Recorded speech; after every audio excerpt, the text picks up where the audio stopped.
Deleuze, Marx, and Politics. A critical and provocative exploration of the political, conceptual, and cultural points of resonance between Deleuze's minor politics and Marx's critique of capitalist dynamics. Deleuze, Marx and Politics is the first book to engage with Deleuze's missing work, The Grandeur of Marx. Following Deleuze's call for an interpretation that draws new relations and connections, this book explores the core categories of communism and capital in conjunction with a wealth of contemporary and historical political concepts and movements, from the lumpenproletariat and anarchism to Italian autonomia and Antonio Negri, immaterial labor and the refusal of work. Drawing on literary figures such as Kafka and Beckett, Deleuze, Marx, and Politics develops a politics that breaks with the dominant frameworks of post-Marxism and one-dimensional models of resistance towards a concern with the inventions, styles and knowledges that emerge through minority engagement with social flows and networks. This book is also an intervention in contemporary debates about new forms of identity and community, information technology, and the intensification of work. This book will serve as an introduction to Deleuze's politics and the contemporary vitality of Marx for students and will challenge scholars in the fields of social and political theory, sociology, and cultural studies. KarlThoburn teaches in the Department of Sociology at Goldsmiths College, University of London. Deleuze, Marx, and Politics. KarlThoburn. 1. Introduction. The Grandeur of Marx. For the race summoned forth by art or philosophy is not the one that claims to be pure but rather an oppressed, bastard, lower, anarchical, nomadic, and irremediably minor race. One does not belong to communism, and communism does not let itself be designated by what it names. Gilles Deleuze's comment that his last book, uncompleted before his death, was to be called The Grandeur of Marx leaves a fitting openness to his corpus and an intriguing question. How was this philosopher of difference and complexity, for whom resonance rather than explication was the basis of philosophical engagement, to compose the greatness of Marx? 1. What kind of relations would Deleuze construct between himself and Marx, and what new lines of force would emerge? Engaging with this question and showing its importance, Ericles suggests that all of Deleuze's philosophy comes under the heading Capitalism and Schizophrenia. Since the proper name of such a concern with the demented configuration of capitalism too is of course Marx, Elise continues, it can be realized therefore just how regrettable it is that Deleuze was not able to write the work he planned as his last, which he wanted to entitle Grandeur de Marx. But this is not an unproductive regret. For, as Elise proposes, the missing book can mobilize new relations with Deleuze's work. Its very absence can induce an engagement with the virtual Marx which traverses Deleuze's texts. We can take comfort from the possibility of thinking that this virtual Marx, this philosophically clean-shaven Marx that Deleuze alludes to in the opening pages of Difference and Repetition, can be mobilized in the form of an empty square 3 allowing us to move around the Deleuzean corpus on fresh legs. As even a cursory reading of Deleuze and Guattari's 2-volume work Capitalism and Schizophrenia shows, a Deleuze-Marx resonance would, indeed, not have been wholly new. Point 4. The importance of Marx in Deleuze's thought has been noted, certainly since Anti-Oedipus, and Deleuze himself more than once proposed that he and Guattari were Marxists. Yet Deleuze's relation with Marx has remained a relatively unexplored dynamic. A recent essay on Deleuze's many materialisms, for example, only mentions Marxism once, and then rather disparagingly to suggest that the use of the term production in Deleuze and Guattari's Anti-Oedipus is no doubt a lingering influence of orthodox Marxian thought.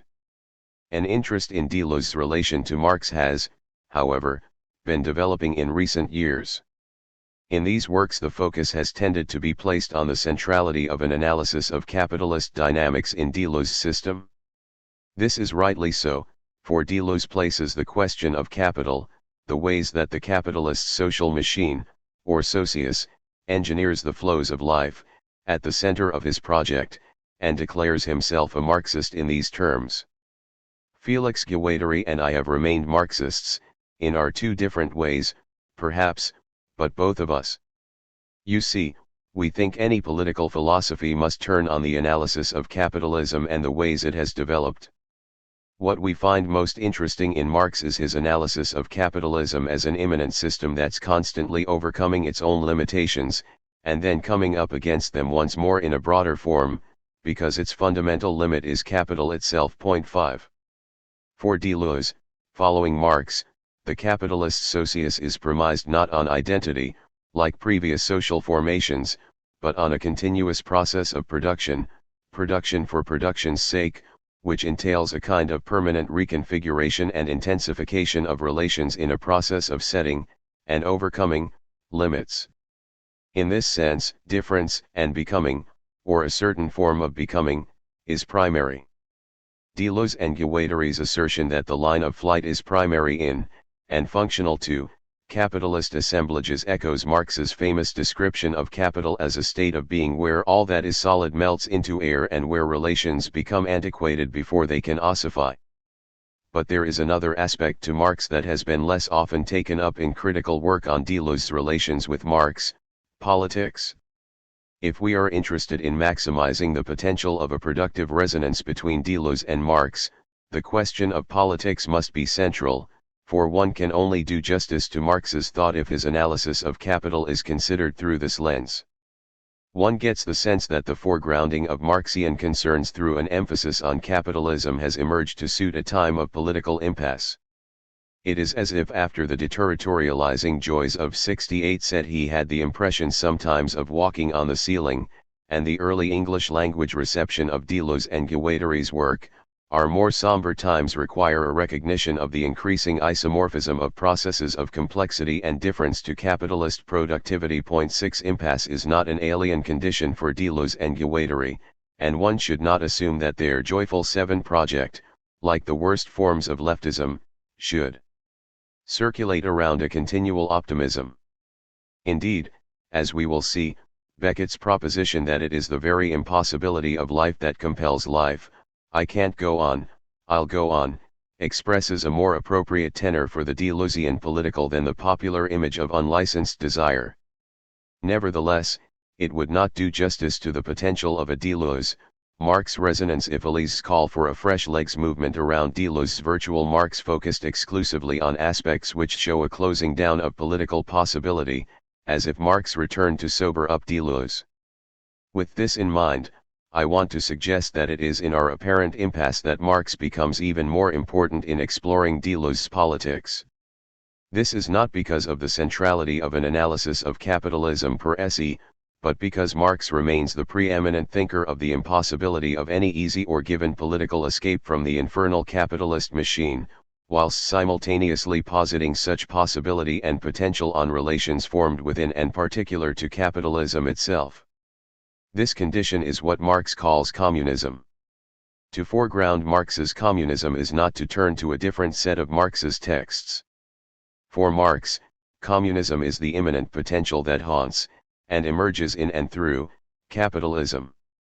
It is thus a perspective for interpreting capitalism and developing politics, and is hence found throughout Marx's works. 8 Marx does present some general aspects of what a post-capitalist mode of life might involve, as a milieu of becoming which overcomes the strictures of identity, abolishes work, forms a non-fetishized relation with nature or the world, and, if we are to follow Deleuze and Guattari's reading, sets the desiring machines loose from their anthropomorphic sexuality. 9 Generally, however, the communist perspective is not an elaboration of a different communist society, and it is certainly not, to use Nietzschean terms, a reactive denial of current life in a postponement for the beautiful tomorrow.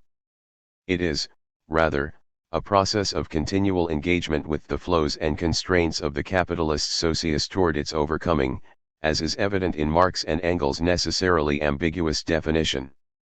Communism is for us not a state of affairs which is to be established, an ideal to which reality have to adjust. We call communism the real movement which abolishes the present state of things. The conditions of this movement result from the premises now in existence. The riddle of politics. This book seeks to contribute to a Deleuze, Marx resonance through a foregrounding of the question of politics immanent to capitalist relations. It is, in a sense, a Deleuzian engagement with Marx's communism.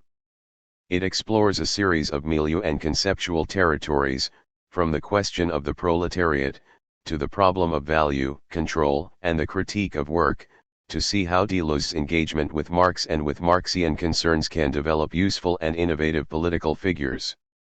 At the center of the book is the question of Deleuze's politics, and it is to an initial presentation of this, and its possible problems, that I now turn. Point 10. At one level, an initial presentation of Deleuze's politics is a relatively simple task.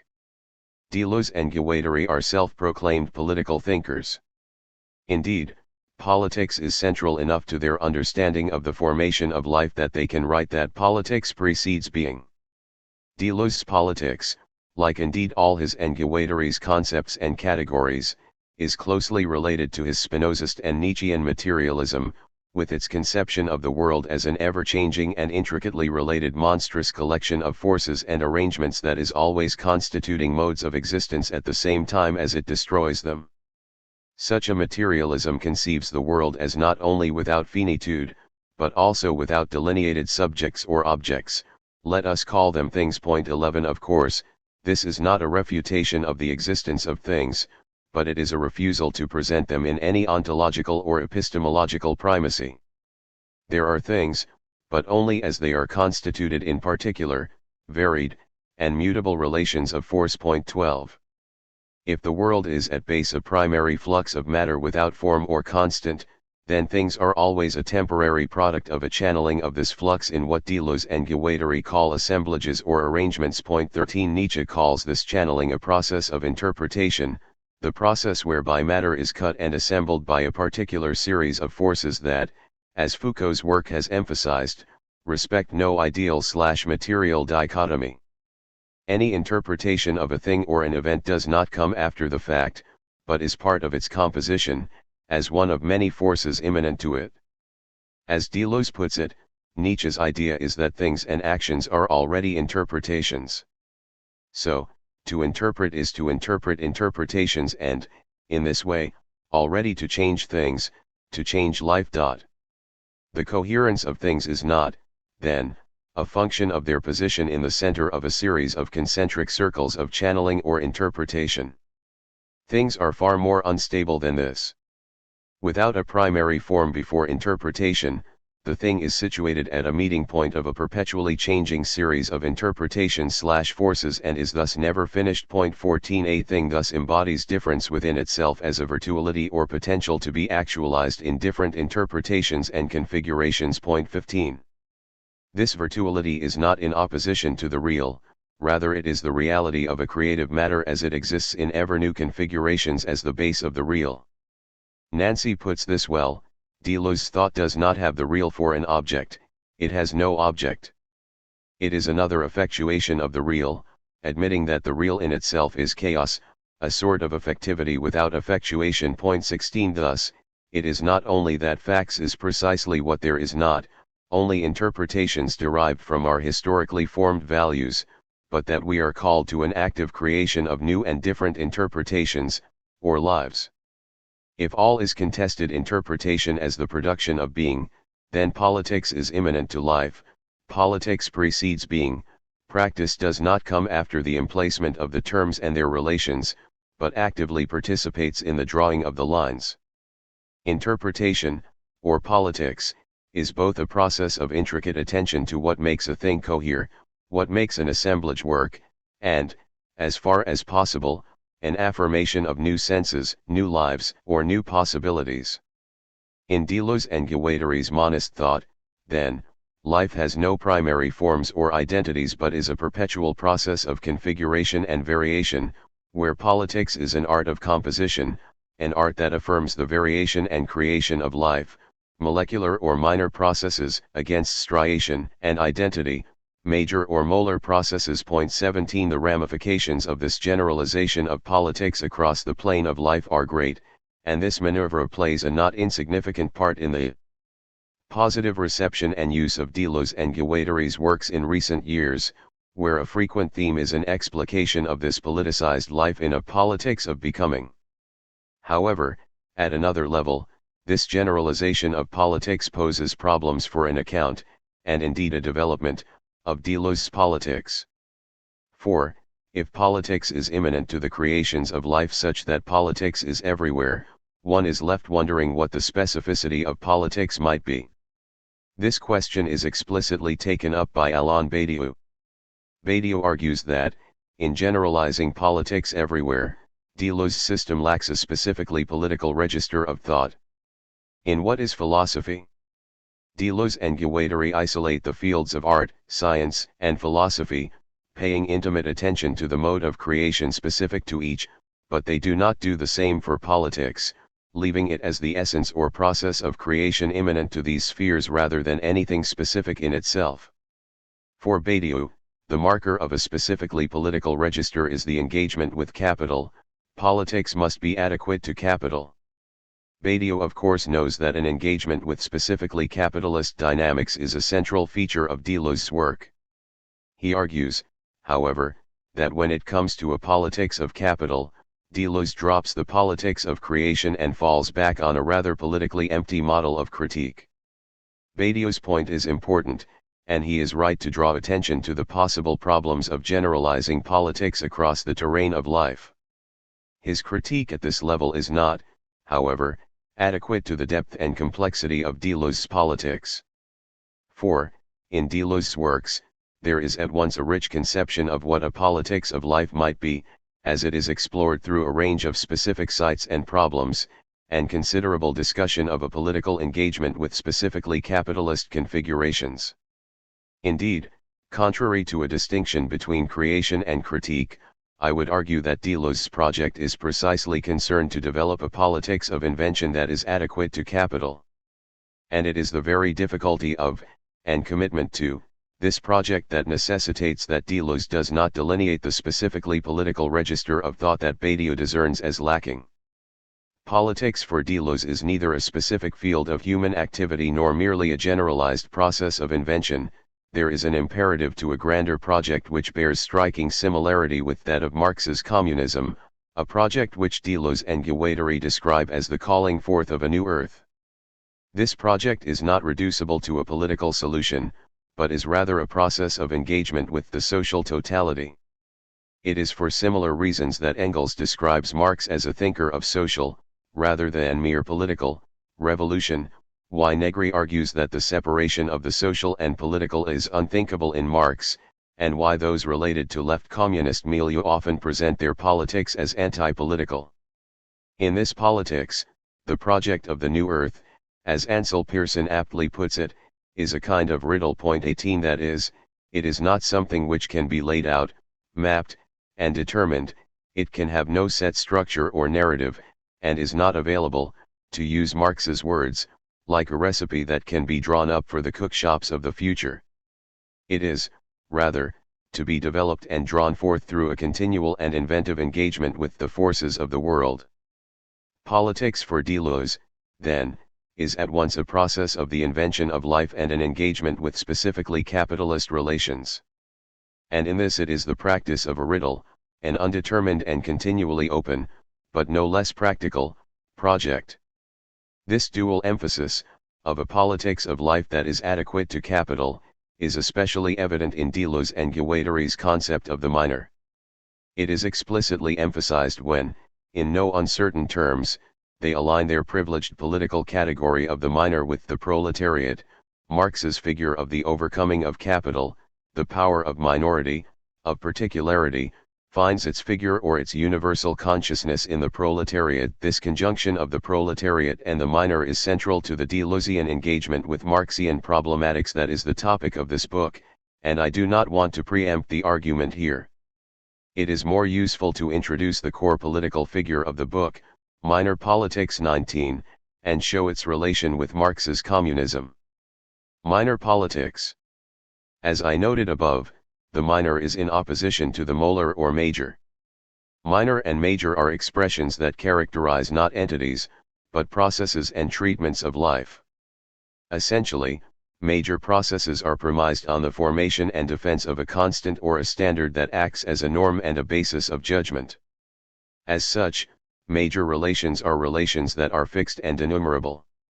they are relations of identity. Deleuze and Guattari explain the situation thus. Let us suppose that the constant or standard is the average adult white heterosexual European male speaking a standard language. It is obvious that man holds the majority, even if he is less numerous than mosquitoes, children, women, blacks, peasants, homosexuals, etc. That is because he appears twice, once in the constant and again in the variable from which the constant is extracted. If the major is denumerable and in relation to a standard, the minor is non-denumerable insofar as it is a relation not of identity but of variation and becoming which deviates from any major axiom or standard, and where in each connection or subdivision the set changes in nature. In a sense, the molar identitarian form comes first, since one always finds oneself in a stratified, identified molar configuration, a configuration where relations are determined between identities which exist in relation to an abstract standard, and it is against this configuration that politics emerges. However, the abstract standard of the molar form is precisely that, abstract. The molar standard exists across the plane of life to judge and determine the configurations of life, and in this it is necessarily nobody, it is an abstract type which induces the world to conform to a model, but which in itself cannot fully exist in concrete form. The minor, on the other hand, is found in concrete moments of deviation from the model. Since the model is never fully realized, the minor is everybody. The majority, insofar as it is analytically included in the abstract standard, is never anybody, it is always nobody, Ulysses, whereas the minority is the becoming of everybody, one's potential becoming to the extent that one deviates from the model. The minor, then, is the process of deviation or deterritorialization of life, it is a process of calling forth the virtuality of the world, against the molar standard. In this sense it is active, yet unformed. Or, rather, it is active inasmuch as it escapes the already formed. As Deleuze and Guattari write of the related concept of the war machine, it exists only in its own metamorphosis. Given these two tendencies in the treatment of life, Deleuze and Guattari identify three basic forms: the majoritarian as a constant and homogeneous system, minorities as subsystems, and the minoritarian as a potential, creative, and created becoming. The minor is not, then, a minority subgroup, but is seen in the movement of groups, in their variations, mutations, and differences, and hence has no membership, coherence, identity, or constituency in itself. It is a becoming of which no one has ownership. But the minor is not somehow outside of identity. Rather, it is always implicated in any major or molar configuration. Deleuze and Guattari are adamant that they are not producing a new dualism. Identity and difference are intricately enmeshed in a continuum of more or less deterritorialized and decoded forms. If major and minor describe tendencies in the configuration of life, they have their correlates in the human sphere of politics. Major politics are premised on identity. Modern democracy is the classic example.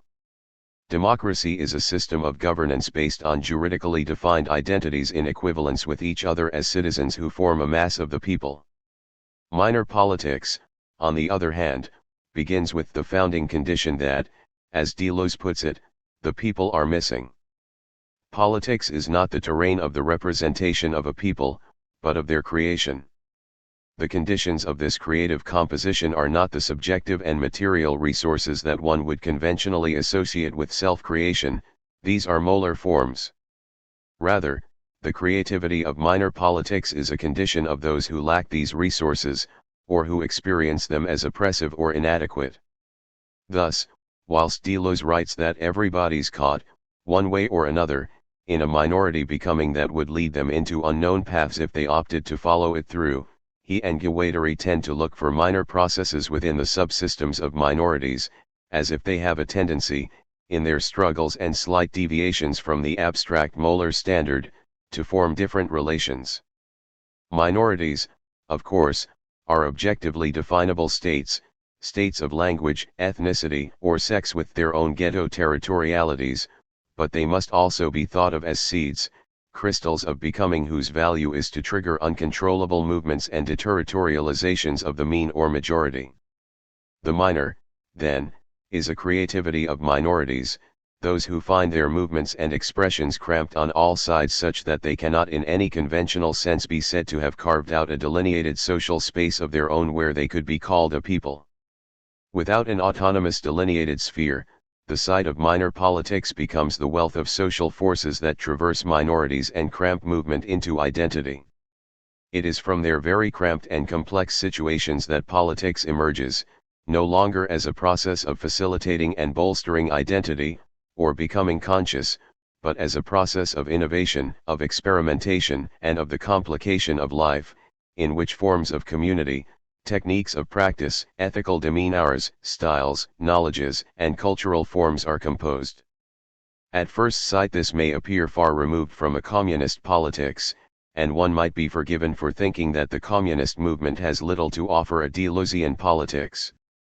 Certainly, the communist movement, as it became solidified around the molar attractor of the Soviet model and its own molar standard of measure, the national worker, qualified, male and over 35, has had a pervasive controlling effect on radical politics. But to leave communism at that is to fall into the trap of the molar landscape, where positions are easily mapped, ambiguities and variations ignored, common sense prevails, and everybody knows that communism is an enemy of difference. Marx's communism, and, indeed, much of the communist movement, is not reducible to the frameworks of the Leninist Party and the Soviet state. In Marx's formulation, cited above, communism is a movement immanent to life, as it is configured in capitalist social relations, as a whole. Its subject, the proletariat, is not an identity clamoring for presence, but a mode of engagement with these relations which seeks its own overcoming and abolition through this engagement. The communist movement, then, is not something that maintains a continuity through a formal party or an autonomous tradition, and is not something of which a particular group or historical current has ownership. It is, rather, a mode of engagement, an open set of political parameters and techniques, and a site of problematization that, following the sense of Blancott's argument, operates as a virtual engine within, across, and beyond any specific political manifestation. 20 This characterization should not be interpreted, of course, as a reduction in the intensity, the impatience and wrenching violence, as Blancott puts it, of the word that caused Marx to adopt it in the Communist Manifesto to name his politics. 21. Though Deleuze tends not to describe his politics as communist, 22 he sees himself as being on the left. The left is a rather weak name for Deleuze to attach his politics to, but he describes its meaning in a radical fashion. He describes being on the left as involving a perception of the horizon, of thinking and acting within worldwide assemblages, and as presenting life in terms of minoritarian becomings. It is in this interrelation of a perception of global assemblages which include everybody, and an emphasis on the minor overcoming of this everybody, conceived as a plane of minorities, that Deleuze's resonance with Marx's communism is most apparent. The communist resonance in Deleuze's understanding of minoritarian overcoming becomes especially clear when he comes to interpret the filmic practice of Zhigniew Vertov in the early years of the Soviet Revolution. Here Deleuze argues that, whilst the Eisensteinian image operates a dialectic centered around the human, in many ways the orthodox Marxian dialectic, Vertov composes a dialectic of matter, where the I, or, perhaps, the standpoint, is no longer the all too human immobile human I, but the immanent mobile I of the camera, the I in matter. Whether there were machines, landscapes, buildings or men was of little consequence, each, even the most charming peasant woman or the most touching child, was presented as a material system in perpetual interaction. They were catalysts, converters, transformers, which received and re-emitted movements, whose speed, direction, order, they changed, making matter evolve towards less probable states, bringing about changes out of all proportion to their own dimensions. It is this combination of the material universe of infinite interaction and the non-human perception of the I in matter which, Deleuze suggests, is the essence of Vertof's communist deciphering of reality. The combination shows the identity of a community of matter and a communism of man, not a man arrived, but a human to come, or a human overcoming, a human adequate to the interactions of matter. For Vertof, the dialectic is in matter and of matter, and can only reconcile a non-human perception with the overman of the future, material community and formal communism. Point 23. It would seem that after the return of Father in the solidification of the Soviet state, the communist project becomes too discredited for Deleuze to use the name of communism to describe his politics. Point 24. Guattari, on the other hand, continues to see his politics in the context of a communist movement. He does, in a sense, maintain a more Deleuze-Guattarian perspective on the communist movement, not as something determined by its particular history, but as an immanent and rhizomatic critique and overcoming of capital, following his notion that for me, Marxism in general has never existed. Against post-Marxism. The possibility of an engagement between post-structuralist concerns with the politics of difference and Marxism has been for a long time dominated, at least in Anglo-American cultural studies, by Neo-Gramscian post-Marxism, as most prominently laid out in Lacan and Mauth's Hegemony and Socialist Strategy. Neo-Gramscian work on hegemony marked the passage from apparently orthodox concerns with class, capital, and the economy, into a post-Marxist concern with the possibilities of difference, agency, popular practices, and new social movements in a struggle for inclusion in the chain of equivalences of social democratic political space, and it enacted this move in rather certain terms, as a post-Marxism without apologies. The historical support for this development was not unrelated to the Italian Communist Party's Eurocommunism, a political framework where Neo-Gramscian thought had a central place. As Abs has suggested, Eurocommunism seemed for many on the British left to mark the possibility of a popular radical social democracy which could overcome Marxian orthodoxy and the limits of Labourism. The PCI was, after all, the biggest communist party in Europe, and was rapidly approaching a place in government. Despite the sense of critical engagement that the post connotes, Neo-Gramscian post-Marxism was in many ways a flight from Marxian problematics. Certainly it marked a movement from the politics of production to the politics of democracy and civil society. Deleuze's position on Marx is very different. Instead of moving away from the question of production, Deleuze's engagement with Marx, as I signaled above, is completely traversed by it. Deleuze has no truck with the vulgar Marxist distinction between base and superstructure, but rather he follows Marx into an immersion in the realm of the production of life, a production which is the plane of all of the processes, flows, and constraints of politics, economics, ideas, culture, desire, and so on. Point 25. This is so much so that Donzelot calls Deleuze's work, at least in Anti-Oedipus, a kind of hyper-Marxism, less a post than an intensification of Marx. Given this, it is notable that Deleuze's engagement with Marxian problematics has some relation to a current in Italian Marxism very different from the PCI, indeed one which the PCI was actively involved in suppressing.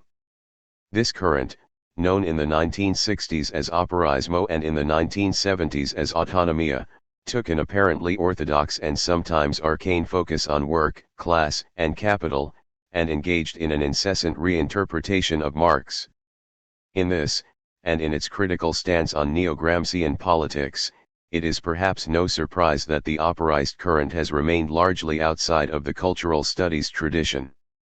Times, however, change, and with the current prominence of questions of globalization, commodification, the intensification of work, and the knowledge economy, the post-Marxist trajectory looks a little less secure, and a possibility seems to have arisen for a re-engagement with the Marxian problematic of production. Certainly this would seem to have had something to do with the interest shown in Hart and Negri's Empire, a book co-written by one of the main theorists of Operaismo and Autonomia, Antonio Negri, and which draws on many of the insights of this current.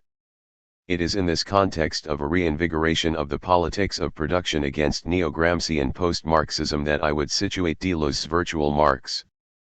At a time when work has become almost the essence of sociality, and yet a remarkably unproblematized social arrangement, I would suggest that this is a timely concern. In this context, and so as to draw on an alternative trajectory than that of orthodox and post-Marxism, one of the main relations I draw with material outside of Deleuze and Marx's texts is with aphorismo and autonomia. Deleuze's virtual Marx is not wholly in accord with this current, but, and partly because of the tension, a minor reading of aphorismo and autonomia does offer both the chance to explore some of the possibilities and implications of Deleuze's Marx, and a critical engagement with a useful and currently influential perspective on contemporary socio-political configurations. There is a danger in treating autonomia in isolation. On one side, this can manifest itself in the delineation of a distinct autonomist Marxist school and, on the other, in treating its current popular expression, Hart and Negri's empire, in a critically unproductive and politically and historically abstracted fashion as theory's next big idea. In its minor reading of this current, intended as a productive engagement 26, and its use of other communist material as appropriate to the argument, this book seeks to avoid such maneuvers. Chapter Outline. This book does not attempt to draw out and map the full territory of Deleuze's engagement with Marx. A close textual reading of Deleuze's Marx could go in a number of important directions that are not taken here. Instead, the book has three specific concerns. It seeks to develop the techniques and styles of Deleuze's minor politics, to enact a minor reading of core Marxian problematics, and critically to engage with certain communist movements and currents from a minor perspective.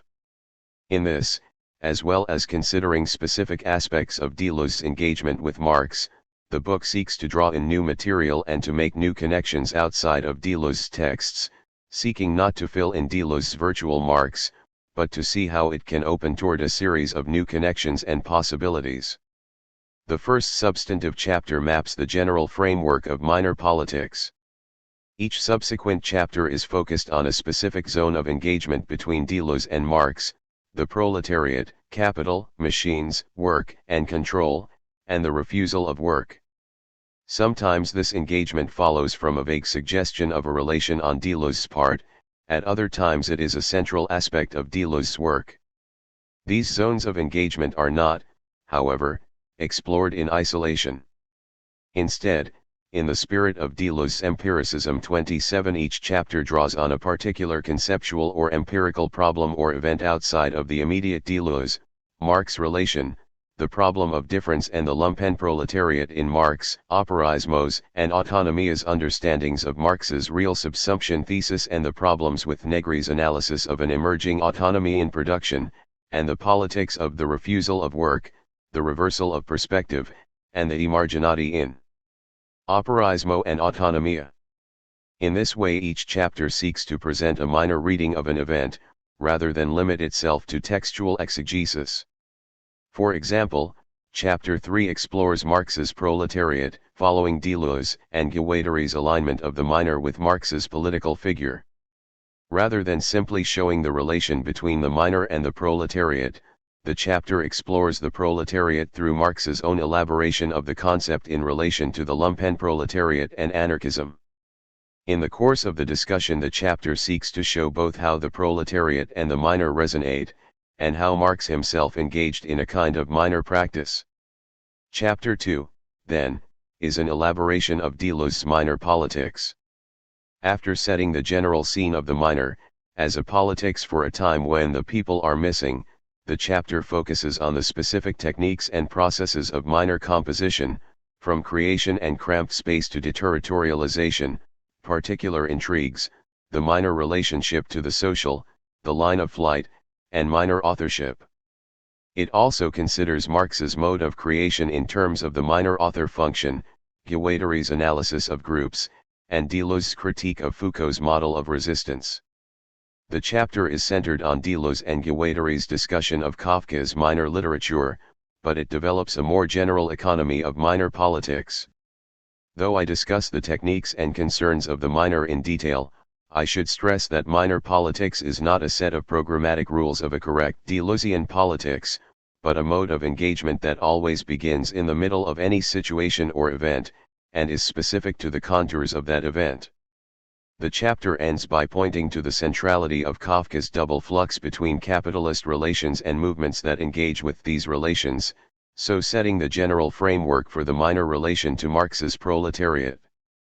The chapter relates particular aspects of minor political techniques to literary and political events and problems, but on the whole it focuses on the detail of Deleuze's argument, with the aim of elucidating the practical politics of the minor. Chapter 3, as I elaborated above, engages with the relation between the minor and the proletariat by exploring the way Marx developed his concept of the proletariat in relation to the lumpenproletariat. After a detailed consideration of the lumpenproletariat that emphasizes the political basis for the emergence of the category, I argue that despite the frisson of excess associated with it, the lumpenproletariat is a problematic category for a Deleuzean reading of Marx to adopt. This is because it is a category that seeks to describe identity removed from social relations, even as it looks like difference. The second part of the chapter develops an understanding of the proletariat as a minor figure or unamable, rather than an identity, that is both of the manifolds of the capitalist socius and the situated process of its overcoming. Chapter 4 is centered on the relation between Deleuze and Marx on the question of capital, machines, work, and control. Its empirical point of focus is the reading of Marx enacted by operaismo and autonomia. The chapter seeks to show how operaismo developed a radical and rather minor reading of Marx which is at odds with both orthodox Marxism and neo-Gramscian post-Marxism. The chapter is also concerned with problematizing Negri's understanding of capital and his interpretation of Deleuze. The chapter moves from an elaboration of Marx's and operaismo's critique of technology and accounts of real subsumption and the social factory to Marx's fragment on machines and the problems with Negri's reading of this text. The chapter then presents Deleuze and Guattari's understanding of capital, axiomatics, control, and machinic surplus value in a fashion that is intended to extend the insights of operaismo in a different direction to Negri. The chapter concludes by sketching a little of the current condition of machinic work. Chapter 5 turns to the other side of Kafka's double flux, and considers the question of politics. The focus is on the politics of the refusal of work, and the chapter again engages with operaismo and autonomia. It explores the conceptual components of operaismo's and autonomia's critique of the subject of work and their affirmation of the primacy of struggle, and considers the place of a series of particular minority interventions, from the question of the emarginati to the wages for housework campaign, the Metropolitan Indians, and Radio Alice.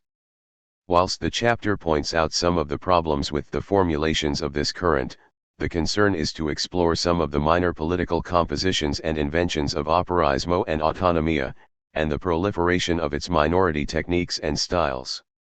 Chapter 6 concludes the book by returning to the problem of Deleuze's relation to Marx's communism and shows how this poses a challenge to democratic politics. The chapter then considers the effective condition that arises from this political standpoint outside the nurturing social space of democratic politics. Taking off from a critical consideration of Hart and Negri's affirmation of the lightness and joy of communist politics, it explores the strange effective joy and humor of minor politics, as elaborated by Deleuze in his reading of Kafka and Foucault. 2. Minor politics. The styles of cramped creation. We are not interested in characteristics. What interests us are modes of expansion, propagation, occupation, contagion, peopling. Hold to the particular as an innovative form. Deleuze's task is to develop a politics adequate to the complexity of life, a politics that can make the human worthy of the material universe of infinite interaction. This is not the same thing as a simple affirmation of chaos. Deleuze is misrepresented as a theorist of abstract and general becoming, or pure deterritorialization. Politics is primarily a process of difference against identity, but one does not easily leave identity behind, and the composition of territory is a necessity for life. As I showed in Chapter 1, the minor and the molar exist in continuous interrelation as two tendencies in matter. Politics exists, in its most general sense, to amplify minor processes. but it only does this through a continual engagement with molar stratifications and specific socio-historical relations, and in the intricate composition of ways of life. In this engagement and composition, politics is, to say the least, a complicated process. This chapter seeks to explore the techniques and styles of this process, the modes of composition of minor politics. The chapter starts by marking the socio-historical emergence of the possibility for minor politics on the condition that the people are missing. It shows that politics begins with the experience of small peoples or minorities who exist in cramped spaces fully traversed by social forces, such that the first principle of the minor is not identity but creation. After exploring this general situation, the chapter considers the problematic of deterritorialization to show how the minor is a continual process of engagement with molar regimes, rather than an autonomous political space. The way that the particular and the social are treated in minor composition is then considered in detail. In this section, the concepts of inclusive disjunction and the primacy of social lines of flight are brought out.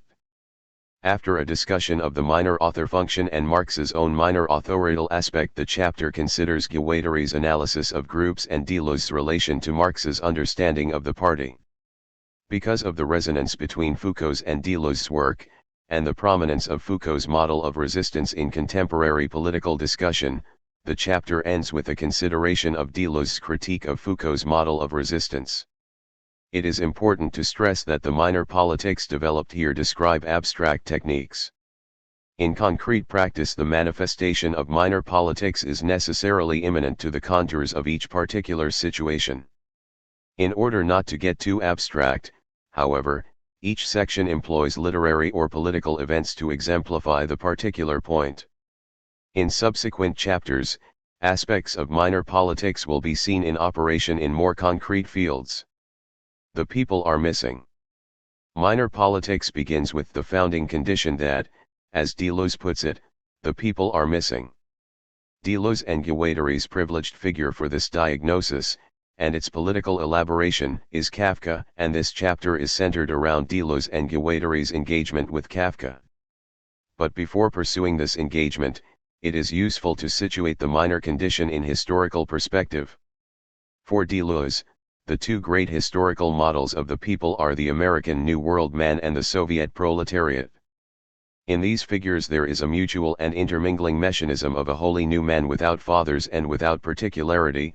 For one, this is a society of brothers composed through a universal immigration, and for the other, it is a society of comrades composed through a universal proletarianization. Point 1. In discussing the forms of composition of these models of the people, Deleuze shows how they find expression in Soviet and American cinema. In Eisenstein, for example, we see the people coming to unanimity through the twists and turns of class struggle as the vanguard of change against the Tsar, and against the bosses and their lackeys. In American cinema it is in the struggle against economic crisis, moral prejudice, profiteers, and demagogues that the people exist. These models, these people, were not, however, to last. Universal emigration was no more successful than universal proletarization, and, with the birth of a nation and Lenin's liquidation of the Soviets, the fathers came galloping back in.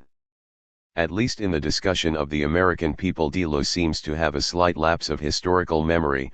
Primary dropout communities aside, the model of the people in American universal immigration was tainted from the start, inasmuch as it was constituted on the absolute denial that the indigenous population formed a people. Point 2. Nevertheless, the important point is that from the failures of the American and Soviet experiments, and the final spectacular confirmation of the failure of this model in the form of the people constituted in Stalinism and Hitlerism, the model of the people is increasingly recognized as being dead. For Deleuze, this recognition is first made in the Third World experience of colonialism, where oppressed and exploited nations remained in a state of perpetual minorities, in a collective identity crisis. Colonized nations, of course, were infused with the model of the people, both that of the external civilizing process and of the internal popular myths made functional to colonial regimes, but, Deleuze suggests, it was more clearly apparent that these were subjugating figures, and reflected little of the real political potential and hope of the colonized. This recognition manifests itself in the emergence of a modern cinema which breaks with the representation of the people, and begins the process of invention on the condition that the people are missing. In the case of 1970s black cinema, for example, instead of replacing a negative image of the black with a positive one, multiplies types and characters, and each time creates or recreates only a small part of the image which no longer corresponds to a linkage of actions, but to shattered states of emotions or drives, expressible in pure images and sounds. That the people are missing, then, is not a lament. Rather, it is an assertion that the socio-political figure of the people is at best redundant, and at worst in itself the closure of politics. For Deleuze, both the social democratic model of the citizen and the orthodox Marxist model of becoming conscious are hence over. 3 Politics thus becomes a process not of the representation of the people, but of the invention of a new world and a people to come. From this founding condition, Deleuze and Guattari develop a series of minor techniques or modes of composition. Kafka is the privileged figure. Deleuze and Guattari explore Kafka as a form of creation that challenges psychological, biographical, and individualist readings with a model of a writing machine that seeks to turn everything into assemblages, and to induce experimental effects in its readers. 4 As Morris puts it, Kafka is a biography of a particular mode of creation. Kafka is simultaneously a minor practice itself in treating the works of a canonical literary figure, and an elaboration of the conditions and processes of the minor mode of creation. It is these latter conditions and techniques that this chapter explores. Deleuze and Guattari describe 3 components of Kafka's writing machine: the letters, the short stories, and the novels. Though there is communication across these components, each has particular modes of composition and effects. The novels are singled out as the true achievement for their emphasis on social assemblages, and Kafka's diaries are seen as the rhizome itself, the milieu or site of distribution of all the work. It is with the diary entry for December 25, 1911 that Deleuze and Guattari begin their elaboration of minor processes. Here Kafka ponders the situation and benefits of the literary production of small peoples, undeveloped nations in the midst of national majorities. Literature has the task of developing a national consciousness which is often unrealized in public life and always tending to disintegrate in the face of a hostile world. This literature of small peoples is a kind of diary of a nation, something entirely different from historiography, and results in a more rapid development, the spiritualization of the broad area of public life. In Deleuze and Guattari's reading, this diary of small peoples becomes the paradigmatic condition, and milieu of invention, of minority composition when the people are missing. From it they draw out 3 closely interrelated defining characteristics of minor literatures: they affect language and major forms generally with a high coefficient of deterritorialization, the individual is fully traversed by social concerns such that everything is political, and they enact a mode of collective enunciation. 5 Because I am considering the minor in a more general account of Deleuze and Guattari's politics, these 3 characteristics are discussed below in conjunction with other aspects of their conceptual apparatus. 6 I should say here that minor literature is not a specifically literary concern. At one level it concerns any art form. Cinema and theater in particular get singled out, and it is noteworthy that Beckett, a privileged figure in the discussion of the minor, works in all 3 mediums. But more than this, minor literature describes a process of the composition of minorities where art and life, content and expression, are fully entwined. Living and writing, art and life, are opposed only from the point of view of major literature. The important aspect of minor literature is thus not the literary, cinematic, theatrical product itself, but its expression of a general process of minor composition.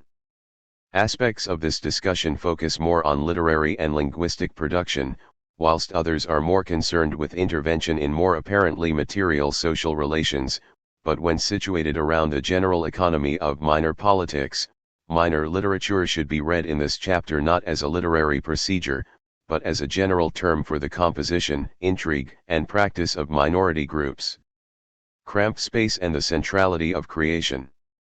If the people are missing, minor politics begins not in a space of self-determined subjective plenitude and autonomy, but in cramped space, amongst oppressed, subaltern, minority peoples who find their movements and expressions cramped on all sides.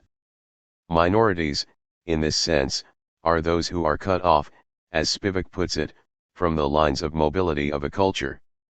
They lack the ready-made structures of history, narrative, and tradition, that would enable the easy passage of a demarcated autonomous identity through a culture. Life for minorities is thus somewhat complicated. Practice is thus not a simple case of self-expression along legitimate social routes within which one fits, but is a tentative maneuver around and within each situation. This cramped minority condition induces a particular response. In a maneuver that confronts liberal humanist notions of freedom and creativity head-on, Deleuze and Guattari suggest that it is precisely in cramped situations, in the enforced proximity of peoples, histories, and languages that creation occurs. Creation takes place in choked passages. Point 7. Indeed, Deleuze goes so far as to write that a creator who isn't grabbed around the throat by a set of impossibilities is no creator. Thus, alongside a perceptual sensitivity to very real cramped minority conditions, in minor politics there is also a certain willed poverty, a continual deferral of identity and plenitude, such that one even strives to see before it is there, and often sees this limiting boundary everywhere. Point 8. This deferral not only serves to open minor politics to everybody who would experience the Moeller standard as restrictive, but also acts as a mechanism to induce continuous experimentation. 4. Rather than allow the solidification of particular political and cultural roots, forms, and identities, such willed poverty serves to draw thought and practice back into a milieu of contestation, debate, and engagement, and forces ever new forms of experimentation from the intimacy of cramped experience. The minor is thus marked by a certain impossibility. Every movement presents a boundary or an impasse to movement rather than a simple possibility or option. There is no identity that is not impossible to inhabit unproblematically. Yet the impossibility of action is matched with the impossibility of passivity if anything is to be lived. As in Beckett's formula, I can't go on, I'll go on. 9. Creation thus becomes a process of tracing a path between impossibilities. The difference between cramped creativity and liberal understandings of freedom and creation is expressed well by Kafka in A Report to an Academy, a short story which displays much of the minor sensibility.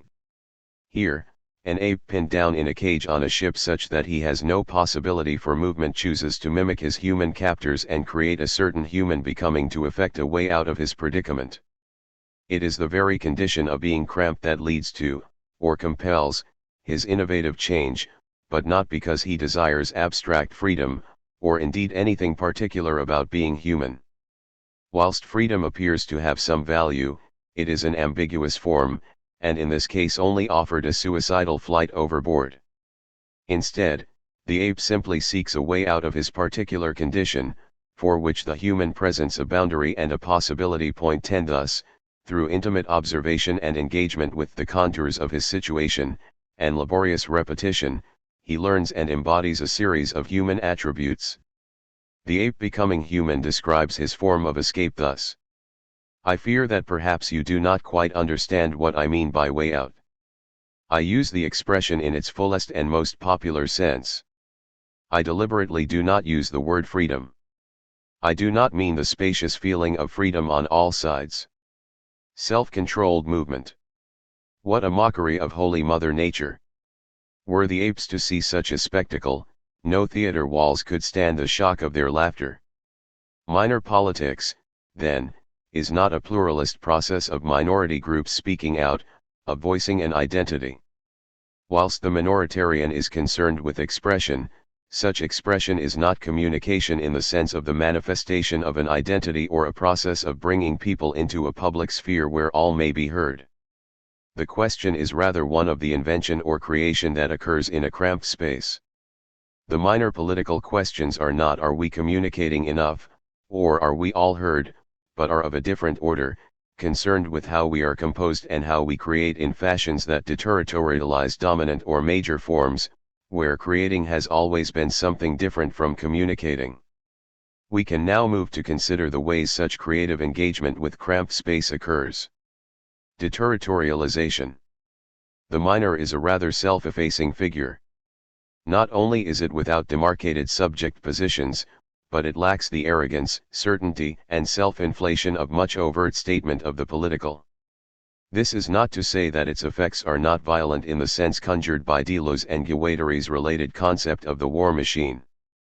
But its violence is directed at the order, direction, and structure of major forms that cramp minority potential, and hence is manifest as an indeterminate, uncertain, tentative, and mutable process.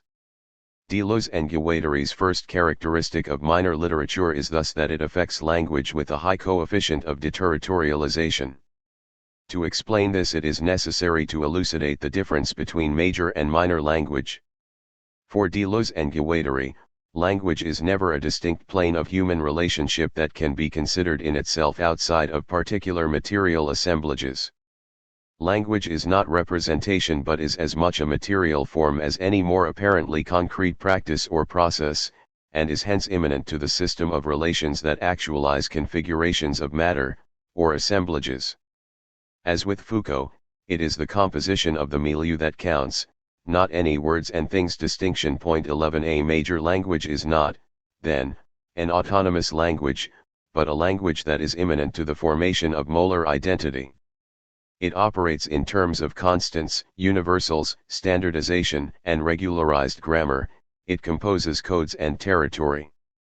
A minor language, on the other hand, is any language immanent to the process of deterritorialization of molar identity. It is less a process of communication between identities than creation across and against identities. But the minor does not designate a different language as such. Minor languages are not ghettoized languages of minorities that exist as self-identical reflections of autonomous communities. If the people are missing, they can never be at home in a language, but rather always live in a language that is not their own. Minor languages, instead, describe different treatments of a major language. Minor languages do not exist in themselves, they only exist in relation to a major language and are also investments of that language for the purpose of making it minor. The different techniques and characteristics of minor language vary in different authors, but essentially minor languages are characterized not by constants, but by continuous variation. Minor languages restrict constants and overload and extend variables such that constants are sidestepped. Deleuze writes, as in music. The minor mode refers to dynamic combinations in a state of perpetual disequilibrium. Deleuze and Guattari describe ghetto languages in these terms. For example, the language of American black popular culture is presented not as an autonomous black language as an other to English, but as a minoring of English, a black English. Kafka himself exemplifies the point in his description of Yiddish theater, where he presents Yiddish as a tangle in continuous flux without coherent grammar. Though Yiddish is of course a language in itself, for Kafka its importance is as a composite form and mode of practice. It consists solely of foreign words. But these words are not firmly rooted in it, they retain the speed and liveliness with which they were adopted. Great migrations move through Yiddish, from one end to the other. All this German, Hebrew, French, English, Slavonic, Dutch, Romanian, and even Latin, is seized with curiosity and frivolity once it is contaminated with Yiddish, and it takes a good deal of strength to hold all these languages together in this state. This deterritorialization of language has effects on identity. Kafka suggests that the mode of engagement with Yiddish, mutating tangle that it is not only more one of intuition than sense, but, in this, is a process of deterritorialization of the molar subject. You begin to come quite close to Yiddish if you bear in mind that apart from what you know there are active in yourselves forces and associations with forces that enable you to understand Yiddish intuitively.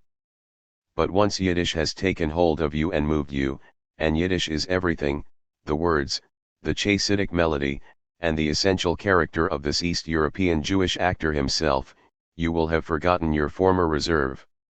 Then you will come to feel the true unity of Yiddish, and so strongly that it will frighten you, yet it will no longer be fear of Yiddish but of yourselves. The minor, then, is not a question of who one is, but where one is situated vis-a-vis a particular set of identities, relations, practices, and languages, and what one does with this situation. One is always in the middle of a major language, working with a set of conditions and possibilities that this language offers. Inasmuch as one feels cramped and seeks to express a different community, the minor is a process of forming relations with these conditions that deterritorialize them, or cause them to mutate as something new is created. One must find the minor language, the dialect, or rather idiolect, on the basis of which one can make one's own major language minor. It is in one's own language that one is bilingual or multilingual. Conquer the major language in order to delineate in it as yet unknown minor languages. Use the minor language to send the major language racing. 2 moments from the work of Jean Genet can help exemplify the relations between cramped space, creation, and deterritorialization. In exploring the language used by George Jackson in Soledad Brother, Genet foregrounds a certain cramped and deterritorializing mode of composition. After a discussion of the cramped conditions of prison and the delicate and brutal labor demanded of the prisoner's mind and body if he is to compose means to endure the penalty, Genet moves to consider Jackson's mode of literary expression. Authing of Soledad Brother, a collection of Jackson's letters, was willed, written, or composed for the sake of a book. The desires, loves, hatreds, and political alliances that drive the letters have too much of a cramped immediacy for the book form. The letters appear for Genet, also, to express a new aspect of black literature, a refusal or stripping of a certain coherent tradition, and a raw, singular, clear-eyed immediacy. The time for blues is over, for them. They are creating, each according to his means, a revolutionary consciousness. And their eyes are clear. From Richard Wright to George Jackson, Genet argues, we now hear almost no echoes of the great Hebrew prophets. This singularity is infused with a craving for a separate language belonging only to his people, but its immediacy is premised on a recognition of a complete lack of plenitude. Jackson, living under the condition that the people are missing, is in practice thus compelled to engage with the dominant language, and to strain to open it to something else. He has then only one recourse, to accept language but to corrupt it so skillfully that the white men are caught in his trap. To accept it in all its richness, to increase that richness still further, and to suffuse it with all his obsessions and all his hatred of the white man. That is a task. Words will no longer serve concepts inculcated by the whites, but new concepts. A second example can help stress the non-exclusively literary aspect of minor literature. In Prisoner of Love, a book which circulates around Genet's experience of the struggles of the Palestinians and the Black Panther Party, Genet reports the radical effects produced in a television interview with the BPP's Bobby Seale, filmed in San Quentin prison. Whatever the motives behind the Californian authorities' decision to let the film be broadcast, one cannot doubt that the broadcast occurred in a rather heavy majoritarian framework. And, indeed, as Seale responds to the first question about food with detailed descriptions of his mother's and his wife's cooking, Genet reports being shattered at seeing the revolutionary leader reduced to talking like a chef. But then, suddenly, for it was at first imperceptible to Genet, he realizes that within the molar framework of the talking head broadcast, something else was occurring that deterritorialized the molar subject positions of chef or decontextualized revolutionary. The familiarity, ease, and loving detail of Seale's account of food served to actualize an effective consistency with his community such that when Seale moved to talk about politics, he was able to open an active and intense space of composition. Then suddenly, and it was suddenly, again, both his face and his voice hardened. And to all the blacks listening in the ghetto he addressed revolutionary slogans all the more open and uncompromising because the sauces recommended at the outset had been so smooth. The particular and the social in minor composition. Deleuze and Guattari's second characteristic of minor composition is that everything is political, or, put another way, the particular individual concern is immediately merged with social forces, the arteries of the inside are in immediate contact with the lines of the outside. In major composition, autonomous, particular, or individual concerns are able to soar into a self-actualizing grandeur since the social exists as a facilitator of the molar individual form. Of course, these individual concerns meet with others, in a society of sorts, but there is no real intensity in the relations since each individual concern is on a similar scale, as an exclusive disjunction 12 with a closeted interior space. In major literatures, the individual concern joins with other no less individual concerns, the social milieu serving as a mere environment or a background. This is so much the case that none of these Oedipal intrigues are specifically indispensable or absolutely necessary but all become one in a large space. The relation between the particular and the social in minor composition is rather more complex. In minor composition the social milieu is everything. There are individual concerns, but because there is no autonomous identitarian space, each individual concern is comprised of a conjunction of many different individual concerns of different forms and scales cramped and interlaced together, all of which are in intimate contact with the social forces that traverse and compose them. This relation needs considering in some depth. The particular and inclusive disjunction. In minor composition there is a certain move away from grand themes, traditions, and projects toward a focus on particular, quotidian, minor detail. Kafka suggests that the quotidian petty theme takes on an importance that is amplified to a matter of life and death, yet at the same time it is kept from exceeding its position as a small enthusiasm because, in cramped space, it is unable to hook up to the normative structures that would enable the easy passage or elevation of the particular into a grand autonomous event in the erection of a language or a work. As we saw in the case of Soledad Brother, minor literature does not operate in conditions of conventional literary production. Kafka talks of schools and magazines as the site for the polemic, debate, and contestation of minor literatures. In these milieux, the apparently petty theme is intimately debated, and infused with and subject to a multiplicity of interpretations. There is universal delight in the literary treatment of petty themes whose scope is not permitted to exceed the capacity of small enthusiasms and which are sustained by their polemical possibilities. Insults, intended as literature, roll back and forth. What in great literature goes on down below, constituting a not indispensable cellar of the structure, here takes place in the full light of day.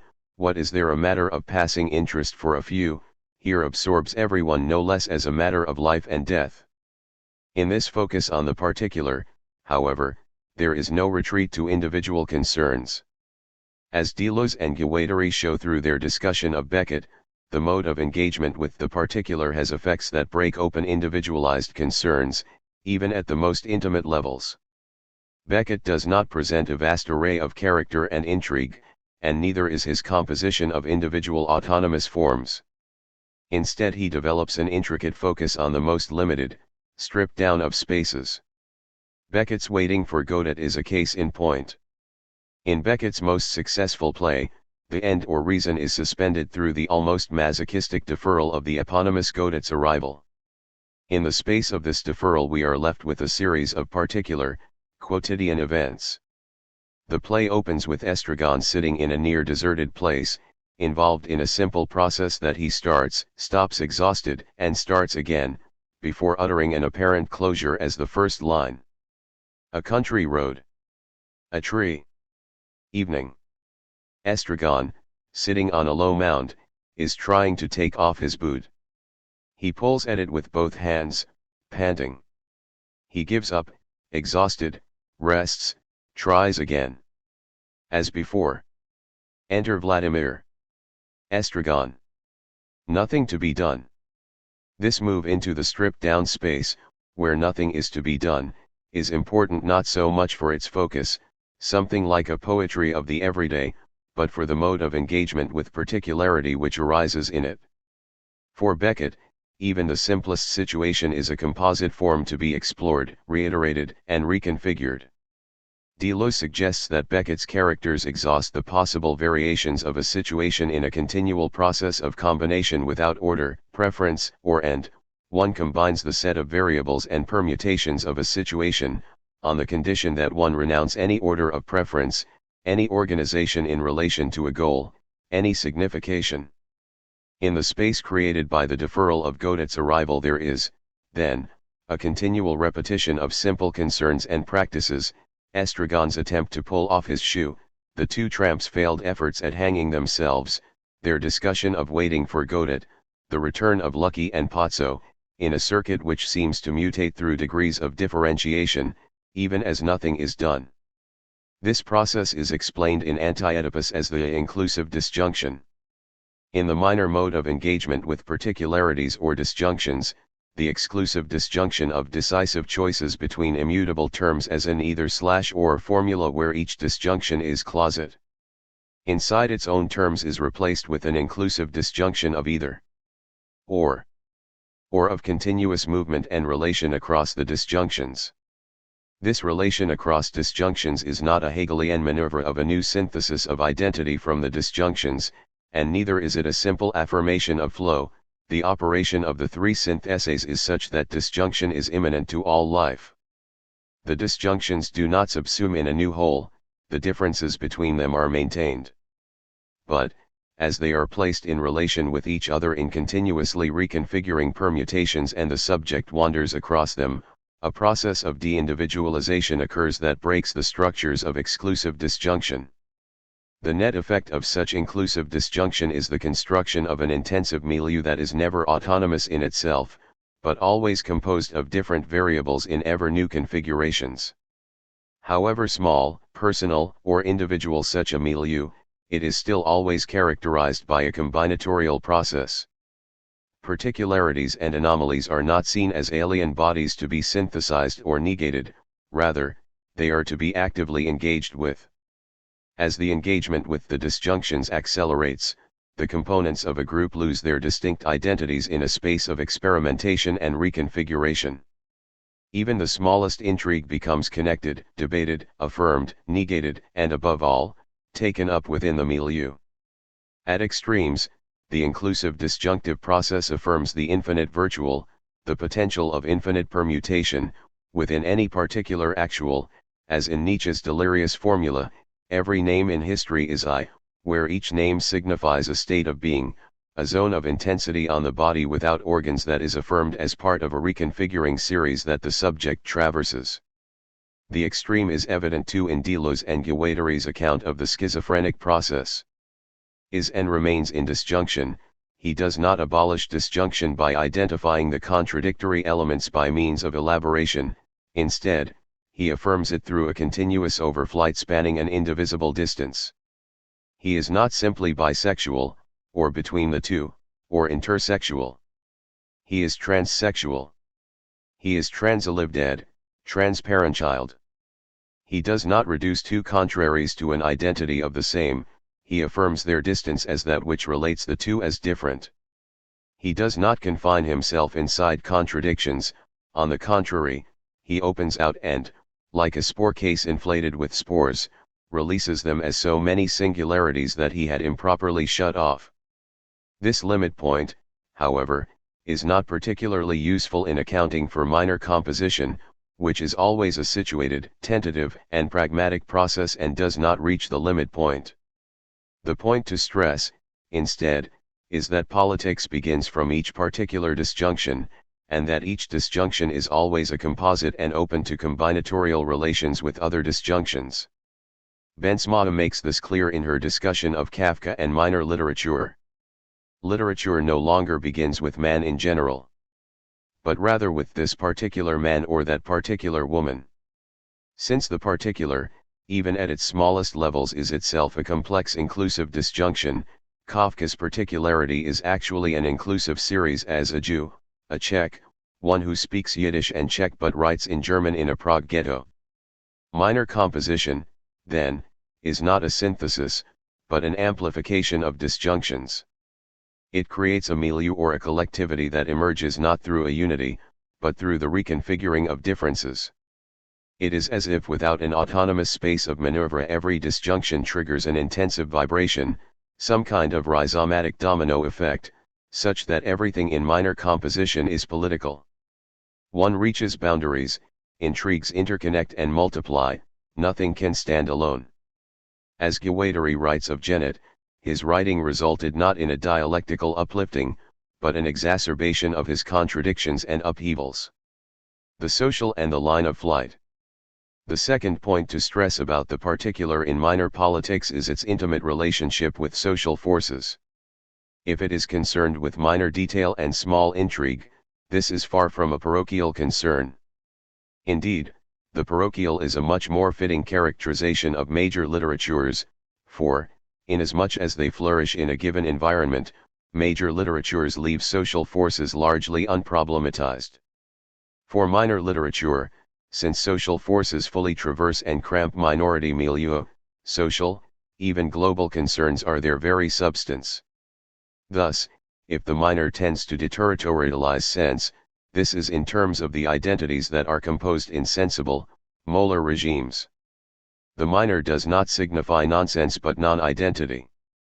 Indeed, inasmuch as the deterritorialization of identity is an engagement with the real, the primary machinism of matter, it is imminent to a greater understanding of the world. Point 13. Pursuing this minor relation to the social, Deleuze and Guattari point out that what made Kafka most indignant was being presented as a writer of intimacy and solitude withdrawn from the world. Indeed, they suggest that Kafka's studies only truly began when critics started to notice the importance of the double flux of his belonging to the strong bureaucracy of the Workmen's Accident Insurance Institution 14 and his attraction to Prague's socialist and anarchist movements. From one end to the other, he is a political author, prophet of the future world, because he has two poles that he will know how to unify in a completely new assemblage.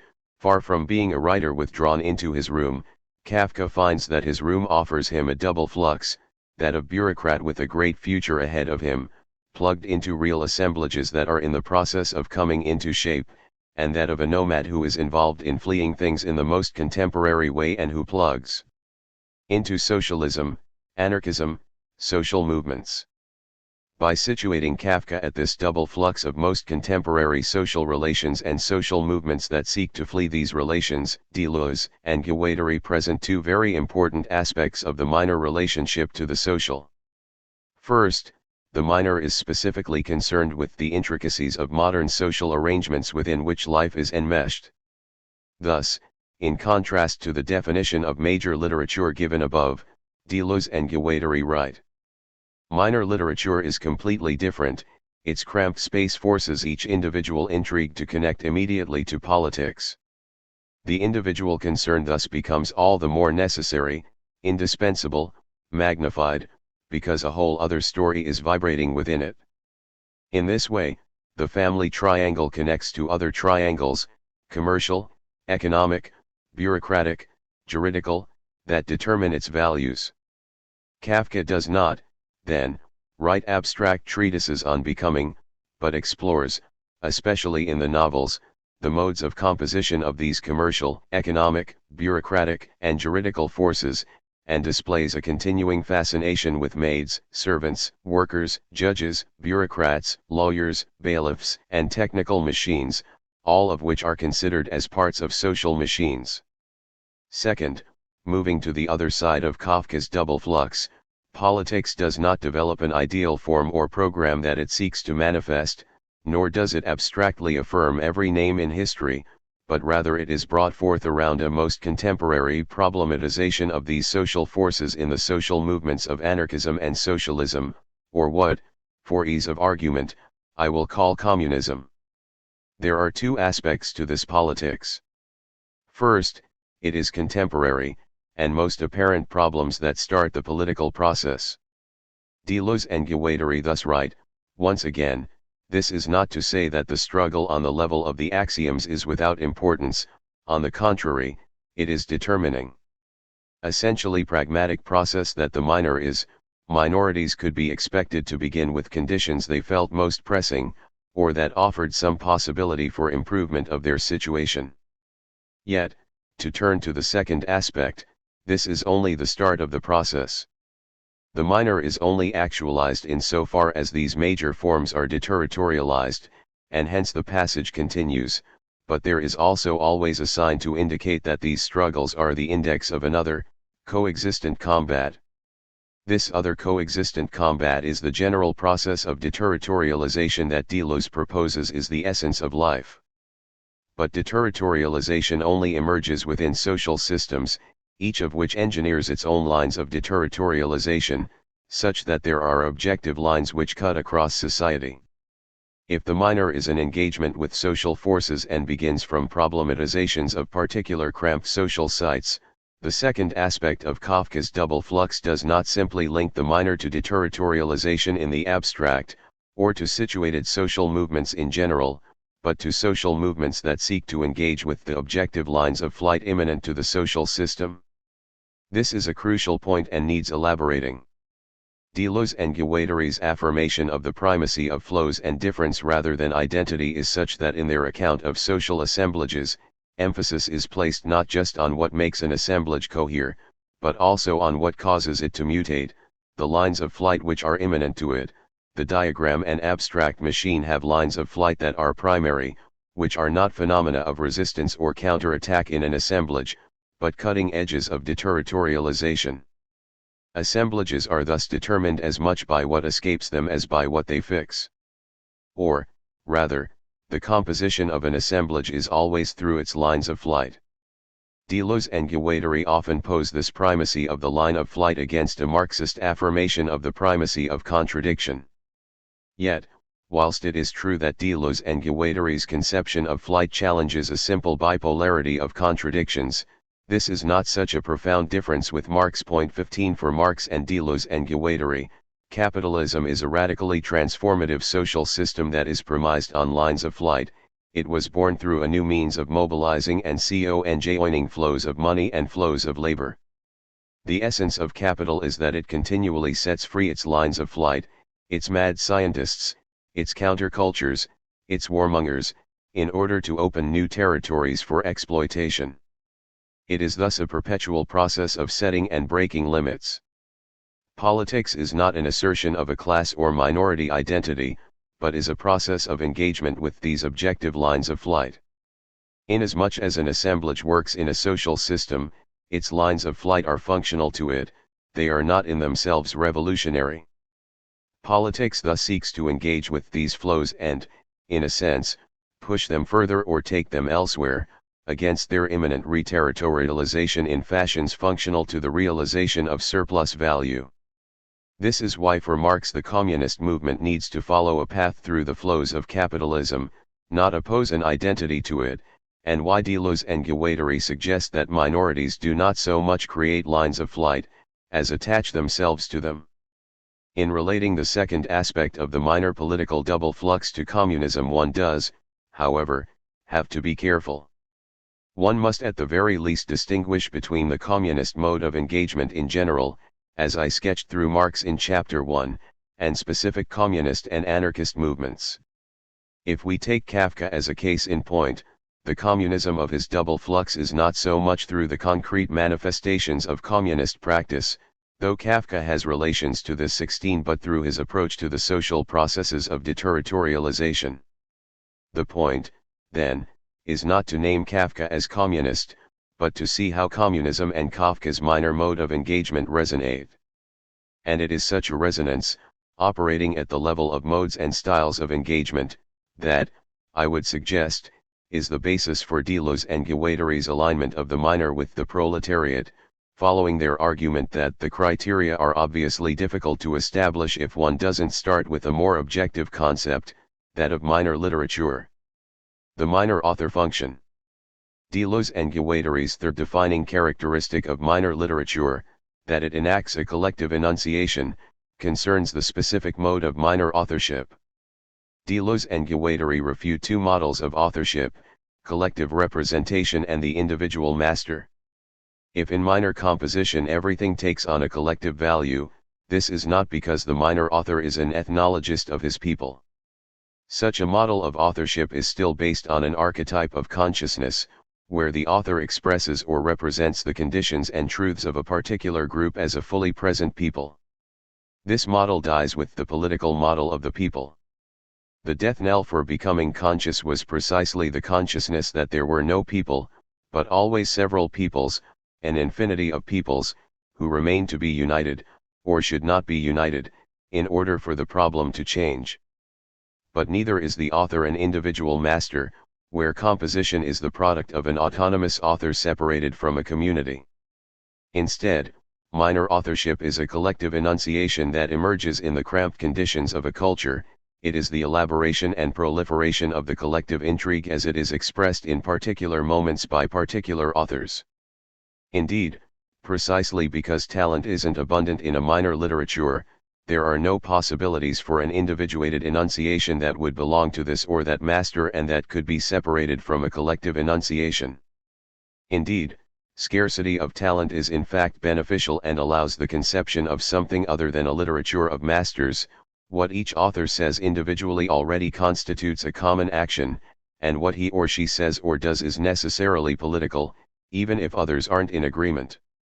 This emphasis on collective enunciation is not to say that there is no space for innovation or singularity, far from it. The author is both of the milieu that he actualizes collectively and, inasmuch as the people are missing or lack coherence, is in a position to express a different configuration, a different sensibility unconstrained by a fixed identity, and relatively freed from the weight of tradition that would come with a coherent people. At the same time, because there is no space for the elevation of master authors, the author function is distributed across the milieu, such that the collective and the author are both implicated in each other, in a process of continuous feedback. The minor author function is thus a reversal of that identified by Barthes and Foucault as that which functions to produce a coherent and regular individual oeuvre. As I said above, moments of minor authorship tend to emerge in what Kafka describes as the incessant bustle of magazines and schools in a series of ever new and changing borderlines or anomalous points that incorporate and amplify difference in a community. Point 17 The minor author is like the subject of this account of the pack form, only it is a characteristic of all elements of the pack. I am on the edge of the crowd, at the periphery, but I belong to it. I am attached to it by one of my extremities, a hand or a foot. I know that the periphery is the only place I can be, that I would die if I let myself be drawn into the center of the fray, but just as certainly if I let go of the crowd. If the author function is situated on the periphery, between the community and the outside, it is driven by the concerns of the limited community, but also by the relations that cross it and the anomalous points that lead it elsewhere. In this sense the authorial moment, just like the general process of minor composition, is an engagement with an outside that is almost forced rather than chosen, but that finds in such engagement new relations, new possibilities for inclusive disjunction. As such, the minor author is not a subject, but an event or a singularity, a composite foci of creation. In these foci of creation there is, as Kafka writes, plenty of space for polemic. Or, as Guattari puts it, it's not a question of creating agreement, on the contrary, the less we agree, the more we create an area, a field of vitality. But polemic and disagreement must develop as points of relation across disjunctions, as productive borderlines, not as means to harden disjunctions into the self-certainty of autonomous identity. Point 18. Marx as a minor author. For an example of minor authorship we can turn to Marx's own mode of creation. It is, of course, easy to see Marx as a molar author, to accept the dominant 20th century image of Marx as the father of modern socialism, whose role in the descent of orthodox Marxism is guaranteed by the iconic portraits which grace the walls of the Kremlin and its Communist Party outposts for more than 70 years. But a look at his own practice can reveal something else. The combination of Marx's iconic status and the importance of his analysis of capitalist dynamics are such that relatively few texts have sought to examine his mode of authorship. One notable exception is Lyotard's essay in Libidinal Economy, The Desire Named Marx. It is too dense and complex a text to be fully explored here, but it presents a useful position to start a discussion of Marx's minor authorial mode of composition. Lyotard discerns a split in Marx's libidinal economy between an obsession with the textual prosecution of capital, the old man Marx, the accuser, and a continual deferral of the conceptual and practical elaboration of the proletariat, the girl Marx who desires the communist reconciliation of humanity with nature. Lyotard sees a model of bad conscience operating in this tension, and a religio-redemption narrative where the proletariat is necessarily deferred through a continual emphasis on its suffering in Marx's perpetual postponement of finishing work on capital. The little girl Marx, offended by the perversity of the polymorphous body of capital, requires a great love. The great prosecutor Karl Marx, assigned the task of prosecution of the perverts and the invention of a suitable lover, sets himself to study the file of the accused capitalist. What happens when the person assigned to the prosecution is as fascinated by the accused as he is scandalized by him? It comes about that the prosecutor sets himself to finding 100,000 good reasons to prolong the study of the file, that the inquirer becomes meticulous, always more meticulous. His swarming of perverse fluxes that is supposed to have to produce, never stops moving away, escaping him, being put off. Lyotard cites as evidence a letter from Marx to Danielson, his Russian translator, concerning the delay in his revisions of Capital. Here, referring to the workers' movement, Marx writes, "There are circumstances where one is morally bound to busy oneself with things much less attractive than study and theoretical research." Though he does not say it, Lyotard's argument is a kind of holding to account of Marx to the 11th thesis on Feuerbach. The philosophers have only interpreted the world, in various ways, the point is to change it. As he gets sucked into the perverse body of capital, Marx, it would seem, fails to leave the level of interpretation. There are, however, other ways to read Marx's engagement and his perpetual postponement. Lyotard's argument is problematic, for it posits two dichotomies in Marx, prosecution/practice, and capital/the full body of inorganic nature. In showing the problems with these dichotomies, Spivak's reading of the 11th thesis is illuminating. Spivak argues that Marx's concepts are part of a method that is politically motivated toward the transformation of the situation it conceives, without ever fixing the subject of transformation. In returning to the German, Spivak shows how the apparent distinction between interpretation and change in the 11th thesis is not as simple as it might first appear. Whilst interpret is a completed meaning commensurate with a phenomenon, the word used for change is an open-ended making other rather than a completed transformation. The 11th thesis, then, does not present a dichotomy between theory and practice, but, rather, is an injunction to a form of critique and practice that seeks to continually make other the self-identical. Point 19 in this framework, Marx's critique of capital is not one side of his engagement, but is immanent to his practice. It is in this critique, this fascinated engagement with capital, that the proletariat as a movement of overcoming is called forth. If the dichotomies of theory/practice and proletariat/capital are not so clear-cut, then we can consider Marx's mode of engagement less as a product of bad conscience than as a minor politics.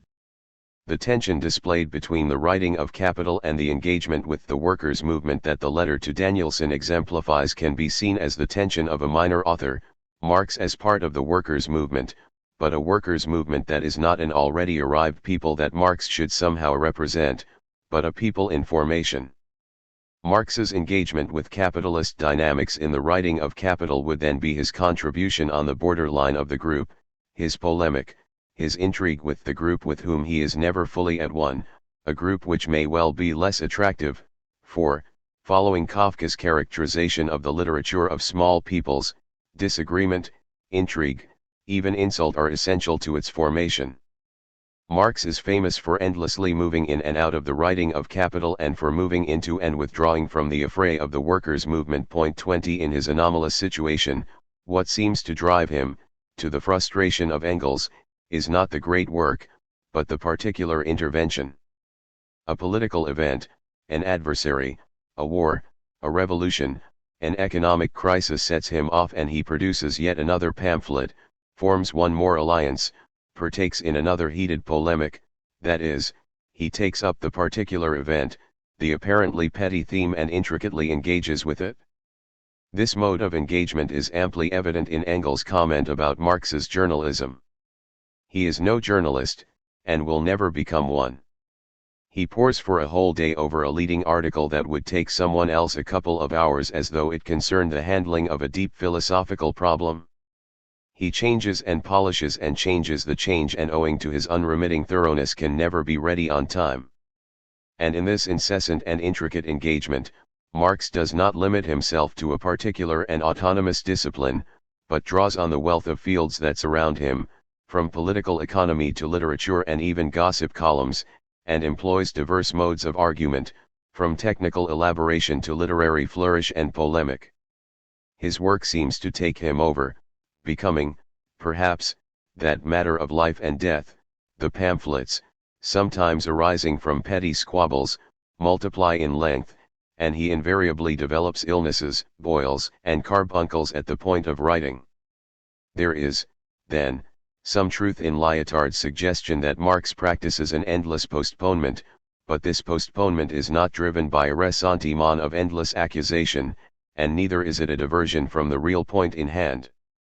Rather, like the deferral of Godot's arrival, this postponement, induced by capital's endless overcoming of its limits, and by the proletariat's need to overcome itself through capital, is imminent to the construction of a plane within which intense and intricate engagement occurs. Guattari's analysis of groups. The problematic of group organization has been evident throughout this discussion of the minor, but it is useful at this point to consider the question of the group in more depth. To do this, I will focus on Guattari's work on group formation, with particular reference to the problematic of the political group. Guattari's political, clinical, and theoretical work is thoroughly infused with the problem of group formation.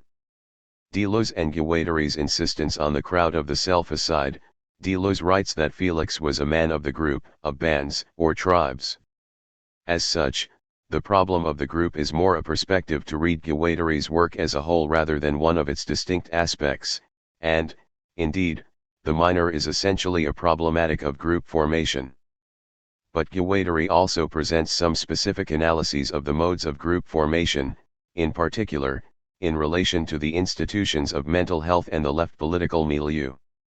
Though these analyses are interlaced, it is Guattari's work on the latter that I want to explore. Deleuze and Guattari's respective relations to political groups is a useful place to start. Deleuze must be unique in his generation for never having joined the Communist Party. Just as he was never in analysis, he remained outside the two dominant schools of French theoretical and political practice. Deleuze had some involvement in post-68 group activity, notably with Foucault in the Prison Information Group, and wrote a number of articles and letters in support of the Palestinian struggle, and against the bombing of Vietnam, the firing of politically active homosexuals from faculties, human rights violations in Iran, the imprisonment of Antonio Negri and the repression of Italian autonomia, the extradition of the Red Army faction's lawyer Klaus Croissant, and the Gulf War. 21. Nevertheless, Deleuze's politics was not particularly practical. Guattari, on the other hand, no doubt as part of the wild rodeo of his life, had a lifelong involvement in radical politics, from a 10-year membership of the French Communist Party, through Trotskyist groupuscules and the FJRI, which was central in the occupation of the Odeon in May 68, with his base not in the academy but in the psychiatric clinic law board. The difference between Deleuze and Guattari's styles in this matter is marked by Guattari's account of their meeting and decision to work together. The pre-project work with Deleuze was still very much along these lines. The idea was to discuss things together, to do things together. It was 1969, a period that was still marked by the turmoil of 68. Doing something together meant throwing Deleuze into the stew. In truth, he was already there, he was meeting people, he was doing all kind of things. It was during the time of the JIP that I had gotten Deleuze together with Foucault to embark on what eventually became the SURFI, by obtaining a research grant for them and their co-workers. In a way then, there really was a moment for this kind of collective work. But as soon as we agreed to work together, Deleuze immediately closed all other doors. I hadn't anticipated that. The presentation of Deleuze's withdrawal from group activity here is interesting. Guattari clearly perceived his involvement with Deleuze as an aspect of his group work. In this context, Deleuze's withdrawal is presented as at least a little problematic. At the same time, and in the same conversation, Guattari talks about the way Deleuze helped him problematize a certain relation to groups. Deleuze, Guattari says, carefully, and with a light touch, broke down a kind of myth about groups that I had. The passage is ambiguous, but Guattari appears to be saying that he invested too much in the idea of group work as in itself a progressive mode of activity, as if the formation of a group was always a movement in the right direction. This is manifest in what he says was my way of pushing everything toward a positive project, a good cause, and, in another piece, his contributing a certain activism, an illusion of effectiveness, a headlong rush forward. Given Guattari's increasing sense of the dogmatism of the post-68 groupuscules, Deleuze, it would appear, gave him a way out. 22 In the context of his problematization of group work, Guattari thus draws attention to another side of his relations to groups, the other dimension of unconscious sabotage, a kind of passion for returning to the 0 point. This tension between immersion in and distance from the group is clearly evident in Deleuze's comment that whilst Guattari was a man of the group, he was at the same time a man alone.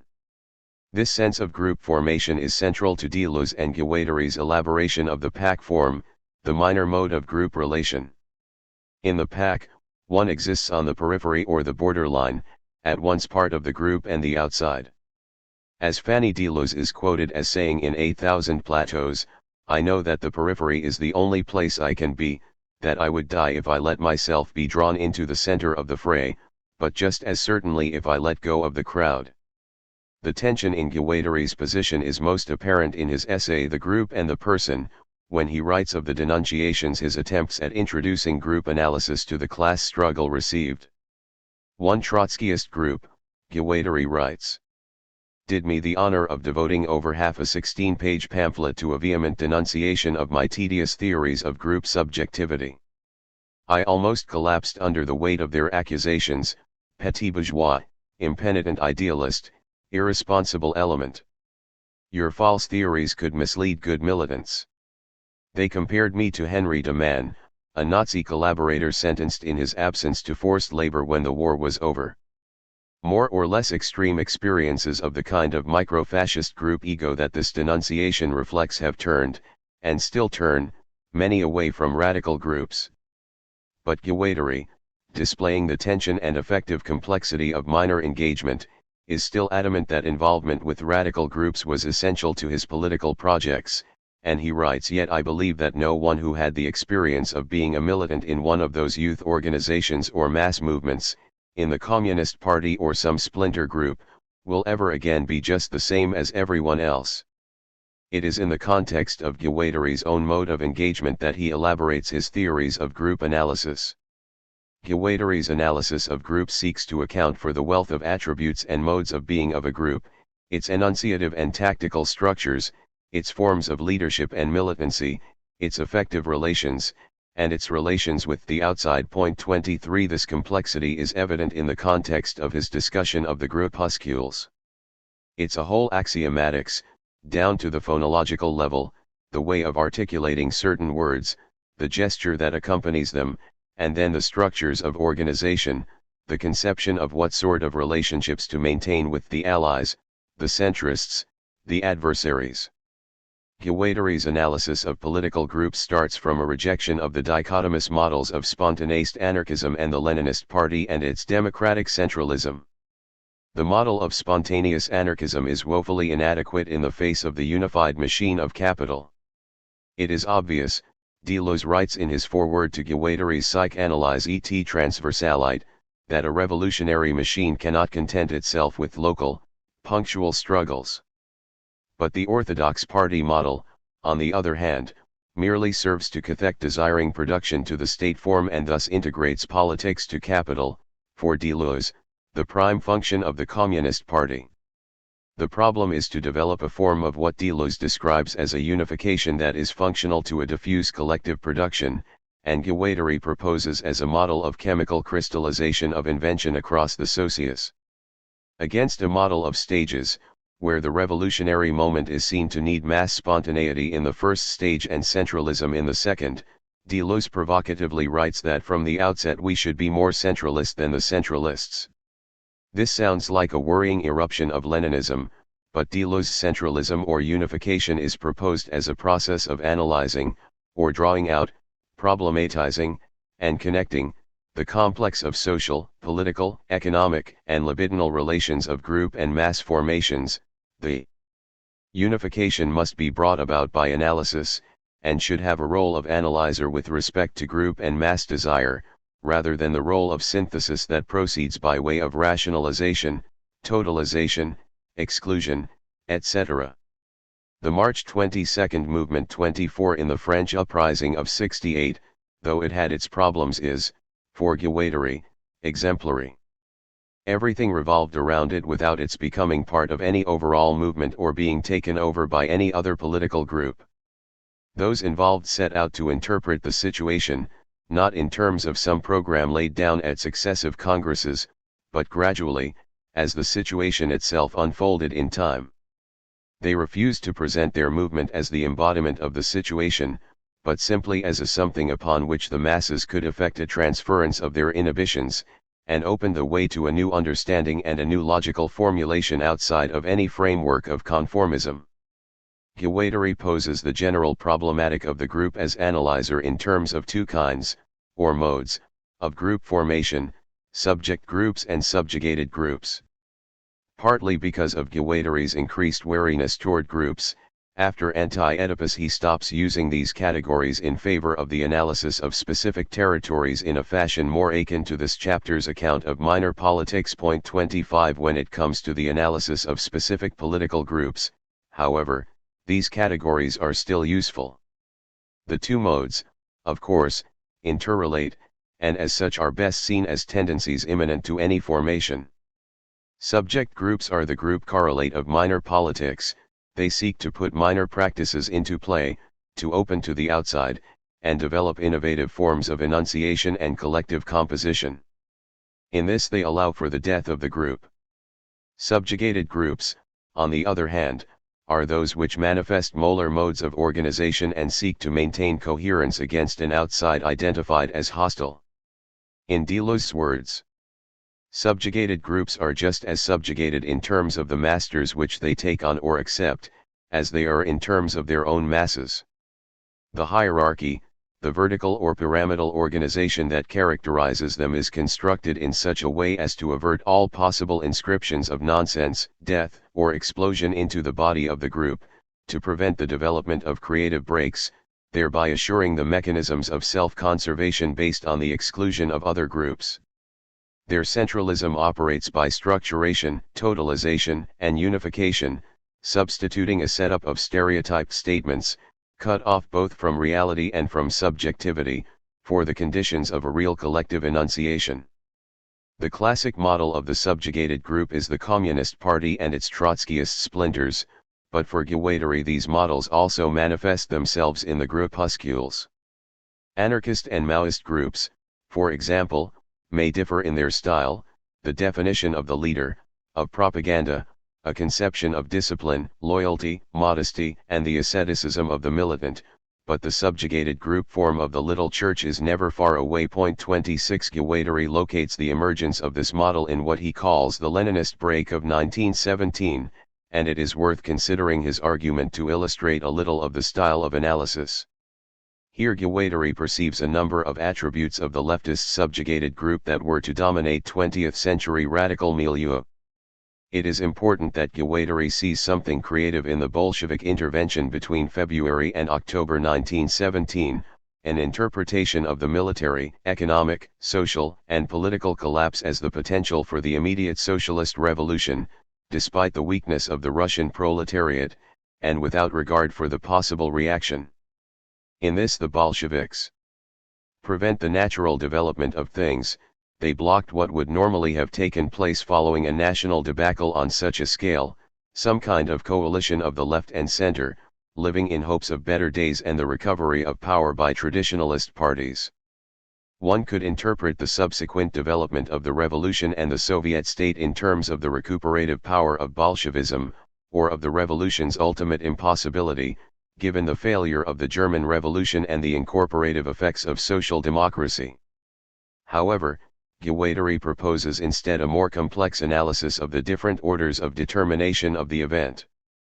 He focuses in particular on Lenin, and the organizational, political, theoretical, and ethical aspects of Bolshevism, and goes back to the moment of the fundamental Leninist breakthrough at the end of the Second Congress of the All-Russian Social Democratic Labour Party in 1903.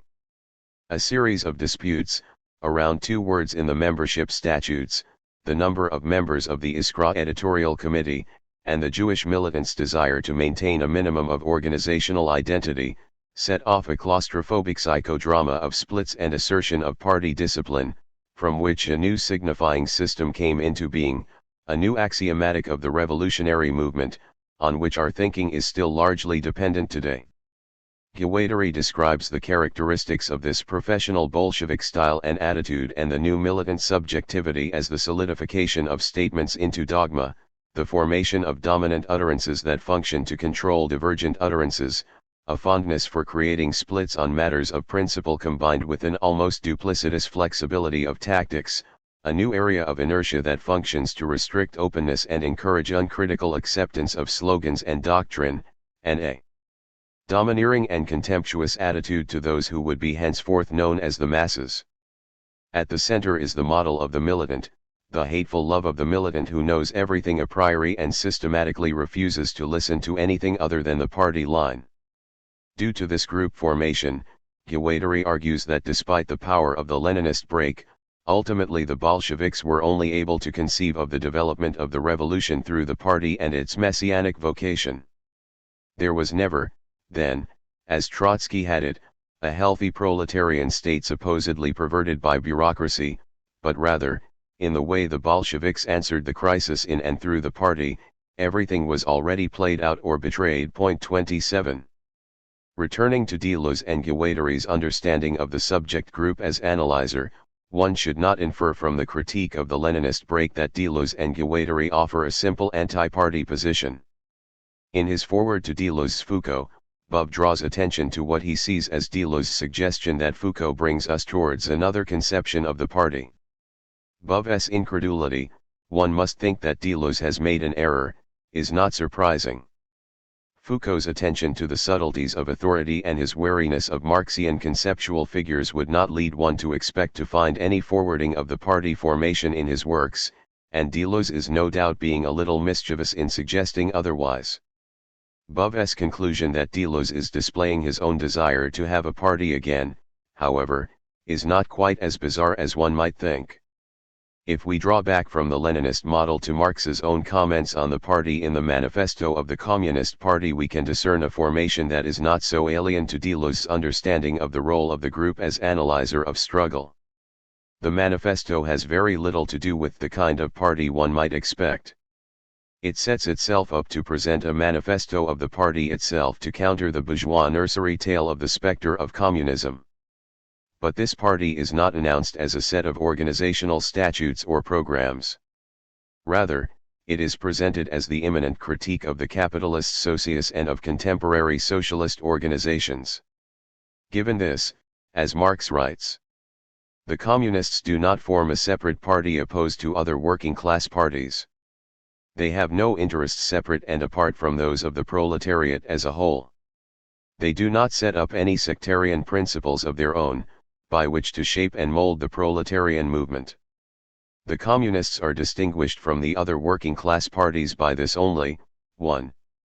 In the national struggles of the proletarians of the different countries, they point out and bring to the front the common interests of the entire proletariat, independently of all nationality. 2. In the various stages of development which the struggle of the working class against the bourgeoisie has to pass through, they always and everywhere represent the interests of the movement as a whole.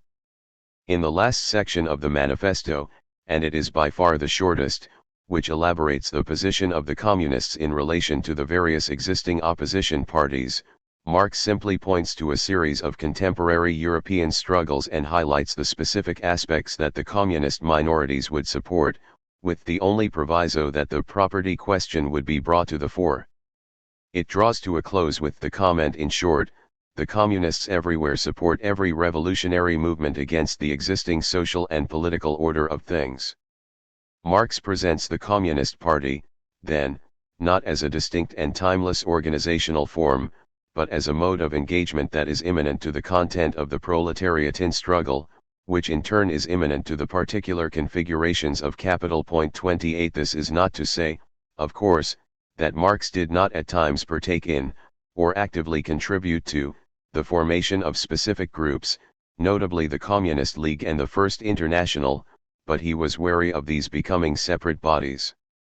Apart from the proletarian movement as a whole, and it was actual struggle, as he saw, for example, in the Chartists, where he located the movement of capital's overcoming, not in a distinct political formation or a state in waiting. 29 It is possible, then, to conceive of the party in Marx as a plane of the development of a body of experience, practice, and knowledge that develops through particular historical experiences and movements, and that is able, at the same time, to transcend particular experience, and maintain a critical stance to aspects of these movements, whilst, at certain moments, operating as a catalyst of struggle. 30 Odd as it might seem, it is in this context that I would suggest that Deleuze's model of unification and the group as analyzer should be considered, with the proviso, of course, that critical activity would draw out and problematize the wealth of relations and forces, not just tactical, but libidinal, affective, and personal,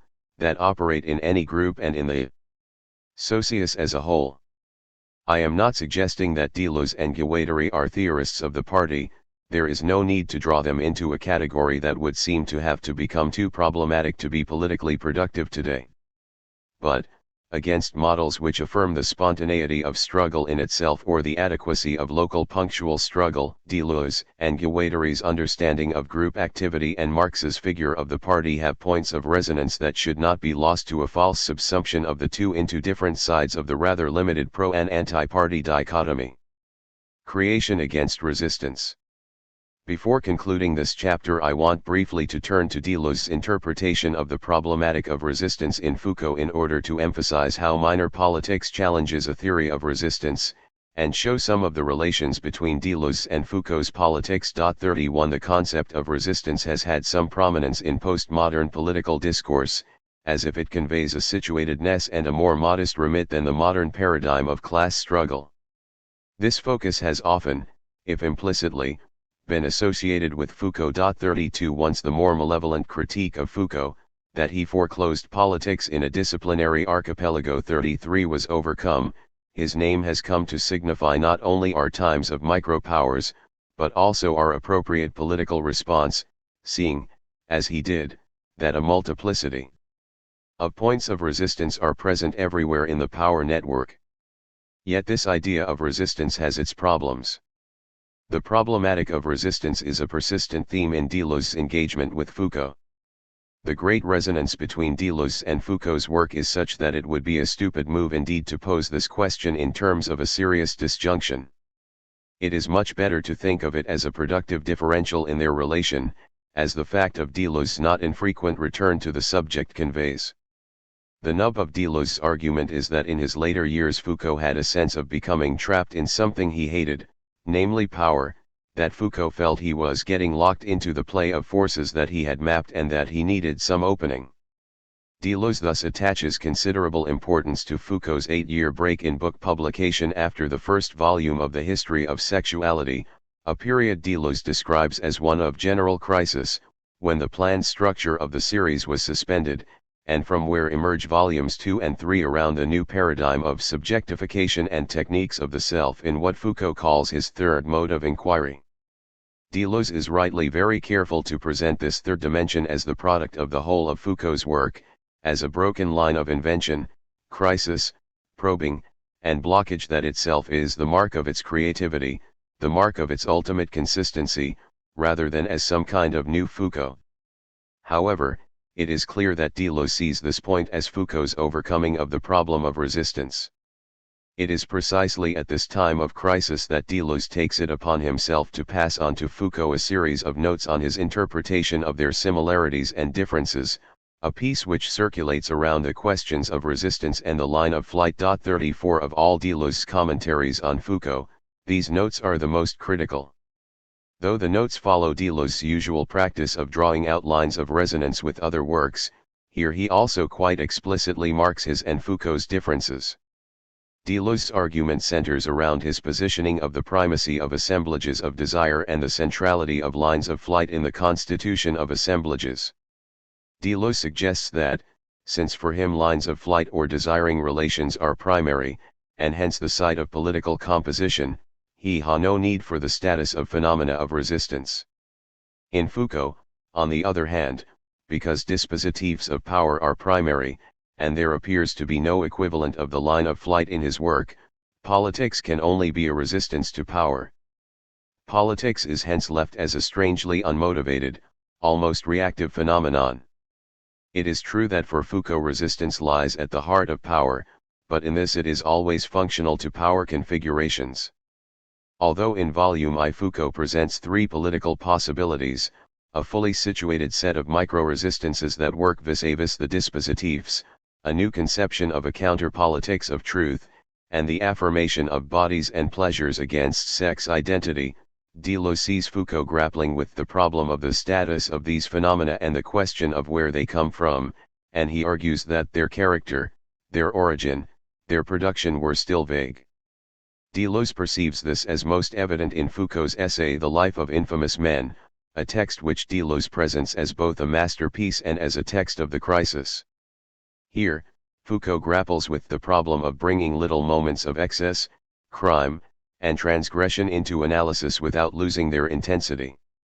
In the past, Foucault says, for want of the necessary talent these intensities were left outside his analysis, yet he credits the vibration and intensity of these moments as a fundamental driving force of his research. We can think of Foucault willing himself to do something with this intensity, but his solution here is to present these little transgressions in picaresque fashion as they are lit, for brief moments, by power relations. Their intensity is not theorized, but displayed. In Foucault's work after the crisis, however, once he moves into the problem of subjectification and techniques of the self in volumes 2 and 3, Deleuze sees the problem of resistance overcome. He reads the new work as the final working out of a problematic of the outside that pervaded all of Foucault's work, as itself the line of flight, or the primacy of undetermined force in a kind of vitalism. This is no return of the subject, but an emphasis on the ways power is deflected and opened, and a space of the self as event is produced in foldings of the outside/force in the invention of styles of life. Against a model of the outside, as infamy, madness, and so on, which is either functional to power, or a flash of transgression, the outside becomes a site which, through careful, tentative work on the self, emerges imminently to a life, as a way of escaping the self. The problem Deleuze sees Foucault addressing is one of need both to cross the line, and make it endurable, workable, thinkable. How far can we unfold the line without falling into a breathless void, into death, and how can we fold it, but without losing touch with it, to produce an inside co-present with the outside, corresponding to the outside. Thus in Foucault's later work the fold becomes a matter of bending the line so we manage to live upon it, with it, a matter of life and death. The line itself is constantly unfolding at crazy speeds as we're trying to fold it to produce the slow beings that we are, to get to the eye of the hurricane. Deleuze's reading of Foucault's work as a whole thus ends with a consideration of Nietzsche's Overman through a kind of Foucauldian primacy of resistance which has resonance with his own emphasis on composition. This is not to say that Deleuze's Foucault presents the two authors as one. The distinctions between them are, to extend Deleuze's comparison on the question of the primacy of desire, more than a question of words. It is, rather, to say that for Deleuze resistance is a bad model of politics, and ultimately one that Foucault himself overcomes. Conclusion. This chapter has argued that minor politics poses a direct challenge to political models founded on a delineated identity, whether in the form of a people or a self-declared marginal, where a particular people seeks to determine a coherent consciousness, history, and trajectory bolstered against the becoming of the world. Against these molar models, which are premised on the fetishization of an already present identity, minor politics is seen in the processes of creation, composition, and change within and across identities, programs, and practices. This chapter has sought to describe the minor modes and techniques of this creation. First, politics begins with specific and particular experience and oppression in the cramped spaces and impossible positions of small peoples who lack or refuse coherent identity, those who, constrained by a wealth of determining social relations, exist under, and in a sense affirm, the condition that the people are missing. But minor politics is not a resigned turn to the local or particular as such. Rather, it is a politics oriented towards social relations and their possibilities for becoming beyond identity. For, in cramped space, without self-secure delineated identity and autonomous concerns, politics ceases to be a self-referential process of self-actualization, and becomes a process of engagement with the social relations which traverse minorities and determine their movements, a necessary move if anything is to be actively lived. Each cramped situation shows a point of departure, a point of deterritorialization. In this sense, politics emerges across the social, there is no privileged site or subject of minor politics. This is not, however, a pluralist process of the affirmation of each minority concern. Minorities only actualize minor politics insofar as they continually open up to social relations and to the lines of deterritorialization of the social. Because of the relay between the particular intrigue and social relations, politics is driven as much by situation and event as by the concerns of the particular minority. Gone, then, is any existential or political security of a ghettoized margin. Deleuze is indeed somewhat contemptible of such states. Marginals have always inspired fear in us, and a slight horror. They are not clandestine enough. 35 Marginals in this sense are those who appreciate the cramping force of major forms, but, rather than choose to engage with these relations, seek instead to carve out an autonomous identity against them, shoring up their own particularity against the world. This is perhaps the greatest threat to the minoritarian becoming of minority groups, who after deterritorializing major identity can easily re-territorialize around a particular minority identity.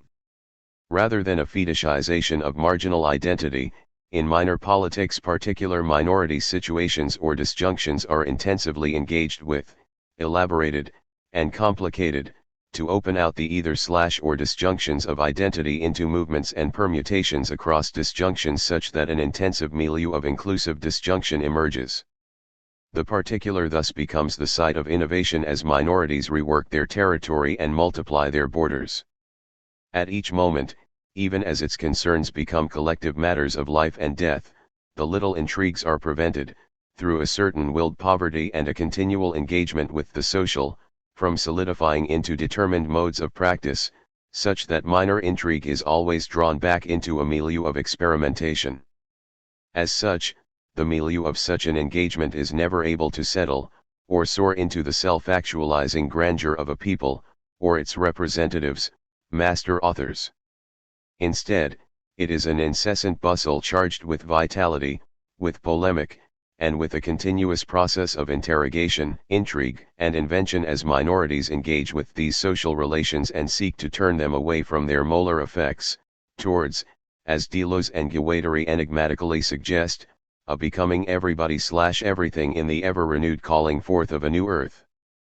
Beyond this general process, the minor relation to the social is characterized by Kafka's double flux as a site of contemporary social arrangements and their lines of flight.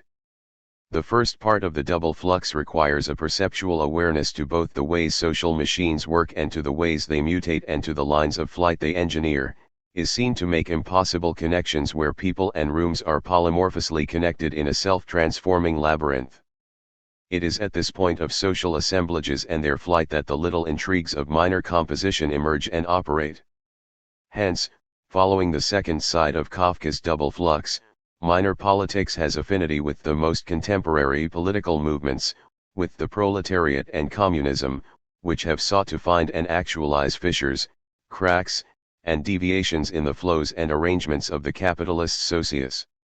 As I argued, such minor engagement has its correlate in forms of authorship as foci of creation on the borderlines of a group that operate as relays between the group and the social.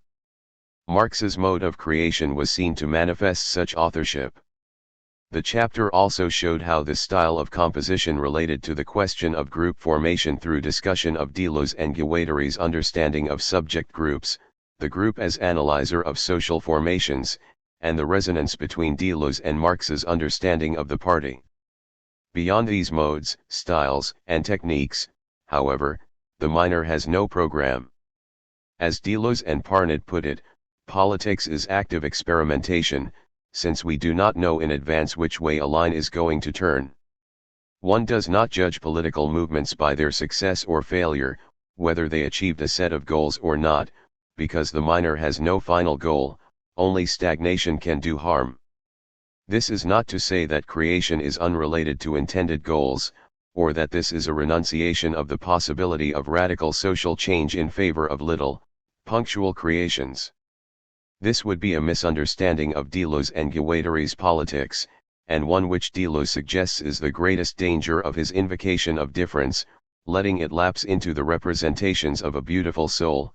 There are only reconcilable and federative differences, far removed from bloody struggles.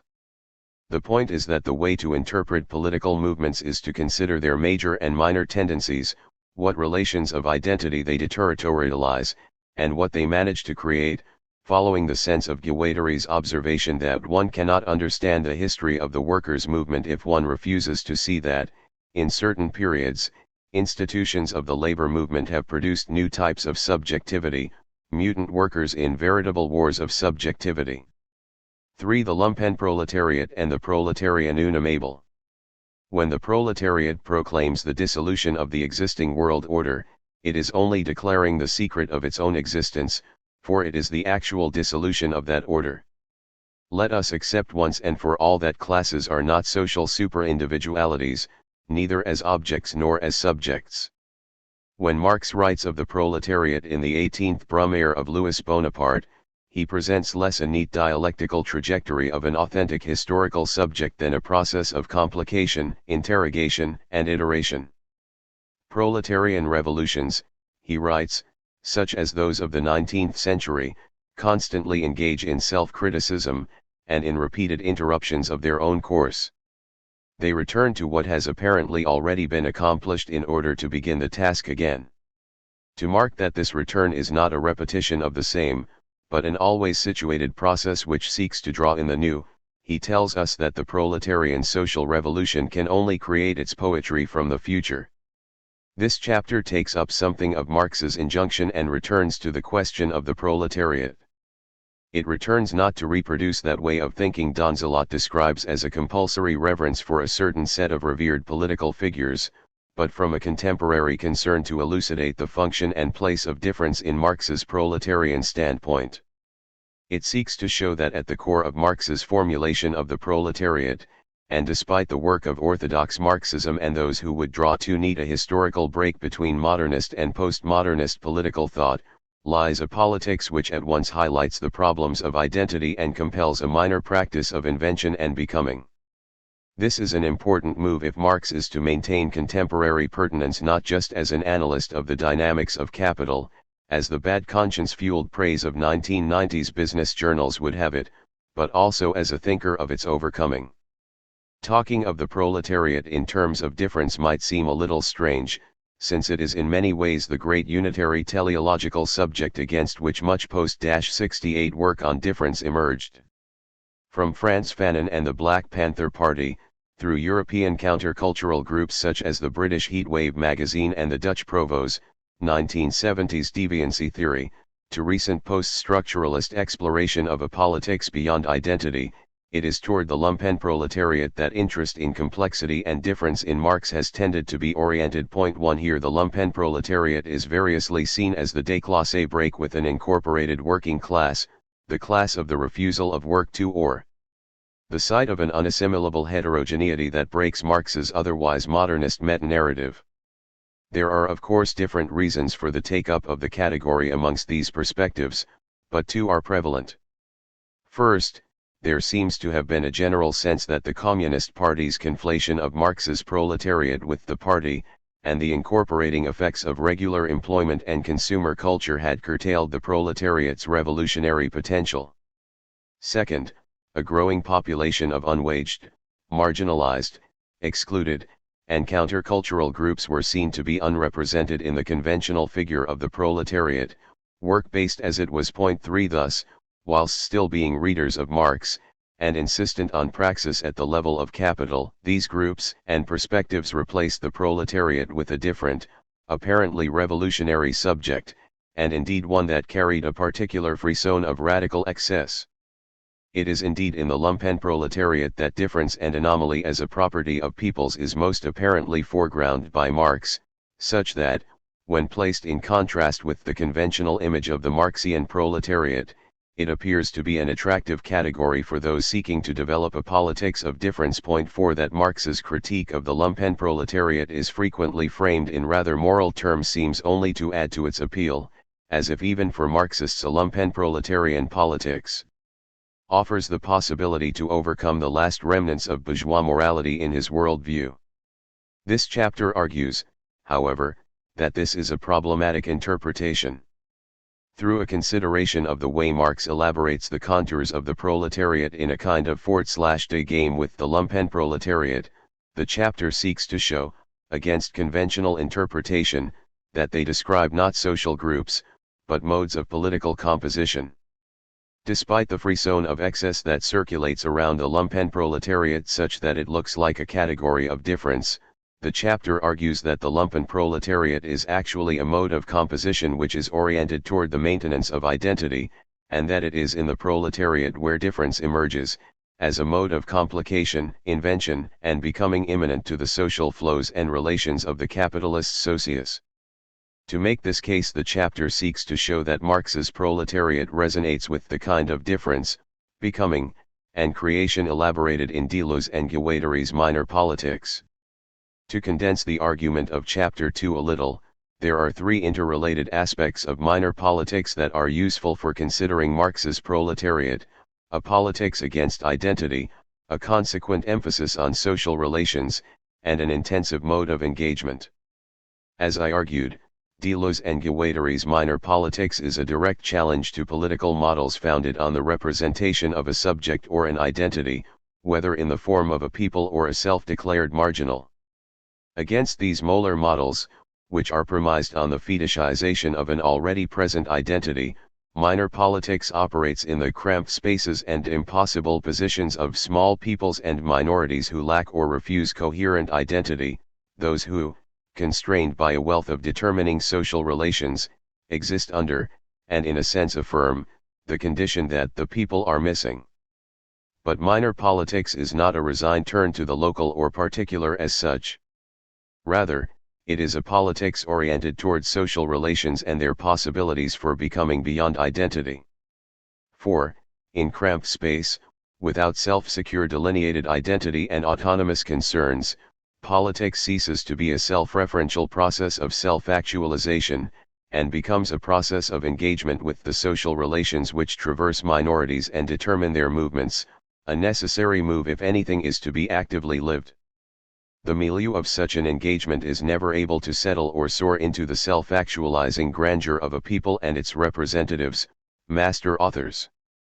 Instead, it is an incessant bustle charged with vitality, with polemic, and with a continuous process of interrogation, intrigue, and invention as minorities engage with these social relations and seek to turn them away from their molar effects, toward, as Deleuze and Guattari enigmatically suggest, a becoming everybody/everything in the ever-renewed calling forth of a new earth.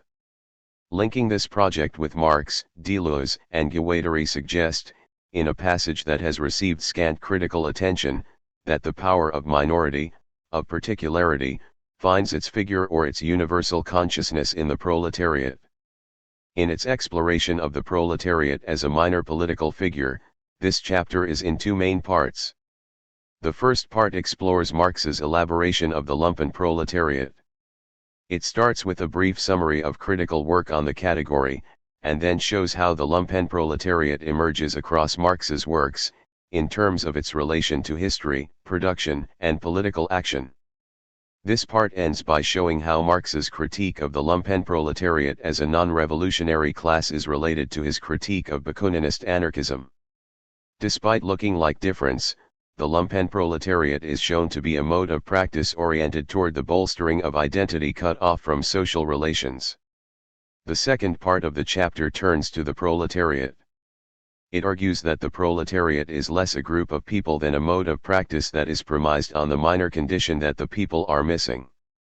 It exists in Marx's texts as a non-identitarian mode of practice, a minor figure or unamable, immanent to the mutational social relations of capital. 5 This part explores the absence of the proletariat from capital, Marx's intensive or minor mode of engagement, and the proletariat's relation to the manifold social relations of capital and the critique of work. Whilst the first part of the chapter follows the empirical detail of Marx's critique of the lumpenproletariat, the second part works at a more conceptual level, and is relatively concise.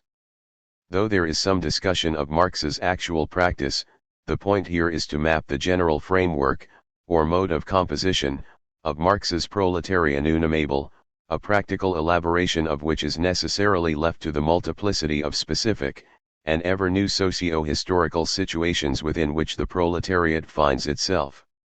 Critical work on Marx's lumpenproletariat. In the relatively small amount of critical work devoted to explication of Marx's lumpenproletariat, it is something of a truism that Marx leaves the category rather undeveloped. Yet, whilst one may be tempted to interpret this conceptual underdevelopment as a sign of the relative insignificance of the category as compared to the serious business of Marxian political economy, the lumpenproletariat actually has a pivotal place in Marx's understanding of radical class formation. The critical work on Marx's category falls roughly into two perspectives. First, in the 1970s it tends toward a mapping and clarification of the category in the process of delineating a clear constituency of the lumpenproletariat and proletariat, and second, in the 80s and 90s, the lumpenproletariat returns as a site of difference in post-structuralist attempts to deconstruct Marx and open up difference in his texts. 6 I will briefly consider these perspectives. The classic work by Draper begins by lamenting the tangled misunderstandings, misinterpretations and even mistranslations that have accompanied the category of the lumpenproletariat. In an admirable work of explication, Draper develops what he sees as the specific historical, political, and economic meanings of the category, suggesting that though underdeveloped, there is nevertheless something quite distinct about the lumpenproletariat as, most essentially, those peoples that are being exuded, extruded, excreted from the class structure and onto the scrap heap. Hirst undertakes a similar task of clarification, though this time in favor of laying bare the facts of Marxian class analysis in an analytic arbitration that replicates Marx's contempt, but now specifically directed at radical deviancy theorists who would seek to include criminal practice and marginals within the community of the workers' movement. Hirst suggests that the condemnation of the lumpenproletariat should not be dismissed merely as a bourgeois moralism on the part of Marx and Engels. On the contrary, it is the result of a sophisticated materialist understanding of the reactionary nature of the marginal and criminal classes. The conceptual contours of the lumpenproletariat are, however, not so easily identifiable. Marx's account of the lumpenproletariat cannot be easily read as a simple analytic cleansing of the dangerous classes for the simple fact that he does not succeed in producing a clear constituency, successfully excised or not. This nebulous non-class takes multiple guises and is placed in varying historical trajectories. As such, it appears to pop up everywhere rather than exist as a neat and distinct social group. 7 Such confusion has led some more recent theorists influenced by psychoanalytic and post-structuralist frameworks to posit the lumpenproletariat not as a social group, but as the eruption of heterogeneity in Marx's conceptual system. In a fascination/repulsion account of lumpen decrepit excess, Andrew Parker suggests that in Marx's lumpen proletariat we see the structuring effects of eroticism and a repressed economy of anal pleasures between Marx and Engels. And Peter Stollybras uses psychoanalytic frameworks to argue that Marx composes the purity of the dialectic through the spectacle of lumpen heterogeneity. In this, he suggests, the lumpen proletariat may be the space of the political as it escapes from determined class composition. But the classic work here is Geoffrey Melman's Revolution and Repetition. Melman argues that on Marx's contact with the lumpen proletariat in the 18th Brumaire, a certain proliferating energy is released that disrupts all dialectical identities with an unassimilable heterogeneity. Where the higher was inevitably to be overthrown by the lower, the bourgeoisie by the proletariat, those two poles remain constant and are mutually impoverished by a strange eruption of something lower than the low. At the top. For Bonaparte seems to short-circuit both dialectic and class struggle in gathering in his service the scum, offal, refuse of all classes, the lumpen proletariat. Specular, or reversible, relation is exceeded by a heterogeneous, negatively charged instance whose situation is one of deviation or displacement in relation to one of the poles of the initial opposition. Melman's rather Derridean conclusions that, despite himself, Marx cannot help affirming the heterogeneity of the lumpen proletariat, and his notion that it is a specifically literary Marx where difference emerges, are problematic, because the argument fails seriously to address the materialist core of Marx's thesis. However, Melman's concern not to elaborate the identity of the lumpen proletariat but to consider its relation to heterogeneity across Marx's system as a whole is one I have some affinity with. Where this chapter differs is that it presents heterogeneity not as a lumpen disruption of a neat dialectical schema of the bourgeoisie and proletariat as two distinct classes, but as a property of the category of the proletariat. To make this case we need to turn to Marx's work. The lumpen proletariat as Marx's knave class. Marx's category of the lumpen proletariat does not emerge as a simple addition to an already fully developed historical materialist lexicon populated by clearly elaborated class agents. Indeed, in many ways the categories of the proletariat and lumpen proletariat develop integrally. In the 1840s, as Bester has shown, the vocabulary of the nascent socialist, communist, and anarchist movements was in a state of formation, and many different terms were coined in rapid succession in a veritable neological feast. It is striking, for example, that when in 1848 Marx and Engels set forth the communist program, the word communist was only 8 years old and was still very much undetermined in its content. 9 More pertinent to my argument, whilst the term proletarius was used to describe the lowest class of ancient Roman community, the European variants of the words proletariat and proletarian were only emerging into a modern definition as free wage worker in the late 1830s and 40s with the developing workers' movement. 10 Until then, it had decidedly derogatory connotations. Originally designating those who had no value other than that they produced offspring, then vanishing from use in the second Christian century. From the 14th century up until Marx's era, proletarian was a derogatory term akin to rabble and knave.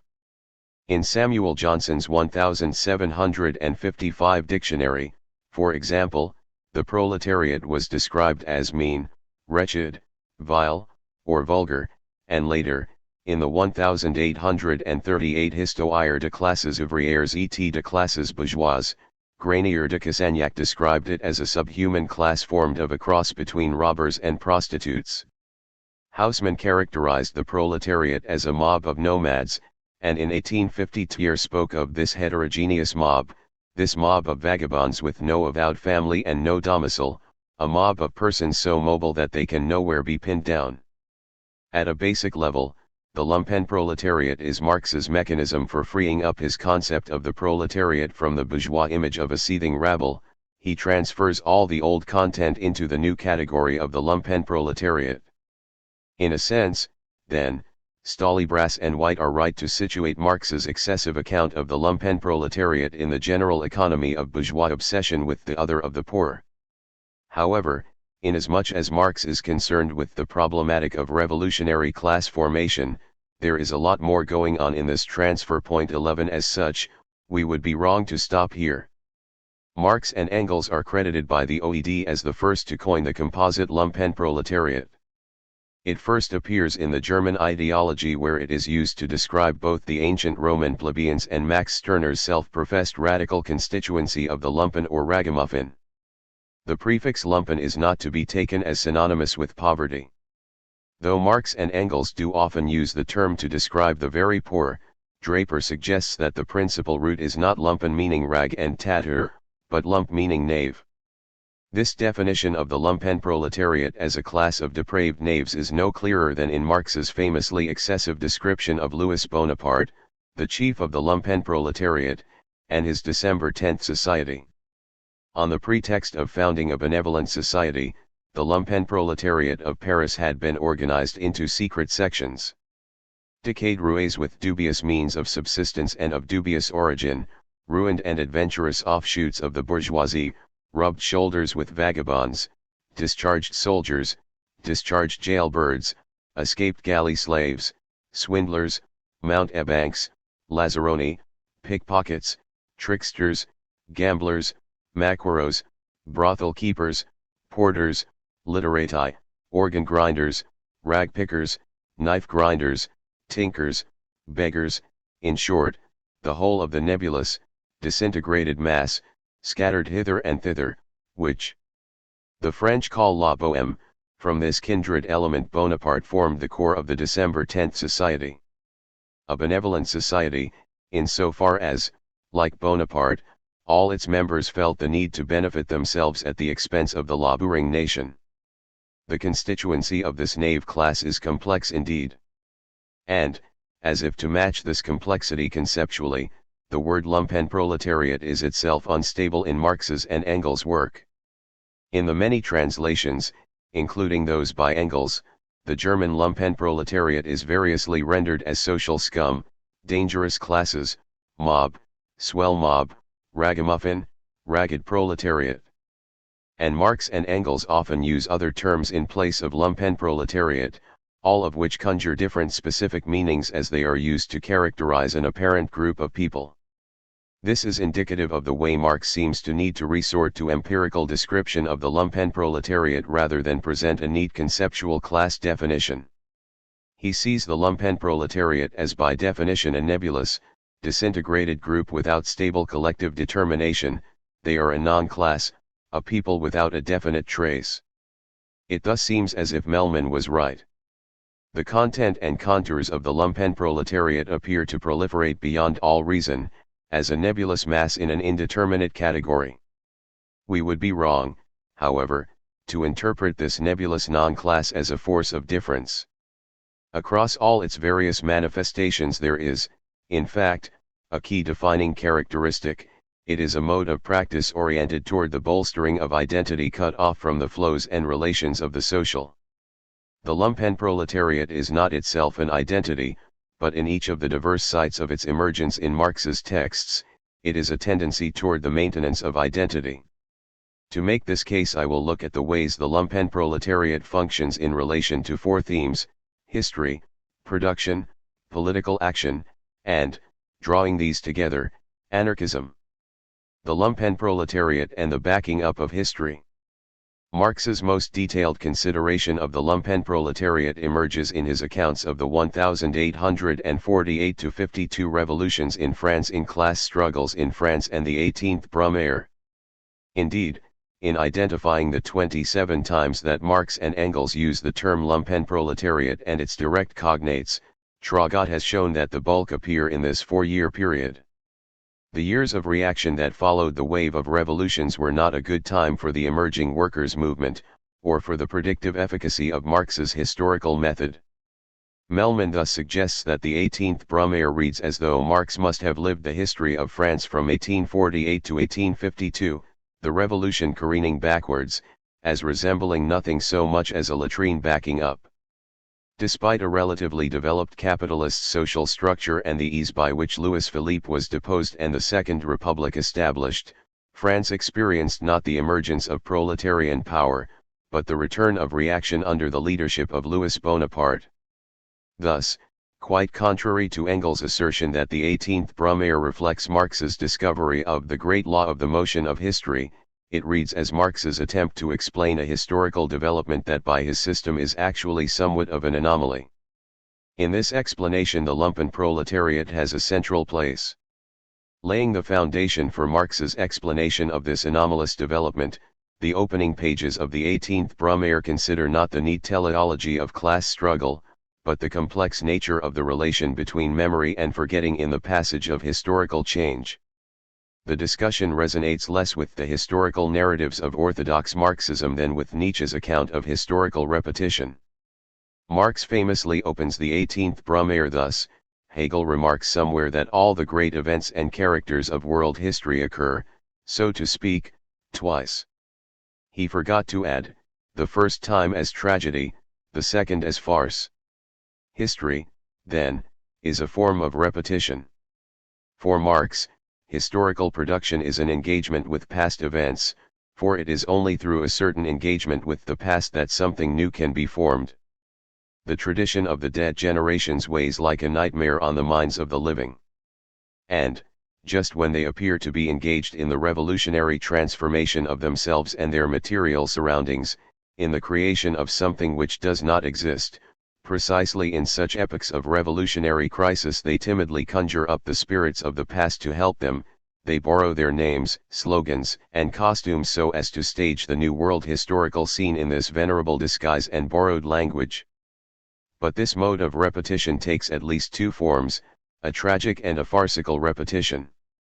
In the tragic repetition, the resurrection of the dead served to exalt the new struggles, rather than to parody the old, to exaggerate the given task in the imagination, rather than to flee from solving it in reality, and to recover the spirit of revolution, rather than to set its ghost walking again.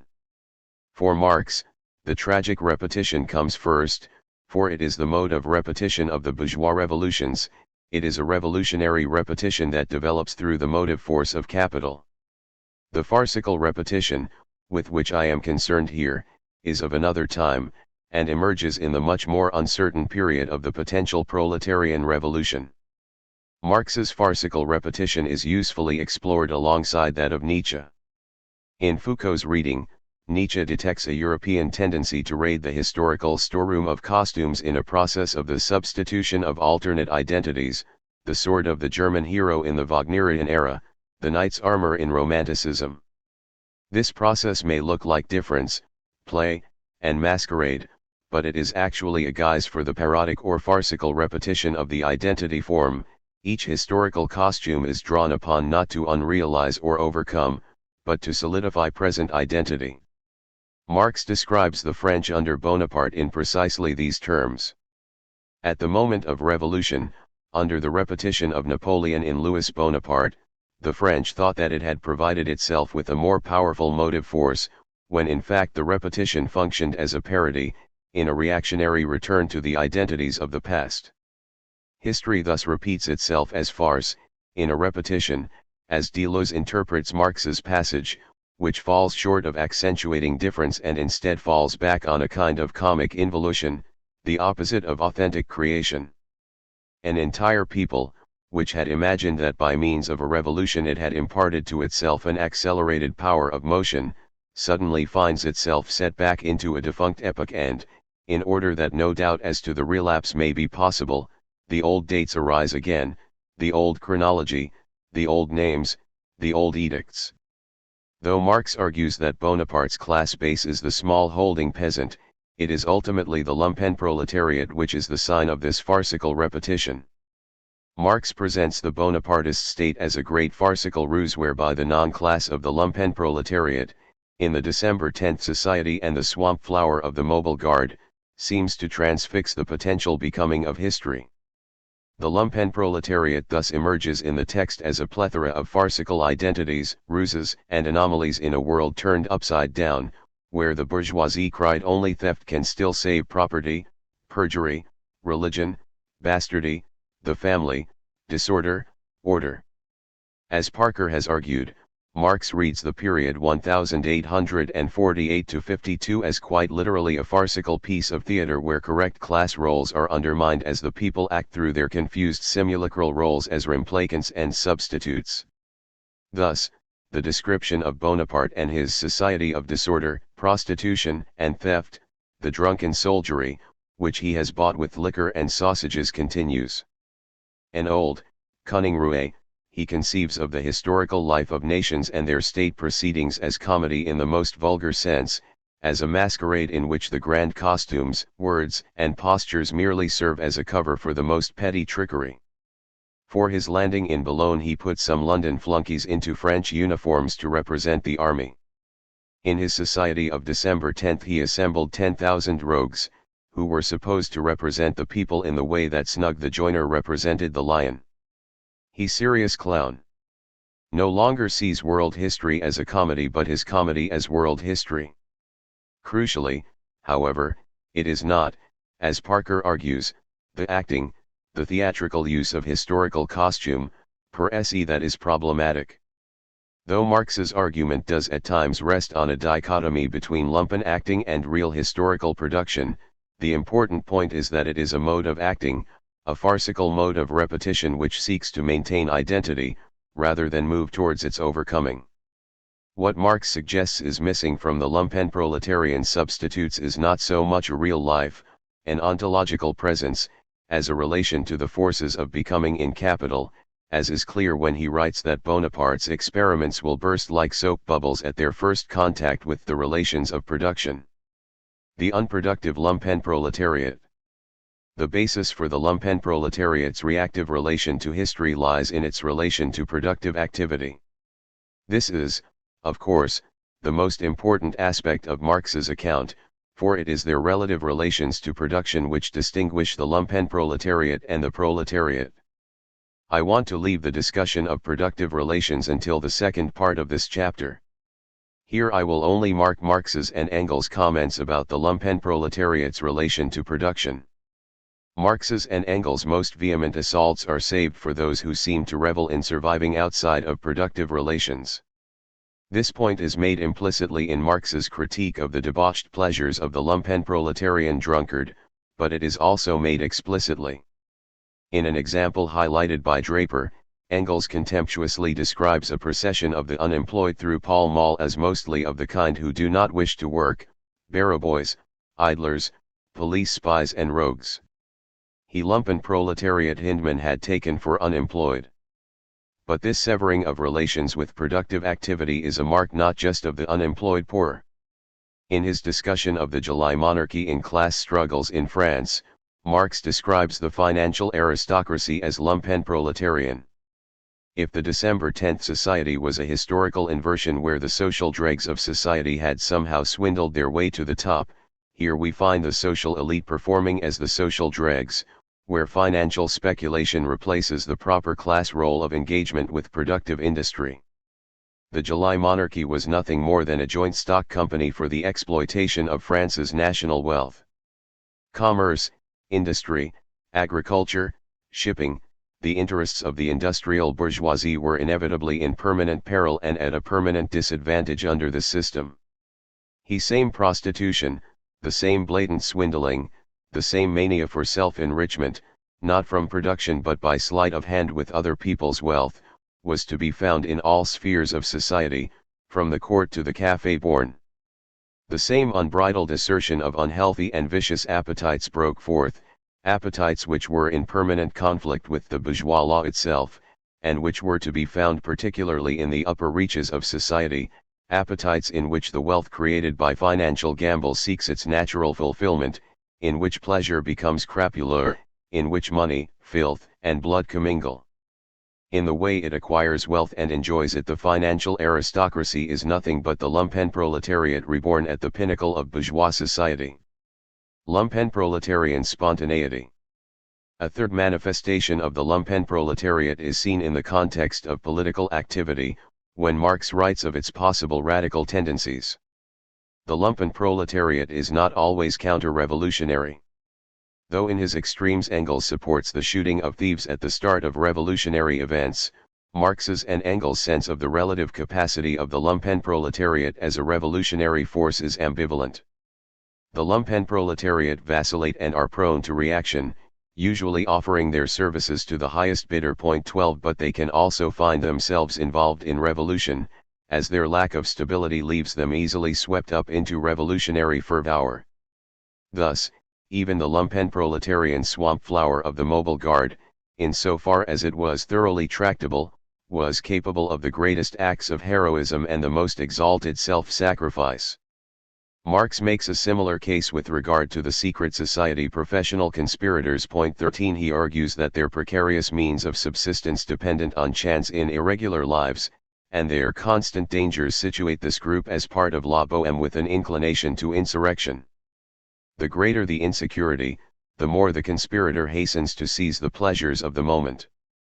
The desperate recklessness which is exhibited in every insurrection in Paris is introduced precisely by these veteran professional conspirators, the hommes de coups de main. They are the ones who throw up and command the first barricades, who organize resistance, lead the looting of arms shops. In a word, they are the officers of the insurrection. But though insurgent, Marx criticizes the conspirators for their extra-social spontaneity. As officers of the insurrection, these conspirators mistake the adequate preparation of their conspiracy for the revolution, and thus they attempt to launch a revolution on the spur of the moment, without the conditions for a revolution. They are like alchemists of the revolution. They leap at inventions which are supposed to work revolutionary miracles, incendiary bombs, destructive devices of magic effect, revolts which are expected to be all the more miraculous and astonishing in effect as their basis is less rational. Bakunin's lumpenproletariat. In these three manifestations of lumpenproletarian practice we see a category which is marked by its externality to capitalist social relations and its inability to engage with the potential becoming of history. The political importance of this account comes to the fore in the unfolding of the First International, the emerging split between Marxism and anarchism, in Marx's dispute with Michael Bakunin, the man Engels dubbed as the Lumpen Prince. 14. Though the conventional presentation of the split between Marx and Bakunin centers on a statism/anti-statism conflict over the dictatorship of the proletariat, a far more important distinction resides in their differences on the question of the revolutionary agent. 15 Whereas Marx, as I consider below, sees the emergence of the revolutionary proletariat as imminent to capitalist social relations, Bakunin considers workers' integration in capital as destructive of more primary revolutionary forces. For Bakunin, the revolutionary archetype is found in a peasant milieu. 16 And amongst educated unemployed youth, assorted marginals from all classes, brigands, robbers, the impoverished masses, and those on the margins of society who have escaped, been excluded from, or not yet subsumed in the discipline of emerging industrial work, in short, all those whom Marx sought to include in the category of the lumpenproletariat.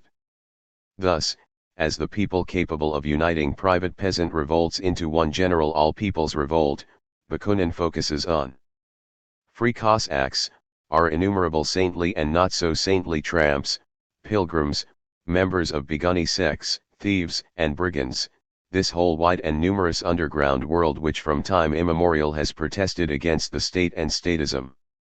Such people, Bakunin argues in a fashion not so different from Marx's account of lumpen spontaneity, are fired with a trans-historical instinctual rage, a native movement of a turbulent ocean, and it is this revolutionary fervor, immanent to their identities, not class composition within capitalism, which elects them for their political role.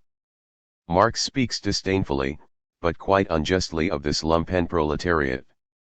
For in them, and only in them, and not in the bourgeois strata of workers, are there crystallized the entire intelligence and power of the coming social revolution.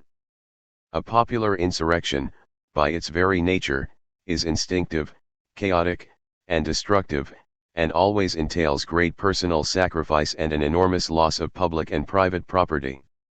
The masses are always ready to sacrifice themselves, and this is what turns them into a brutal and savage horde, capable of performing heroic and apparently impossible exploits, and since they possess little or nothing, they are not demoralized by the responsibilities of property ownership. They develop a passion for destruction. This negative passion, it is true, is far from being sufficient to attain the heights of the revolutionary cause, but without it, revolution would be impossible. Revolution requires extensive and widespread destruction, a fecund and renovating destruction. Though Bakunin's category of the lumpenproletariat may have a broader catchment than Marx's 17, it is clear that they both largely agree on its components as an identity removed from capitalist social relations. Whilst for Marx the lumpenproletariat is a tendency, vis-a-vis history, production, and political action, toward identity, for Bakunin the lumpenproletariat embodies in its present identity a kind of actually existing anarchism. 18 The centrality of present identity to Bakunin's formulation is such that, when he does venture into theory, he places a premium on abstract humanist concepts like freedom and equality. 19 Bakuninist anarchism, for all its emphasis on the marginalized, downtrodden, and rebellious, is thus subject to the same critique Marx raised against utopian socialism, as that which posits a transcendent idea of a perfect social form and deploys historically decontextualized eternal truths of human nature and man in general, rather than engaging with the expansive fluid state of material life in specific socio-historical relations. 20 It is to a politics of these fluid relations that I now turn. Capital's missing proletariat. If Marx's lumpenproletariat as a category of identity emerges through the amassing of attributes and historical examples, the non-identity of the proletariat, what I will call the proletarian unamable, is formulated with a decided lack of empirical description and hardly any sense of its positive content. In carving off the lumpenproletariat, Marx leaves the proletariat in a rather anemic, stripped-down state. We would be wrong, however, to interpret the apparent lack of positive description as a sign of the simplicity or weakness of the proletarian political figure. In fact, as I argue below, the stripped-down formulation of the proletariat is central to its political force. Despite the fact that the proletarian mode of composition has been translated, through orthodox Marxism and the Soviet model, into a delineated molar subject with a clear and well-determined set of political practices and techniques, I want to argue that Marx's proletariat describes a mode of composition which calls forth processes of minor difference and creativity without or against determined subjectivity. To make this case, the following discussion explores the mode of composition of Marx's proletariat through the framework of minor politics laid out in the introduction to this chapter. It considers the absence of the proletariat from capital, Marx's consequent intensive and incessant engagement with his milieu, and the place of manifold social relations and work. In seeking to elaborate the contours of the proletarian unamable, it is instructive to follow some of Balibar's argument in Search of the Proletariat. Balibar begins his search by pointing to a central paradox in Capital, namely that the proletariat, the agent of Marx's politics, that which links the analysis of exploitation to revolution, is almost completely absent. It is absent from the consideration of the labor process, the process of exploitation and of wages, and emerges only in terms of its insecurity, instability, and embodiment of an economically instituted violence, rather than, say, its positive force. Unlike Negri, who sees this absence as a sign of the objectivist nature of capital, Balibar suggests that it is central to what Althusser sees as Marx's opening of a new continent of thought, vis-a-vis not just liberal categories of economics and politics, but also the radical political current of which he is part. This opening is not manifest as a neat break with the presentation of a new subject because, given the proletariat's essence as a self-abolishing overcoming of the existing world order, it is impossible for Marx to present a positive identity within the terms of the milieu and episteme he works within. Instead, Marx practices an intense and heated engagement with the terms of his milieu. As Balibar argues, the vacillations in Marx's more overtly politically engaged works between the oppositions of economics/politics, statism/anarchy, compulsion/freedom, hierarchy/equality arise not from an intellectual weakness or uncertainty, but because these are the essence of the conceptual and political milieu of Marx's time, within which he is constrained, the space being full, or to use Deleuze and Guattari's terms, cramped. In fact, what these still elusive analyses demonstrate is that Marx's political theory and action have no proper space in the ideological configuration of his time.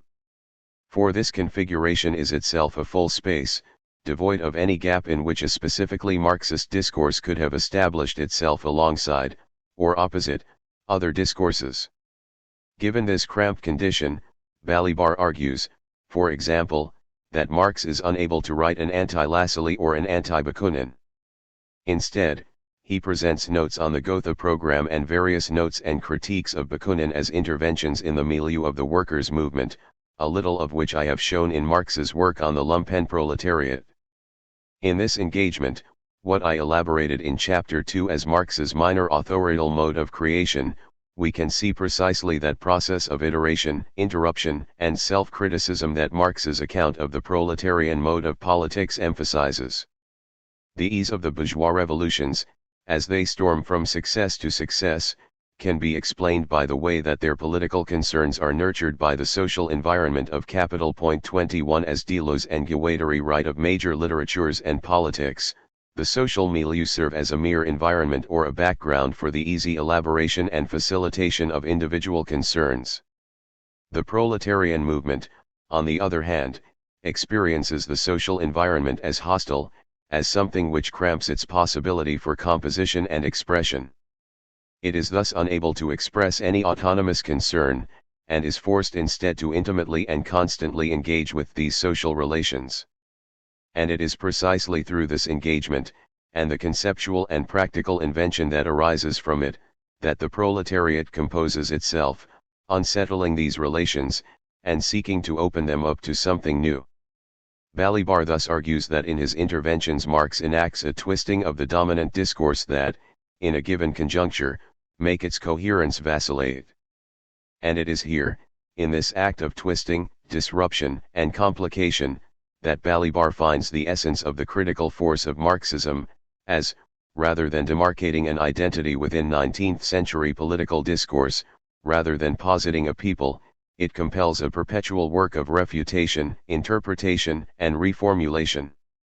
It is precisely because it is unnamed, or, demarcated and elaborated as an autonomous political subject, that the radical force of the proletariat, vis-a-vis the identities and dichotomies of 19th-century thought is maintained. To be at once unnamed and to carry the force of disruption there must, nevertheless, be signs of the proletariat, something for this incessant engagement to draw out. Balibar thus places considerable importance on the few explicit references to the proletariat in Capital. First, Balibar suggests that the occasional use of the term is the bridge which allows Marx to cite significant passages from his earlier work, and so embed the text's analysis of capital in the workers' movement, a move symbolically confirmed in the dedication to Wolff. Second, Balibar draws attention to the addition of two references to the proletariat in the second 1872 edition, Marx's suggestion in the postface that the 1848 revolutions caused the breakdown of classical economics through the eruption of its repressed political content, and his discussion of the role of the working class in abolishing the Combination Acts. Crucially, these additions show the first signs of the proletariat not in the form of an autonomous identity, something which might face capital as an opposing subject, but as a movement immanent to capitalist relations. Manifold relations and the refusal of work. Moving away from Marx's own mode of engagement and the specific work of capital, these signs of the proletariat can now be placed in the broader context of Marx's conceptual system as a whole. Marx famously ties the proletariat, as we saw, in contradistinction to the lumpenproletariat, to social productive capitalist work. This is a work which produces more than mere subsistence, or surplus value as value in excess of the equivalent, a work which, as Spivak puts it, is superadequate. This emphasis on work leads Marx to say some rather outrageous things about the politically educational benefits of child labor. 22 And the legacy of orthodox Marxism has done much, as it collapsed communism into a red wage slavery. 23, to mold Marx as a celebrant of work. But, and this point is often obscured, This necessary relation to work in the production of the proletariat is not an affirmation of work itself. Marx is developing a politics immanent to the socio-historical composition of life, the social relations of the capitalist mode of production, not to any transcendental categories or practices. It is the centrality of work to capitalism, both as a transformative and a constraining power, that necessitates this focus. Marx's theory of capital is a theory of the composition of life as a complex and mutating social system, an organism that assembles not distinct entities, say, workers, machines, and natural objects, but relations and forces across and within apparent entities. Social forces and relations are primary. It is the way a socius conjugates its forces and relations that determines the forms and identities that populate it. So, for example, Marx's theory of machines, as I explore in Chapter 4, is not a trans-historical definition of the properties and effects of the machine, but a situated analysis of the way the socius composes human and technical forces. Marx thus presents machine-intensive production, when the machine comes into its own in what he calls real subsumption, as a vast automaton consisting of numerous mechanical and intellectual organs, where the automaton is the capitalist socius as a whole. The crucial point about the capitalist socius is that, unlike all previous modes of production which sought to conserve a set of relations and identities, it operates through constant change, constant revolutionizing of production, uninterrupted disturbance of all social conditions, as it seeks to continuously maximize surplus value in a process of production for production's sake.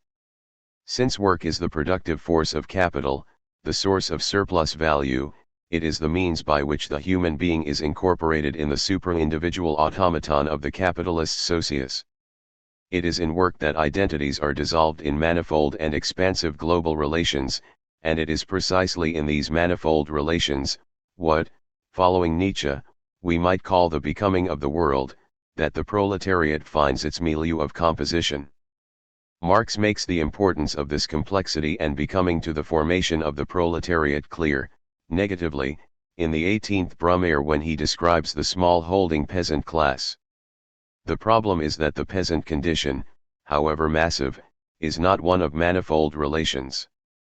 The small peasant proprietors form an immense mass, the members of which live in the same situation but do not enter into manifold relationships with each other. Their mode of operation isolates them instead of bringing them into mutual intercourse. Their place of operation, the small holding, permits no division of labor in its cultivation, no application of science and therefore no diversity of development, variety of talent, or wealth of social relationships. The small holding peasant class, Marx tells us, then, is composed of the simple addition of isomorphous magnitudes, much as potatoes in a sack form a sack of potatoes. 24 In contradistinction, the proletariat is composed of manifold social, natural, and technical relations, as it exists in that system where all that is solid melts into air, and that covers the whole surface of the globe, establish connections everywhere. But if work is the way that the human being is deterritorialized as it is incorporated in the expansive and mutating social organism, it is simultaneously the mechanism of the reterritorializing and recoding forces of capital. It is the mechanism, that is, whereby manifold relations are turned into the molar form of worker so as to enable the extraction of surplus value, such that work is also the vampiric mechanism of capitalism. 25 The capitalist and the worker are not, then, pre-given identities which face each other as distinct and opposing subjects, but are functions of capital, born, or, as Deleuze and Guattari put it, miraculated out of its body. Capital, that is an organic system. Crete out of it the organs which it lacks. The capitalist functions only as personified capital, capital as a person, just as the worker is no more than labor personified. 26. Whilst the proletariat is constituted in the transformative manifold of capitalist relations, it cannot, then, be identified with the workers as an autonomous and present identity, for this would be to base politics on an identity functional to the exploitation of capital. 27 Instead, The proletariat is the class of the overcoming of work and its identities. It is a mode of composition which seeks to actualize an absolute movement of becoming within and beyond the manifold social, technical, and natural forces and relations and constraining identities created by the capitalist socius. At the core of the proletarian mode of composition we thus see the strange return of a theme which was used as the basis for critique of lumpenproletarian practice, the refusal of work. The difference is that here the critique of work emerges not in an autonomous sphere outside of manifold capitalist relations, but as a politics immanent to them, immanent, that is, to the global class of workers. 28 Thus, as Gilles once put it, the proletariat is not the working class. 29 Rather the class of the critique of work. As one might guess from his critique of the lumpenproletariat, Marx rarely makes this point explicitly, but the essence of the proletariat is the abolition of work. It is one of the greatest misunderstandings to talk of free, human, social work, or work without private property. Work is essentially the unfree, inhuman, unsocial activity, determined by private property and creating private property. The abolition of private property becomes a reality only when it is understood as the abolition of work. This critique of work is, of course, a rather ambiguous political proposition. Marx declines to offer a coherent and timeless program of the way that the proletarian mode of composition should unfold. He neither describes the outcome of the proletarian overcoming, nor does he present a set of timeless proletarian practices. 30 To do so would be to tie proletarian practice to a particular socio-historical form of work, and as such would lead to an increasingly anachronistic political practice, and, ultimately, to the formation of a proletarian identity around a set of sanctioned political forms and techniques. In leaving the question of practice at the general level of work and its critique, Marx leaves the proletariat as something which must continually find its own forms and invent its own techniques from the specific configuration of work, the expansive flows, and the constraining, cramping, and vampiric practices and identities that populate the socius, that it finds itself within at any one time. Marx leaves the proletariat, that is, as an unamable. It is not determined or named in form or content, but is, rather, a compulsion to an ever-renewed and situated mode of composition in and against the manifolds of capital and its identities as it seeks to magnify the becoming of the world against identity, and so create its poetry from the future. 31. If the first basis for the continual self-criticism, return, and interruption of proletarian politics was that the people are missing, and can only be created through this process, the second basis is that the social relations that are its milieu of composition are ever changing.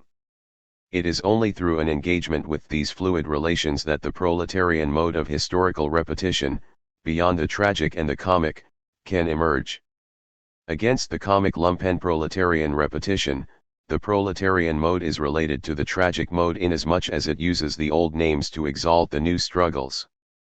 Unlike the tragic mode, however, which is ultimately based on the limited content of bourgeois society, the third mode of repetition interrogates, borrows, and criticizes the inherited conditions, costumes, and identities to finally slough off all its superstitious regard for the past. In order to arrive at its own content, the proletarian revolution must let the dead bury their dead. Previously the phrase transcended the content, here the content transcends the phrase. Thus, inasmuch as the proletariat is a self-overcoming, beyond the comic and the tragic, the production of something new entails a dramatic repetition which excludes even the hero. It is in this context that we can understand Deleuze and Guattari's proposition that the proletariat is the universal plane of minor politics.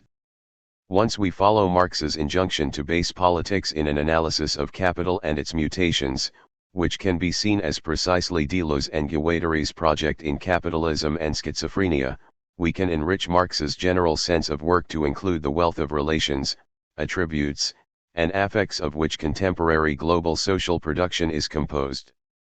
Immanent to these relations is a multiplicity of cramped minority peoples, peoples with particular experiences, practices, and ways of being determined by these relations. Deleuze and Guattari's alignment of the minor and the proletariat is not a suggestion that these minorities should somehow amass as groups to form a larger group of the proletariat. It is, rather, that the global plane of the proletarian unimable is at any one time populated by, or composed of, a multiplicity of cramped, complex, minor sites of engagement and processes of political invention. As minorities intrigues, inventions, self-criticisms, polemics, and creations problematize, and seek to deterritorialize, the manifold social relations which traverse them, they actualize a proletarian mode of composition in capital. 32 It is in the sense that we should understand Deleuze and Guattari's proposition that the problem of a proletarian class belongs first of all to praxis. 33 In practice, this is of course complex, difficult, and uncertain work, and the tendency to fall back on identity, as orthodox Marxism well exemplifies, is always present. But, ironically, given the certainties of the orthodox Marxist narrative, it is perhaps one of Marx's greatest lessons that politics emerges not from the self-certainty of identity, but from cramped and impossible positions where the people are missing, and must remain so if the secret of the proletariat, the movement of its own abolition, is to be actualized. As an aside, before concluding this chapter, I want briefly to consider Guattari's comments about the lumpenproletariat. Guattari raises the problematic of the lumpenproletariat in two different ways, both of which are different from my presentation of its place in Marx's work. At one point Guattari situates the lumpenproletariat, alongside the petite bourgeoisie, the aristocratic bourgeoisie, the non-guaranteed elite, and so on, as problematizing interzones of class and class struggle, taken as categories that imply perfectly delineated sociological objects: bourgeoisie, proletariat, aristocracy. Whilst Guattari is no doubt making this point in the context of orthodox understandings of class identity, he takes orthodox Marxist, even sociological, accounts of class at face value, where the proletariat and the lumpenproletariat exist as different groups, rather than modes of practice. The problem with this presentation has been the subject of this chapter. At another point he makes a more interesting intervention in the context of Leninist understandings of group formation. In the construction of the party group ego, Guattari argues that the category of the lumpenproletariat is deployed to excise and condemn the part of the masses that does not fall into place behind the party. One always finds the old schema, the detachment of a pseudo-avant-garde capable of bringing about synthesis, of forming a party as an embryo of state apparatus, of drawing out a well-brought-up, well-educated working class, and the rest is a residue, a lumpenproletariat one should always mistrust. This has certainly been the dominant mode of deployment of the category of the lumpenproletariat in Marxist politics, and Marx himself is not wholly innocent of the practice. In my presentation of the proletariat and lumpenproletariat, however, I have sought to show how the plane of the proletarian unimable is wholly different from the proletariat of the Leninist party model. 34 Indeed, inasmuch as the proletariat is immanent to the manifold relations of capital in a practice of overcoming, we are likely to find that groups and practices condemned as lumpenproletarian by party formations are often more proletarian than those who utter the condemnation, for the Leninist party model is actually functional to the maintenance of capitalist models of identity. Conclusion. This chapter has considered the place of difference in Marx's politics through an exploration of his categories of the lumpenproletariat and the proletariat. I have argued that far from a simple set of class subjects or empirical peoples, these two categories describe particular modes of political composition.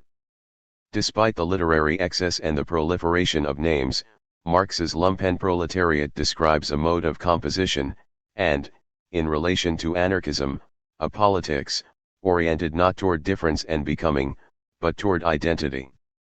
To use Deleuze and Guattari's terms, this is a molar politics in that in relation to history, production, and political action, the lumpenproletariat is a mode of practice that seeks not to engage with the manifold relations of the social toward its overcoming, but to turn inwards towards an affirmation of its own autonomous and present identity.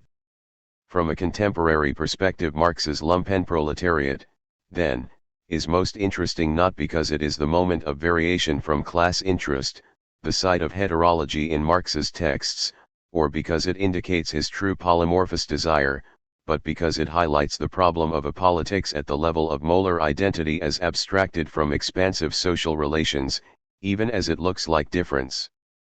The proliferation of historical names and attributes of the lumpenproletariat was shown to be in contradistinction to the unaming of the proletariat. Marx seems to play a /de game where at each moment, in relation to history, production, and politics, the lumpenproletarian tendency is cut off from the proletarian position. This does not, however, conform to a Freudian model of the /de game because it does not shore up the proletariat as an identity. For in each case the proletariat is left strangely absent, it is stripped down, seems to have no autonomous content, and is given hardly any positive empirical description. Instead, the continual severing of the lumpenproletarian position is part of the opening of the space of the proletariat as a mode of composition, what I have called the proletarian unamable, that seeks to overcome identity. Far from a weakness of Marx's position, the absence of the proletariat is fundamental to Marx's minor politics, a politics premised on the propulsive condition that the people are missing. For, given the impossibility of delineating an autonomous and fully present identity in the cramped terrain of the capitalist socius, proletarian politics is compelled to an incessant process of polemic, critique, and intervention in social relations. The points of focus of this proletarian engagement are the manifold social, technical, and natural relations and cramping molar mechanisms of capitalist production, or work, such that the proletariat is the class of the critique of work. As I have argued, in Marx's formulation the generality of work and the critique of work are necessarily maintained because the specific exploration and elaboration of these relations and practices is to be ever renewed through the most contemporary engagement. The very stripped-down nature of Marx's formulation of the proletarian unamable is thus functional to its emergence in a multiplicity of different ways throughout the manifold social plane of production as it is configured in any one time and place.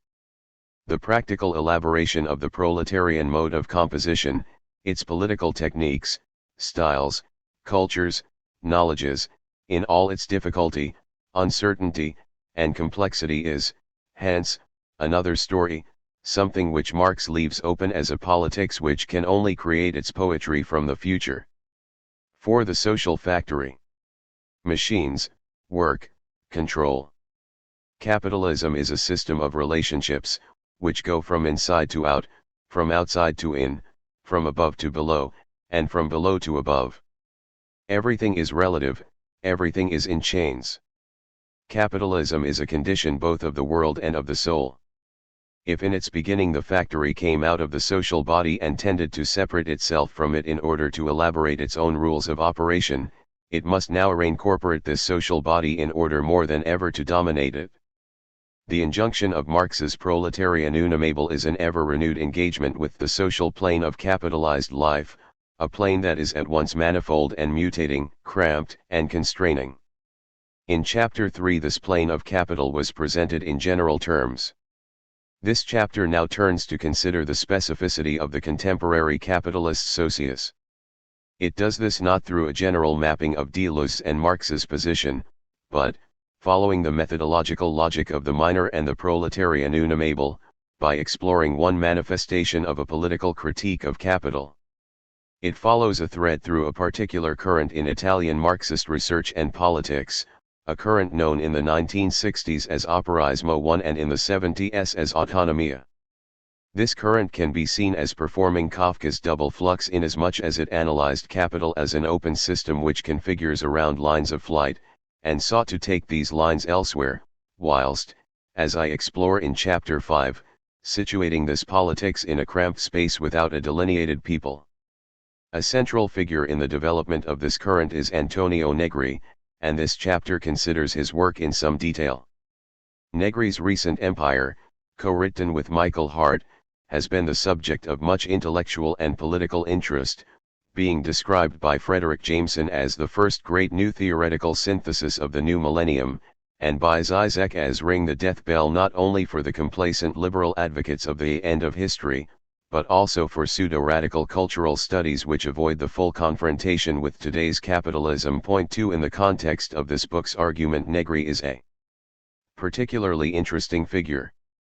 Negri's later work plays heavily on the possibilities of a conjunction between Deleuze and Marx. 3. And Negri's emergence in the English-speaking academy has had, as Wright points out, much to do with a certain Deleuzianism, following Deleuze and Guattari's own relation with Negri. Point 4. The work of Cleaver, Dyer, Wytherford, Red notes, Ryan, and Wright notwithstanding, Negri has recently come to prominence rather shorn of a critical sense of his relations to the movements, researchers, and theorists of operaismo and autonomia. This has been especially evident in the reception of Empire.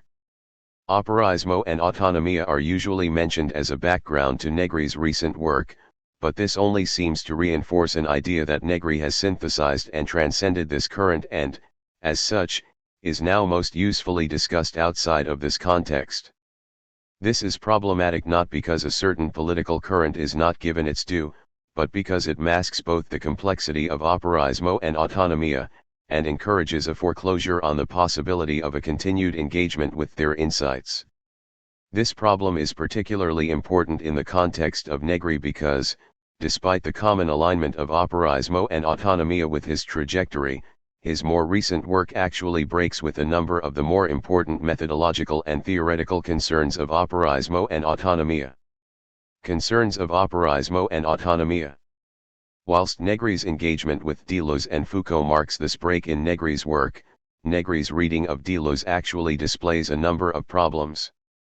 If we follow the minor imperative to consider an author as part of their minorities, and hence draw Negri back into relation to operaismo and autonomia, we actually find not only that operaismo and autonomia provide considerable insight into a minor theory and politics adequate to contemporary capital, but also that in a number of ways Deleuze's understanding of capital resonates more with operaismo and autonomia than it does with the apparently more Deleuzian Negri. Point 5. Whilst Negri develops the important analytic categories of socialized, affective, and immaterial labor, this chapter argues that he breaks with operaismo's and Deleuze's cramped and minor interrogation of the intricacies of capitalized production to develop a problematic understanding of an emerging autonomy in production.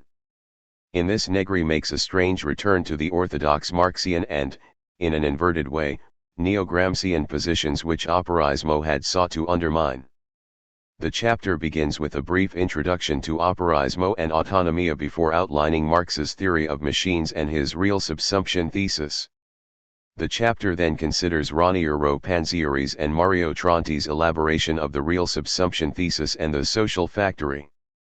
Through this I show how operaismo developed a very different position to both orthodox and neo-Gramscian Marxism, in that technical forces and social democracy were seen not as enabling lines of political mobility, but as creating a complex productive socius which left no room for an autonomous self-defined people or even subject of politics. I suggest that it was the recognition of this very cramped condition and the refusal to designate a coherent and autonomous people that was one of the core strengths of operaismo, as its cramped position compelled an intricate analysis of the new arrangements of production. The chapter then focuses on Marx's fragment on machines, a text which is of great importance to Negri and to contemporary understandings of work, and also has a place in Deleuze and Guattari's understanding of capital. I then show how Negri develops a problematic reading of the fragment in his understanding of socialized and effective labor and control. The chapter then moves to consider Deleuze and Guattari's understanding of the capitalist socius through an exploration of the capitalist abstract machine, axiomatics, machinic surplus value, and post-disciplinary control. The discussion of Deleuze and Guattari shows how they overcome the limits of Negri's analysis in a fashion that is more in keeping with operaismo's understanding of the social factory. Point 6. The chapter concludes with a sketch of the contemporary forms of machinic work and production. Introduction to operaismo and autonomia. Italian Marxism has been known to Anglo-American cultural studies almost exclusively through Gramsci. Point 7. This is no doubt partly an effect of the central role neo-Gramscian thought played in the development of the discipline away from Marxism in general.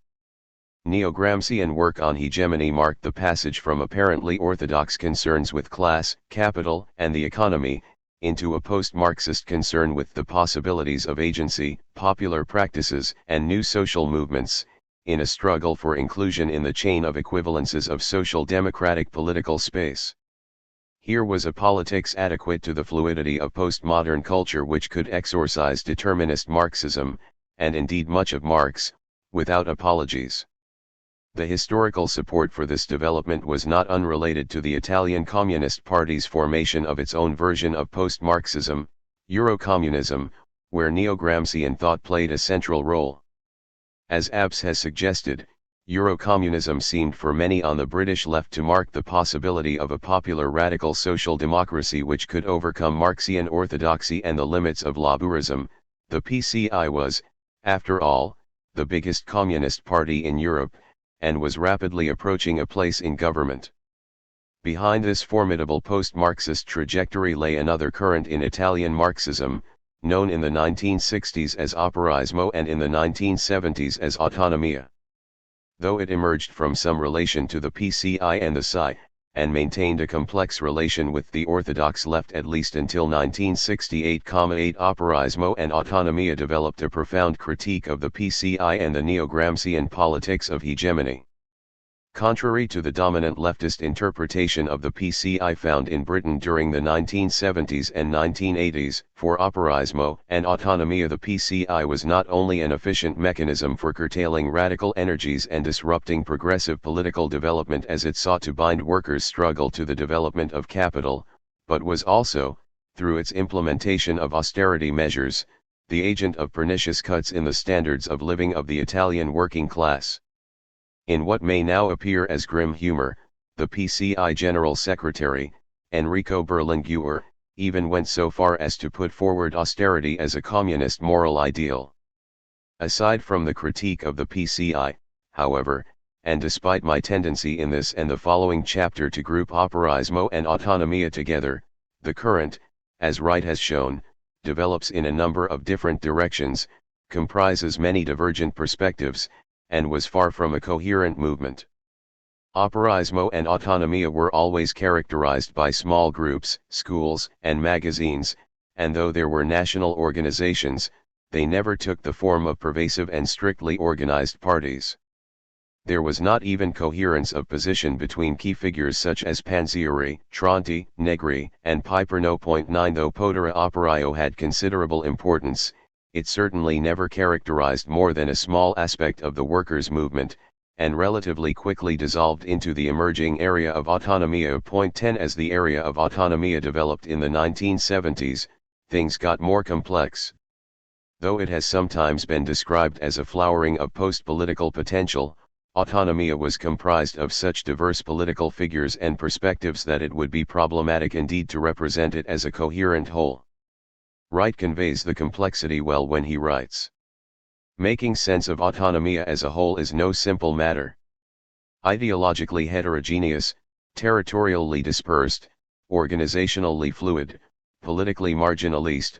Giorgio Bacchus. Analogy of an archipelago is an apt one.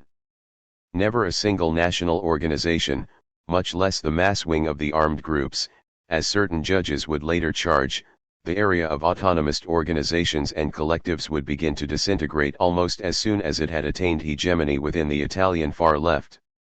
And if Operaismo and Autonomia developed through the specific situation in Italy, the movement drew much from abroad, from Martin Glaberman, George Raywick, and C.L.R. James to Foucault and Deleuze and Guattari, from the industrial workers of the world to socialisme ou barbarie and American counterculture. Marazzi thus writes, "What can be considered as the most original theoretical contribution to Italian workerism originated abroad? There is nothing Italian about the class warfare in Italy.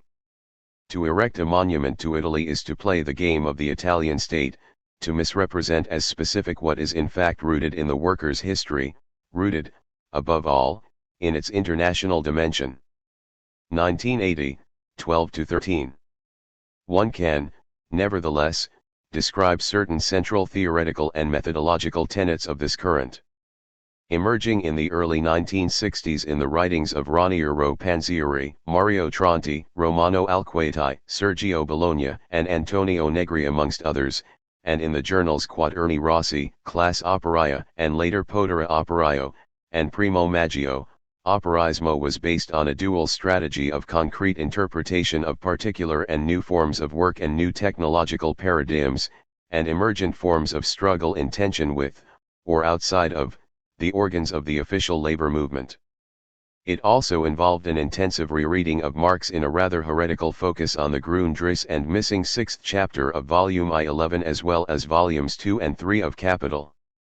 Operaismo and Autonomia followed a methodological insistence on the primacy of political antagonism, what Tronti called the reversal of perspective, in a dynamic class composition, and brought everything from absenteeism and housework to developments in the petrochemical industry into consideration. Point 12 This approach was to remain central to the development and mutation of autonomia, and, whilst it was always in tension with a tendency, as Wright argues, to theoretical generalization and a certain political impatience, proved to be a practical, situated, and politically productive research paradigm. Point 13. The next chapter will pursue the political configuration of the reversal of perspective further. Here I want to consider the reading of Marx. Surrounded by the disabling culture of orthodox, and then Euro-communist Marxism that permeated the Italian left, Operaismo chose not to break with, but to return to Marx. Despairing of the social democratic trajectory of the orthodox left, but mindful of the dangers of factionalism, Panzieri was to say in 1960, "I see all paths blocked, the return to the private leaves me cold, the possible fate of the small sect terrifies me." The re-engagement with Marx in the new journal Quaderni Rossi seems to have offered a way out. A central concern was with the question of technology and social relations in what, in the missing sixth chapter to Capital, Marx had called real subsumption. Before considering Panzieri, it is useful to present Marx's argument. Marx's theory of machines and the real subsumption thesis. In the spectrum of apparent determinisms with which Marx's work has been charged, the charge of technological determinism is not uncommon. Point 14 However, Marx's understanding of technical machines, as theorists like Panzieri and Rosenberg have argued, is actually rather sophisticated. I want to present it here in relation to Foucault's and Deleuze's understanding of the diagram and abstract machine. We can start with Foucault's now familiar analysis of Bentham's panopticon. The panopticon is most visibly an architectural technology which uses the interplay of visibility and invisibility to produce internalized self-government. Each cell is arranged in a circle, with one side open to observation by a central tower with an overseer who remains unseen by the occupant of the cell. Not knowing whether he is being watched by another or not, the prisoner begins to check her own practice in a process of self-surveillance and self-control. But this architectural device does not stand alone, or emerge from the blue. It only functions effectively within the social environment of discipline. The similarity of the panopticon with actual prisons, schools, hospitals, barracks, and so on, is not in the detail of their physical forms as such, but in the way subjects and masses are assembled together or formed in similar fashion in each space. That is, the panopticon's diagram of discipline is immanent to each space, even though in varying scales and degrees of intensity.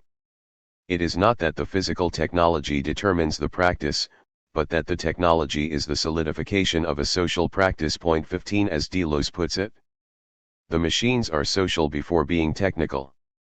Or, rather, there is a human technology which exists before a material technology. No doubt the latter develops its effects within the whole social field, but in order for it to be even possible, the tools or material machines have to be chosen by a diagram and taken up by the assemblages. Once manifested in concrete form, the technology of the panopticon has great efficacy, but only in so far as it manifests the diagram of discipline. So, to the degree that sovereign societies exist before disciplinary ones, and discipline might be breaking down in control societies, the concrete technology of the prison, like a Cartesian diver, rises and falls in prominence and effect on a scale gauging the degree to which the disciplinary diagram fulfilled. In this schema, the particular technology is only ever a visible sign of a set of social relations, even as, or because, it has far-reaching effects and functions across social space. That is, the visible technical machine is part of, and selected by a more general or abstract machinic environment. Marx's works are full of accounts of technical machines in a conceptual framework that resonates with those of Foucault and Deleuze. What in Foucault and Deleuze is the diagram and abstract machine, in Marx is the mode of production. Rather than the work of individual genius or autonomous scientific progress, Marx writes that a critical history of technology would show how little any of the inventions of the 18th century were the work of a single individual. Technology reveals the active relation of man to nature, the direct process of the production of his life, and thereby it also lays bare the process of the production of the social relations of his life, and of the mental conceptions that flow from those relations. An example can make the case. In a footnote to Capital, Marx reads a particular form of rather rudimentary plough as the visible technology of an abstract machine, or mode of production called slavery. The slave, bought wholesale rather than piecemeal by the hour, is treated, following his definition in antiquity, as little more than an animal, as a speaking implement. In this assemblage the plough employed is of a most unsophisticated form, the rudest and heaviest implements which is difficult to damage owing to very clumsiness. As Marx says, in the slave states bordering on the Gulf of Mexico, down to the date of the Civil War, the only ploughs to be found were those constructed on the old Chinese model, which turned up the earth like a pig or a mole, instead of making furrows. Marx's point is that the instrument's clumsiness is not due to a lack of technological development, but rather it is a selected characteristic appropriate to the slave-based mode of production which lacks the intricate device of the wage and complex structuring and ordering machines to prevent the rough treatment, or resistance of the slave in his use of the plough. 16. From this basic presentation of the relations between technical machines and social relations we can move to an analysis of machines within what Marx called real subsumption. In the missing sixth chapter to Capital and in a section of the Grundriss known as the Fragment on Machines, Marx develops a thesis that, with time, work loses any artisanal autonomy and worker control as it is subsumed in an increasingly complex automaton of human parts and concrete technical machines. In formal subsumption, capitalist forms of valorization subsume the labor process as it finds it and extracts surplus value by extending the working day. The work may become more intensive, its duration may be extended, it may become more continuous or orderly under the eye of the interested capitalist, but in themselves these changes do not affect the character of the actual labor process, the actual mode of working. This form of production has its problems, due both to the limited technical principle of handicraft and the insubordination of workers. 17 And hence over time labor becomes increasingly subdivided and mechanized, and concomitantly cooperative. 18 This social process with its technical consolidation in machines develops into what Marx called the specifically capitalist mode of production or real subsumption, where labor and social life itself become enmeshed or subsumed, and hence transformed, in the intricate processes of machinery in large-scale industry. 19 It is here that machinery comes into its own as a solution to the need of the social relations of capital to reorient the motive force and unity of production away from the laborer. It is machines that abolish the role of the handicraftsman as the regulating principle of social production. 20 In fully developed machinery the unity of the laborer, already broken down in simple cooperation in manufacture, is radically disrupted and absorbed in a system driven by an automaton consisting of numerous mechanical and intellectual organs, so that the workers themselves are cast merely as its conscious linkages. In this automaton, which Deleuze and Guattari would call a machinic relation, in so far as technical, human, and social relations function as an integrated or machinic whole, the governing power or unity ceases to be the rhythms of labor, and becomes the rhythm of capital itself, under the temporality of the machine, which technically embodies the cooperation and socialization of labor and thus constitutes the power of the master. 21. Panzieri and capitalist machines. The result of Operaismo's return to the marks of real subsumption, particularly in the work of Panzieri and Tronti, was a very different understanding of the contemporary socius, and resultant politics, from both orthodox Marxist understandings of a self-moving development of the forces of production and neo-Gramscian understandings of the relative autonomy of the social. The first point can be considered through Panzieri. Panzieri posed a direct challenge to the dominant orthodox, or what he called objectivist, Marxist positions that posited a technological rationality, as a self-moving development of scientific innovation as part of politically neutral forces of production, distinct from capitalist relations of production. In the objectivist approach, politics is situated externally to the technical process, as a movement towards the eventual assumption of technological processes as they are in a socialist planning. This conjunction of objectivist and planning positions is amply evident in Lenin's 1919 speech Scientific Management and the Dictatorship of the Proletariat. The possibility of socialism will be determined by our success in combining Soviet rule and Soviet organization or management with the latest progressive measures of capitalism. We must introduce in Russia the study and teaching of the Taylor system and its systematic trial and adoption. For Panzieri, technical forces developed not in a logic of neutral scientific progress, but as a means of consolidating a particular form of the extraction of value. Technological rationality, or the machine, was the direct manifestation, and naturalization, of capitalist power and control. The forces of production thus had capitalist relations immanent to them in a unity of technical and despotic moments. The capitalist objectivity of the productive mechanism with respect to the workers finds its optimal basis in the technical principle of the machine, the technically given speed, the coordination of the various phases and the uninterrupted flow of production are imposed on the will of the workers as a scientific necessity. The capitalist social relationship is concealed within the technical demands of machinery, and the division of labor seems to be totally independent of the capitalist's will. Rather, it seems to be the simple and necessary results of the means of labor's nature. Any socialist assumption or planning of the forces of production was therefore a misguided approach which failed to recognize the immanence of capitalist relations to technics. Thus, whether or not the Soviet state had abolished private property, the collective ownership of production made no difference to the continued capitalist functioning of the machine. 22. Faced by capital's interweaving of technology and power, the prospect of an alternative use of machinery can clearly not be based on a pure and simple overturning of the relations of production, where these are understood as a sheathing that is destined to fall away at a certain level of productive expansion simply because it has become too small. The relations of production are within the productive forces, and these have been molded by capital. It is this that enables capitalist development to perpetuate itself even after the expansion of the productive forces has attained its highest level. The social factory and the general interest of labor. If the real subsumption thesis shows how capitalist relations are immanent to the machine, it also shows how social relations as a whole become increasingly subordinated to capitalist regimes of production. As the compulsion of the machine replaces the need for a human master, the social itself emerges as a vast plane of capitalized activity in the development of what Mario Tronti called the social factory.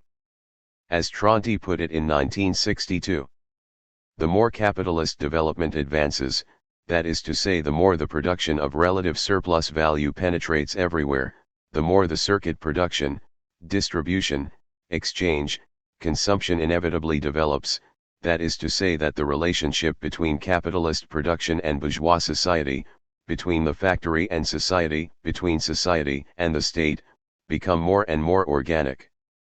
At the highest level of capitalist development, social relations become moments of the relations of production, and the whole society becomes an articulation of production. In short, all of society lives as a function of the factory, and the factory extends its exclusive domination over all of society. The argument needs breaking down a little. The maintenance of circulation on a broad scale necessitates not the operability of individual capital, or of production, reproduction, and consumption as distinct spheres, but the maintenance of capitalist relations as a whole across society, such that capital's process of socialization becomes the specific material base upon which is founded. Though analysis at the level of individual moments may show the breakdown of one firm, or the composition of the particular exchange value of one commodity, at the level of social capital we see a continuity of circulation as the expansion and maintenance of value, where social capital operates like a ramified factory system. This process is only possible, of course, insofar as tendencies toward competition are matched with a collective ownership, and hence both Panzieri and Tronti stress the importance of Marx's understanding of the socialization of ownership of capital in the development of aggregate total social capital, such that profit will be a division of total social surplus value. 23 Such collective ownership, Marx writes in a suggestive way, is the abolition of capital as private property within the framework of capitalist production itself, or, as he puts it elsewhere, a capitalist communism. Here social capital is not just the total capital of society, it is not the simple sum of individual capitals. It is the whole process of socialization of capitalist production, it is capital itself that becomes uncovered, at a certain level of its development, as a social power. As this system develops, as I showed in Chapter 3, individual capitalists thus become less owners than managers, that is, functions of capital. Capital comes to represent all capitalists, and the individual capitalist is reduced to an individual personification of this totality, the direct functionary, no longer of his own capital, but of the capitalist class. Thus capital raises itself to the level of a general social power, while the capitalist is reduced to the level of a simple agent, functionary, or emissary of this power. 24.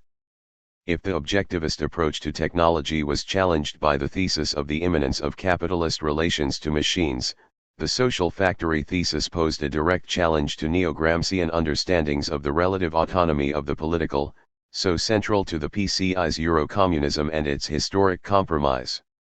As Bologna suggests, the social factory thesis eliminate the very basis of the concept of hegemony, for, far from tending to autonomy, the social was seen to be increasingly subordinated to capitalist regimes of production, the process of composition of capitalist society as a unified whole. No longer tolerates the existence of a political terrain which is even formally independent of the network of social relations. Indeed, for Operaismo, one of the functions of social democracy, and specifically of socialism, was to naturalize the infusion of productive relations throughout the social, representing, or even, affirming, an unproblematized labor in the social democratic political. For Negri, writing in 1964, the socialist dreams of a society of labor and a general social interest were seen to be actualized, as the very basis of domination. 25 Negri thus describes the centrality of labor to the post-war Italian constitution. 26 Not as a capitalist ruse, but as the penetration of the fundamental ideological principles of socialism to the heart of the Constitution. 27 This is indeed a long way from the idyllic image of a continual process of development from democracy to socialism, in that socialism actually affirms the development of the social factory. The democracy of labor and social democracy consist of the hypothesis of a form of labor power that negates itself as the working class and autonomously manages itself within the structures of capitalist production as labor power. At this point, capitalist social interest, which has already eliminated the privatistic and egotistic expressions of single capitalists, attempts to configure itself as a comprehensive, objective social interest. The models of humanitarian socialism are assumed as emblems of reunification. The patriotism of common well-being in social production is the ultimate slogan of the capitalist effort at solidarity. Like soldiers, all producers are equally employed in the common sacrifice of production in order to win the battle of accumulation. In the elaboration of the social factory thesis, Operaismo's political focus was on what they called the mass worker. But though the mass worker always stretched beyond the walls of the factory to include the community, it is arguably not until the 1970s and the development of work and politics around the figure of the socialized worker that the worker of the social factory proper is theorized. The term socialized worker was coined by Alquati in 1974, but it is closely associated with Antonio Negri. In Negri's development of this figure, 120-page text, Marx's fragment on machines, took on central importance. Point 28. Through the fragment one can discern both a radical enhancement of the social factory thesis and the basis of a number of problems in Negri's later work. It needs to be considered in some detail. The fragment on machines. Since its first publication in Italian in the same issue of Quaderni Rossi as Panzieri's essay Surplus Value and Planning, the interpretation of the fragment on machines 29, as Paolo Verno suggests, has been akin to biblical exegesis. Such exegesis has taken the form not of a replication of authorial truth, but of an iteration of the text in different socio-historical contexts as part of the composition of varying political forms. We have referred back many times to these pages, written in 1858 in a moment of intense concentration, in order to make some sense out of the unprecedented quality of workers' strikes, of the introduction of robots into the assembly lines and computers into the offices, and of certain kinds of youth behavior. The history of the fragment's successive interpretations is a history of crises and of new beginnings. The fragment itself is a particularly complex and provocative text that raises a number of possibilities for understanding the trajectories of capitalist production, projecting, as it does, an information capital from the heart of manufacture, and the possible processes and forms of communism that are rarely, if ever, so evident in Marx's work. The difficulty of the text, and its varied deployment make a general presentation of the thesis of the fragment difficult. I will start with the general argument, and then show two variations that it takes. The complex reconfiguration of labor and machines in the machinism of real subsumption is made especially clear in this famous passage from the fragment.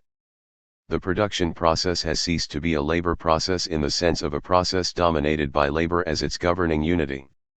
Labor appears, rather, merely as a conscious organ, scattered among the individual living workers at numerous points in the mechanical system, subsumed under the total process of the machinery itself, as itself only a link of the system, whose unity exists not in the living workers, but rather in the living machinery, which confronts his individual, insignificant doings as a mighty organism.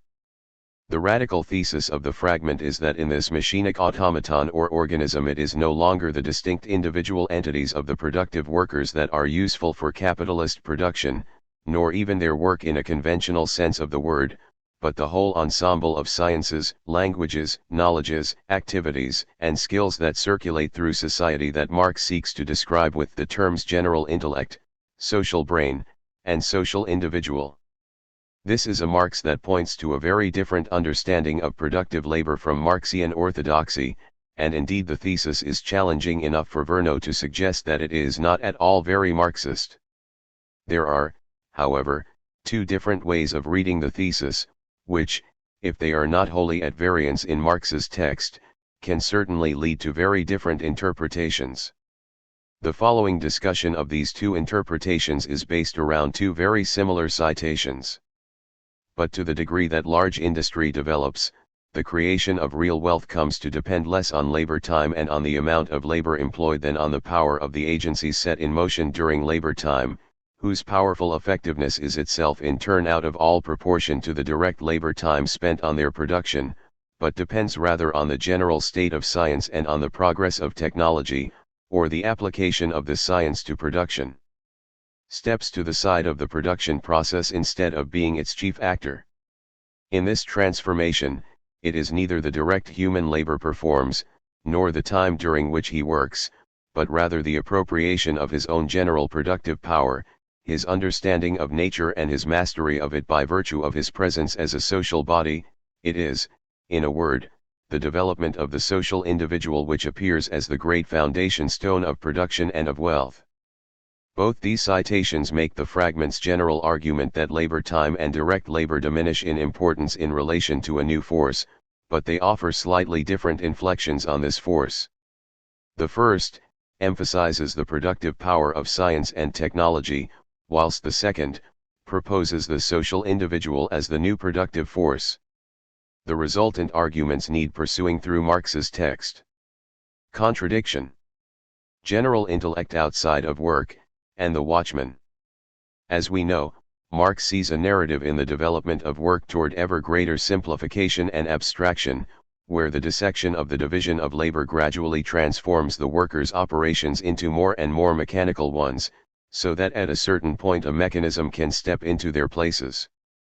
In the fragment this leads him to introduce something of a dichotomy between the worker on one side and general intellect and the machine on the other.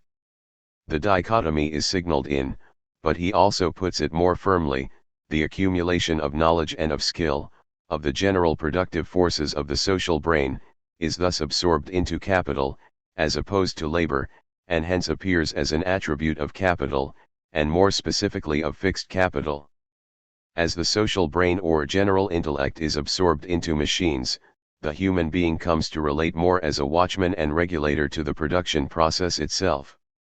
Contrary to what we might think, this relegation to watchman function is less important as a sign that work has become tedious and alienated than as a manifestation of a new and fatal contradiction for capital, and an indication of the possibilities for a communism without work. Inasmuch as the productive force comes from general intellect embodied in machines and not workers, productivity seems to bypass work, and hence the capitalist valuation of life in terms of work done becomes increasingly anachronistic. The theft of alien labor time, on which the present wealth is based, appears a miserable foundation in face of this new one, created by large-scale industry itself.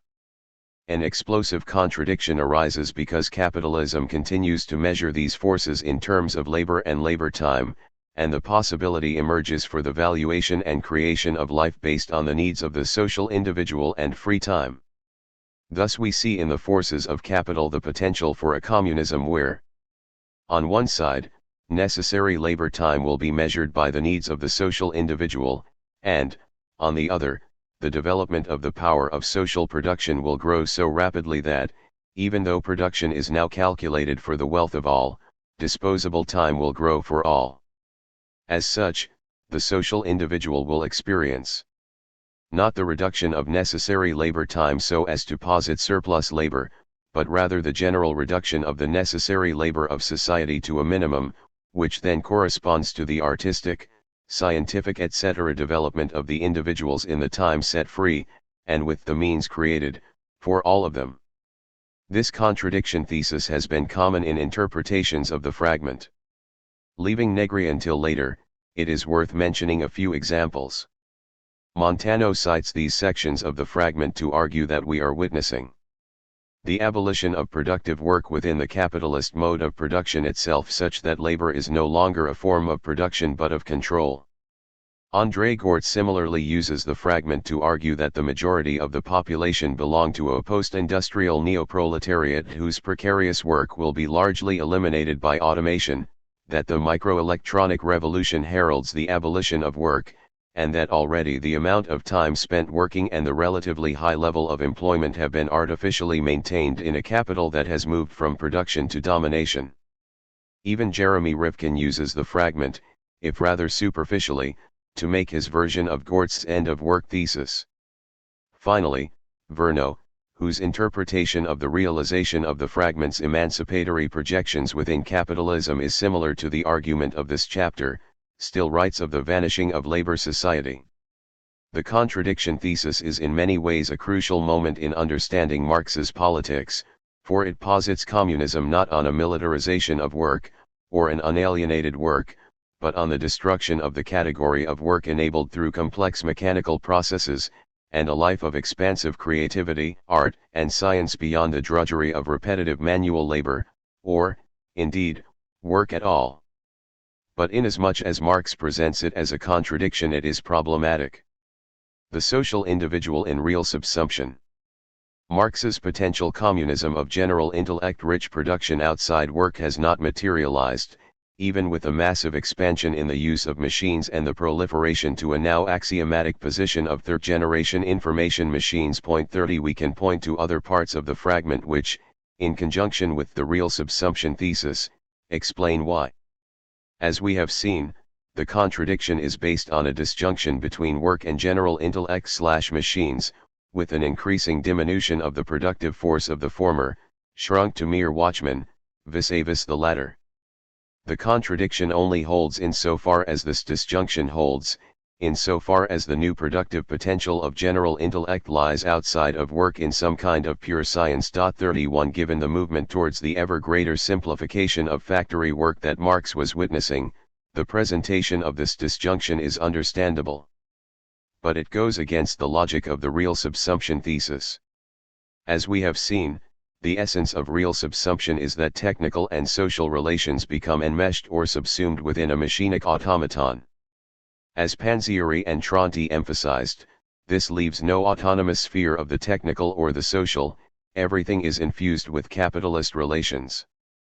Rather than think of science or general intellect as an autonomous sphere of pure invention, the real subsumption thesis should thus encourage us to think of it as a product of human activity conditioned within, and functional to this social machinic system, something called forth by the automaton of capital.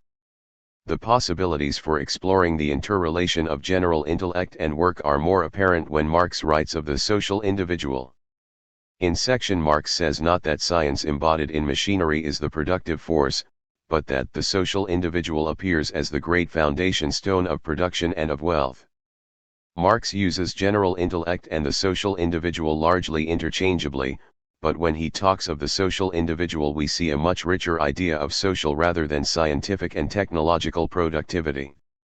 The social individual still seems to free float outside of work, but if we follow the real subsumption thesis we could imagine that the automaton that subsumes the manual worker would also subsume the social individual.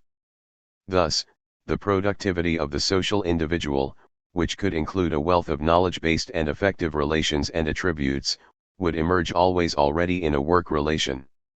When Marx writes in the fragment that the worker is regulated on all sides by the movement of the machinery such that the most developed machinery thus forces the worker to work longer than the savage does, or that he himself did with the simplest, crudest tools, what we need to add is that this is not just because general intellect invents machines that are used to make more manual work, but that general intellect and the practices of the social individual emerge as work, as forces immanent to a social machinic system.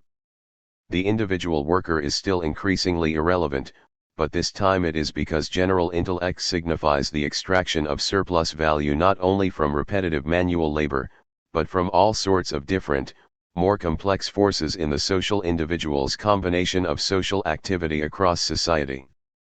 It is not, then, that a pure science becomes productive, but that a whole series of capacities and knowledges are productive and exploitable. Work is not emptied of content, but filled with different content. The productivity of general intellect, then, signifies a process not towards an increased unproductivity and irrelevance of work, but to the greater expansion of the content of life that can count as work. We can thus understand Marx's other, rather tragic conclusion concerning the paradox that the most powerful instrument for reducing labor time suffers a dialectical inversion and becomes the most unfailing means for turning the whole lifetime of the worker and his family into labor time at capital's disposal for its own valorization. Negri's socialized and effective workers. Both of these readings of the fragment, as well as a strange involution of the two, are evident in Negri's writings on the socialized worker. 32 I will trace his argument through two interrelated points. First, that the content of socialized work has a tendency to become increasingly communicational and immaterial, and second, that this form of work tends towards autonomy, becoming almost a majoritarian communist collectivity. This discussion combines Negri's later sole-authored work with his work with Michael Hart. There is no doubt that his most recent work, Empire, stretches to overcome some of the conceptual problems I will identify, but it does not really manage it. That Negri himself does not seem to see the account of the socialized workers of Empire as a break from his previous work is marked by his reluctance to include this work in his critique of the immaterial labor theorists. 33. Before moving into the detail of the argument, it is worth noting the historical points of emergence and the general framework of the category of the socialized worker. If the theory of the mass worker marked the emergence of a class of generalized abstract labor, the socialized worker thesis seeks to describe the class composition of fully socialized capital. Negri suggests that the mass worker was a stage in the movement of real subsumption between the skilled worker and the fully socialized worker. He links the emergence of the socialized worker with the struggles of 1968, and suggests that for a large part of Europe, the mass worker had been conceptualized and had become a reality just when its period of existence was in fact about to end. Negri argues that in the recomposition of capital away from the large factory cities, the increasing diffusion of workers across social space, and the regime of austerity measures in the 1970s, the power of the mass worker to extend demands beyond the factory was effectively curtailed. 34 This necessitated an expansion of the content of class composition from the mass worker, and thus Negri argues the need for the broadest definition of class unity, to modify and extend the concept of working class productive labor, and to eliminate the theoretical isolation of the concept of mass worker. The new class composition emerged as that of the fully diffuse proletariat, the younger generations in the factories who were less schooled in the traditions of the orthodox communist movement, but also the emarginati, whose productive centrality was related to the expansion of casual, part-time, and non-guaranteed work and the underground economy, as well as housework and non-remunerated work. For the PCI this was the terrain of the non-disciplined class, almost the lumpenproletariat, but for Negri and Autonomia, this diffuse proletariat was a new central force of production. Thus he suggests that this class composition might be better seen not so much as a working class, but as social labor power, to reflect the potentiality of a new working class now extended throughout the entire span of production and reproduction, a conception more adequate to the wider and more searching dimensions of capitalist control over society and social labor as a whole. Communication and effective labor. From this general background we can move to consider the detail and subsequent development of the socialized worker thesis. The core of Negri's thesis follows the essence of the fragment's projections that socialized work is extremely rich in techno-scientific knowledge, becoming the living collective of general intellect. Thus, in The Politics of Subversion, Negri writes that the raw material on which the very high level of productivity of the socialized worker is based is science, communication, and the communication of knowledge. Communication becomes central because it is the form of cooperation of the social whole. Intellectual work reveals the mechanism of interaction for all social labor. It produces a specific social constitution, that of cooperation, or rather, that of intellectual cooperation, i.e. communication, a basis without which society is no longer conceivable. Negri thus employs Habermas's theory of communicative action to say that it is on the basis of the interaction of communicative acts that the horizon of reality comes to be constituted. Two contradictory arguments seem to develop from this, and are no more apparent than in Empire. On one side Negri recognizes that this communicative labor is not just a linguistic but also a subjective, and later a biopolitical and affective, interrelation, which, following Haraway, Hart and Negri describe as a cyborg condition of a complex assemblage of technical, organic, material, and immaterial processes. 35 Hart and Negri even pose a critique of the post-autonomia immaterial labor theorists, for presenting the new forces of production in angelic fashion, almost exclusively on the horizon of language and communication. Empire suggests that this immaterial and effective labor is not a distinct plane of production, but is immanent to the various regimes of production as a whole. Manufacture, for example, does not vanish, but is informationalized, as it is increasingly orchestrated through information technologies. Further, largely following my argument in the discussion of section of the fragment, as Hart and Negri's emphasis on biopower and the cyborg would necessitate, communicative and effective labor is seen as enmeshed in capitalist regimes of control, such that constant capital tends to be constituted and represented within variable capital, in the brains, bodies, and cooperation of productive subjects. This updating of the social factory thesis to explore the capitalization of effective production and general intellect is one of the most important aspects of Negri's work. but it does not emerge unproblematically. There is another side to the argument.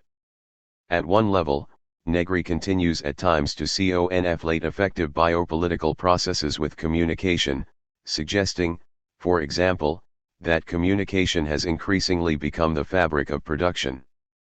But, more radically, Negri suggests that effective and immaterial labor tend towards increasing autonomy outside of capitalist relations. Autonomous production and the communist multitude.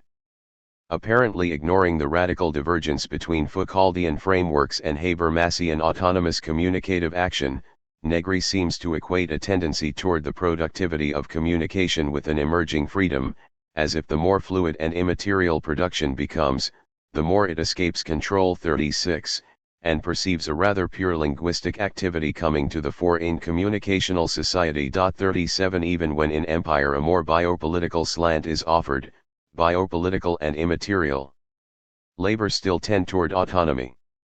Thus, in direct opposition to their comment about variable capital cited above, Hart and Negri make a strange return to the orthodox dichotomy between forces and relations of production, and write, in the same work, that biopolitical labor calls into question the old notion by which labor power is conceived as variable capital, that is, a force that is activated and made coherent only by capital, because the cooperative powers of labor power afford labor the possibility of valorizing itself.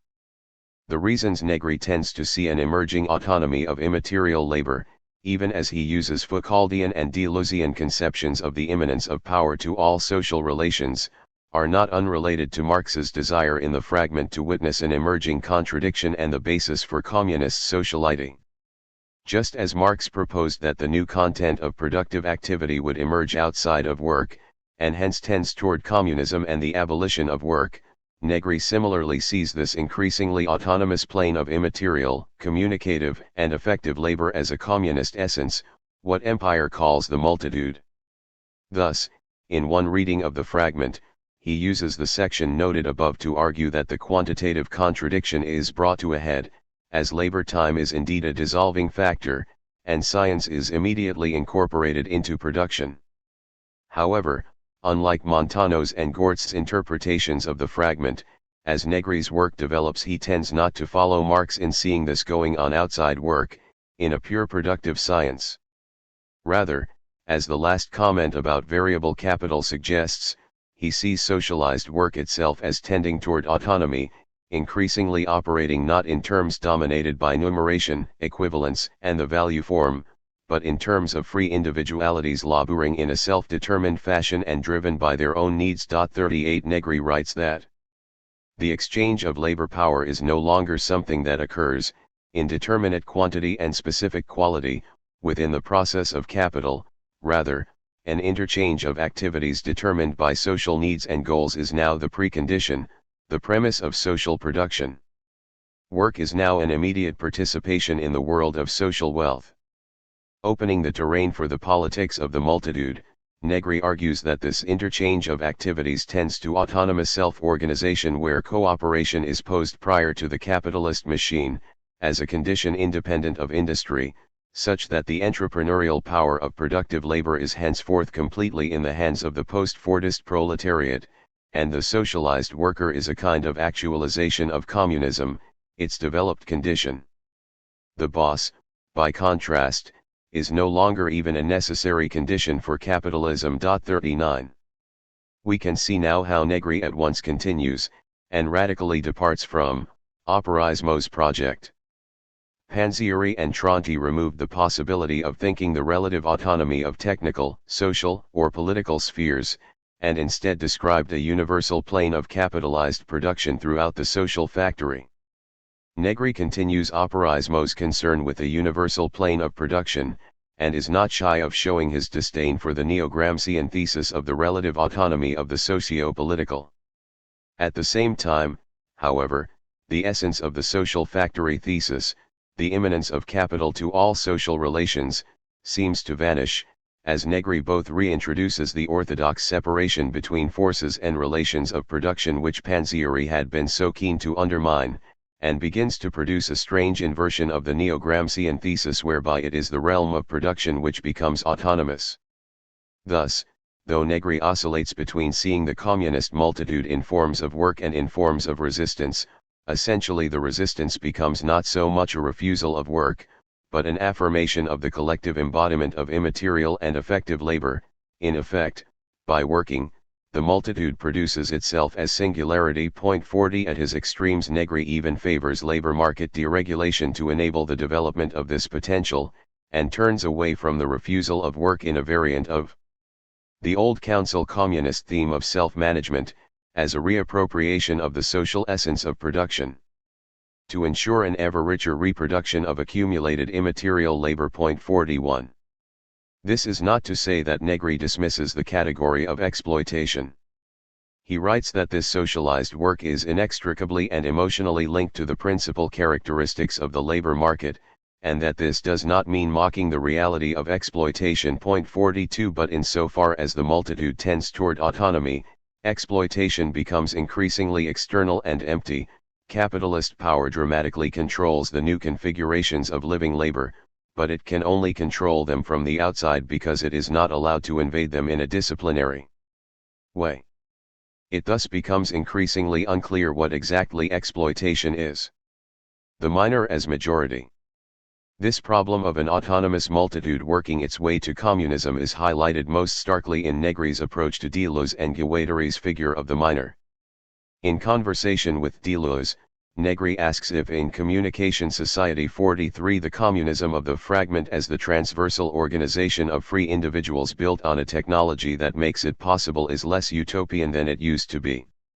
He also raises the possibility that, though domination becomes more perfect, perhaps any man, any minority, any singularity, is more than ever before potentially able to speak out and thereby recover a greater degree of freedom.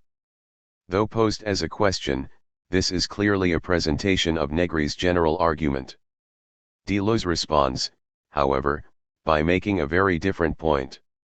He suggests that instant communication is less concomitant with communism than with the intricate feedback mechanisms of the open spaces of control, and says that speech and communication are thoroughly permeated by money, and not by accident but by their very nature, such that the quest for universals of communication ought to make us shudder.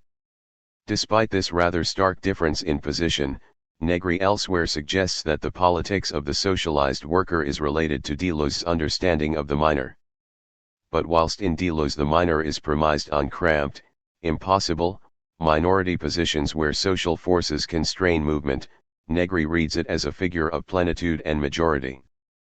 Perhaps recognizing the difference in their interpretations, Negri says that Deleuze and Guattari's concept of the minor was a recognition of the socialized worker and the multitude, but that from the point of view of phenomenological analysis the socio-political definition given in A Thousand Plateaus does not really go much further than this. 44 Then, taking the minor in a very different direction to Deleuze, he suggests that it contributed to a new concept of the majority of the autonomous multitude.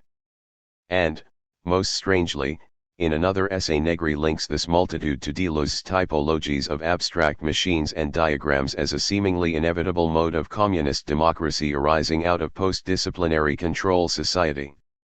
According to Foucault and Deleuze, around this final paradigm there is determined a qualitative leap which allows thinking a new, radically new, order of possibility, communism.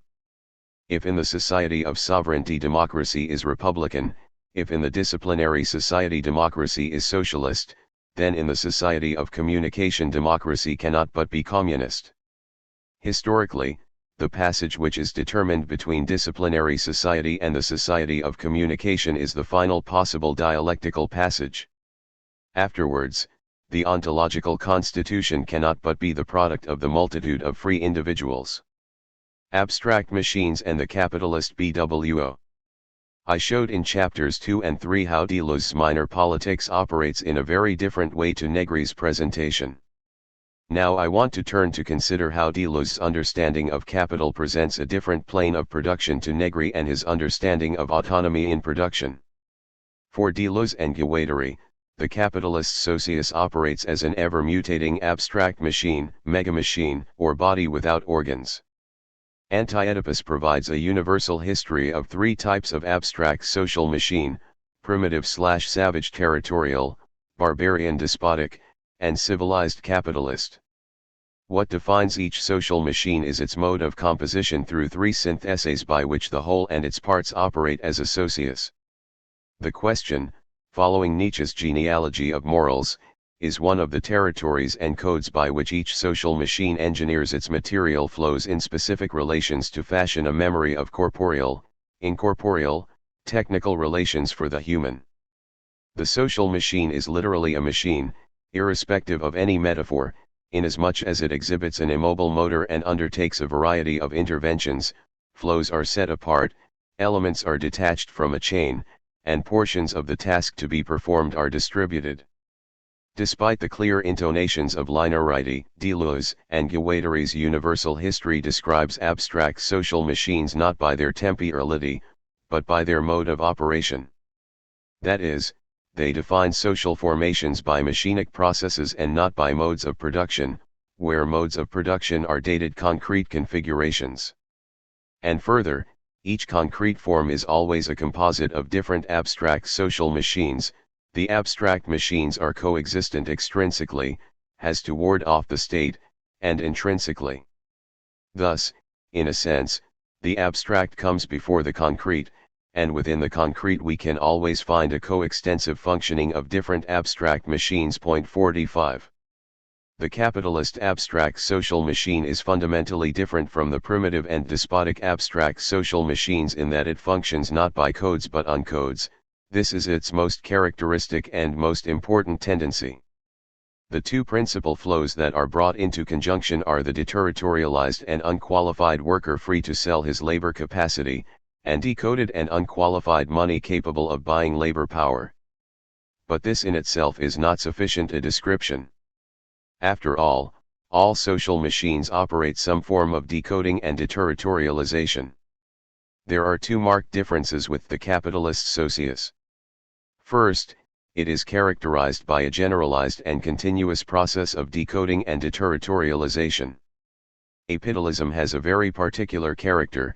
Its lines of escape are not just difficulties that arise, as they are in other social machines, they are the conditions of its own production. 46. This is because there is no particular structural regime, authority, or configuration of life to maintain, but a single objective of production for production's sake.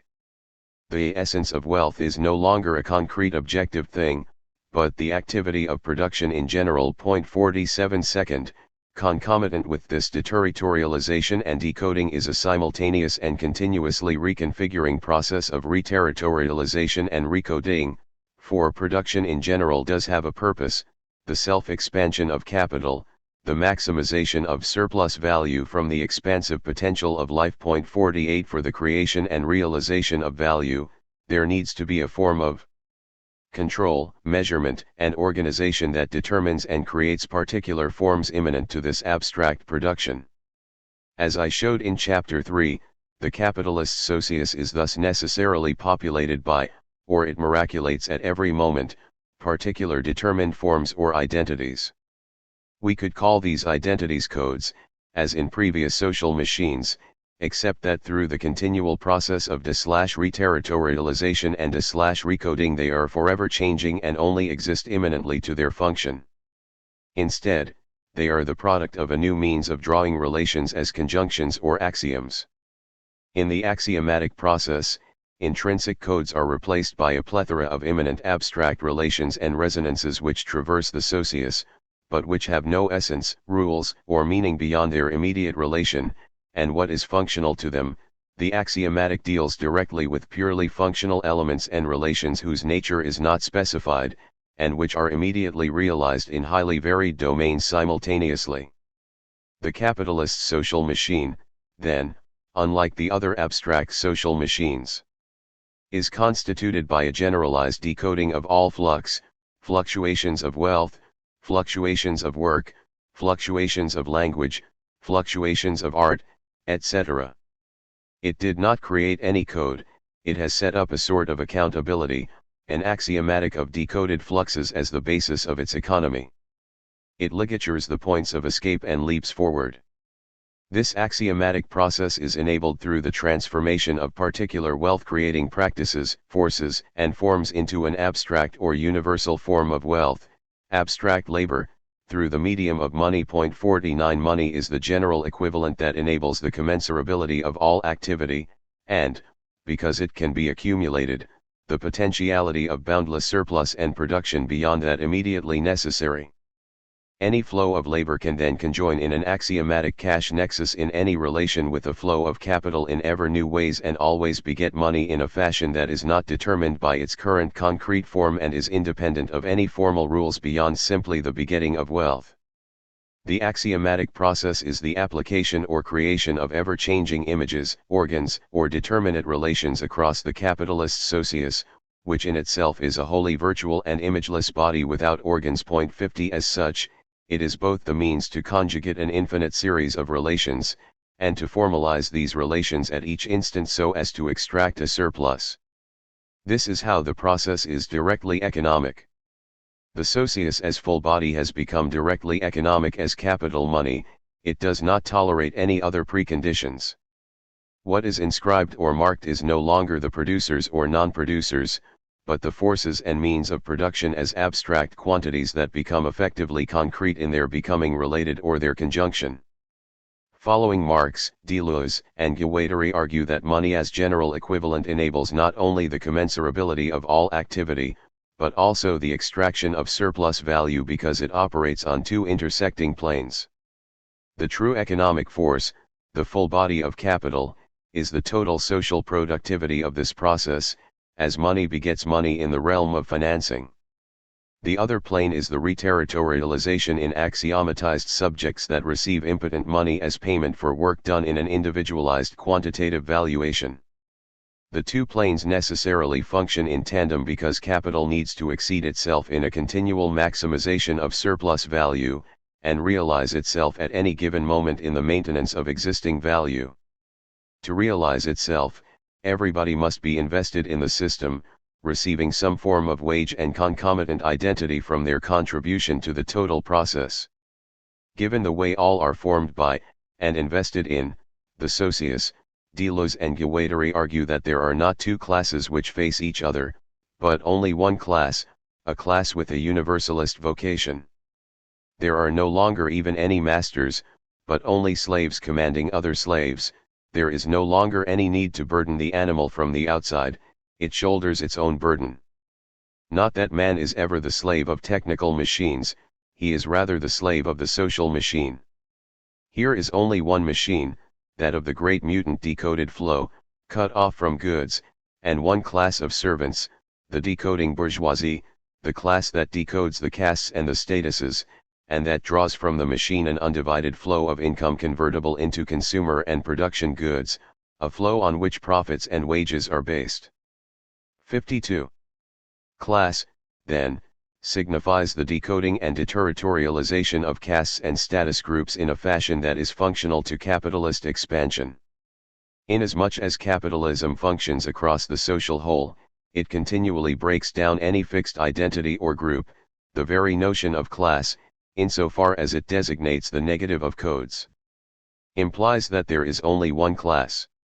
Deleuze and Guattari are, of course, not saying that we are all equal. It is not difficult to demarcate groups of people on a global scale in terms of how they accrue money for their practices, with super-exploitative and poverty wages on one side and profit derived from surplus value on the other. Indeed, a fundamental of capitalist axiomatization and accumulation is the intimate striation and segmentation of social groups, a process that the ever smoother flow of global capital serves, by intent, to proliferate and maximize.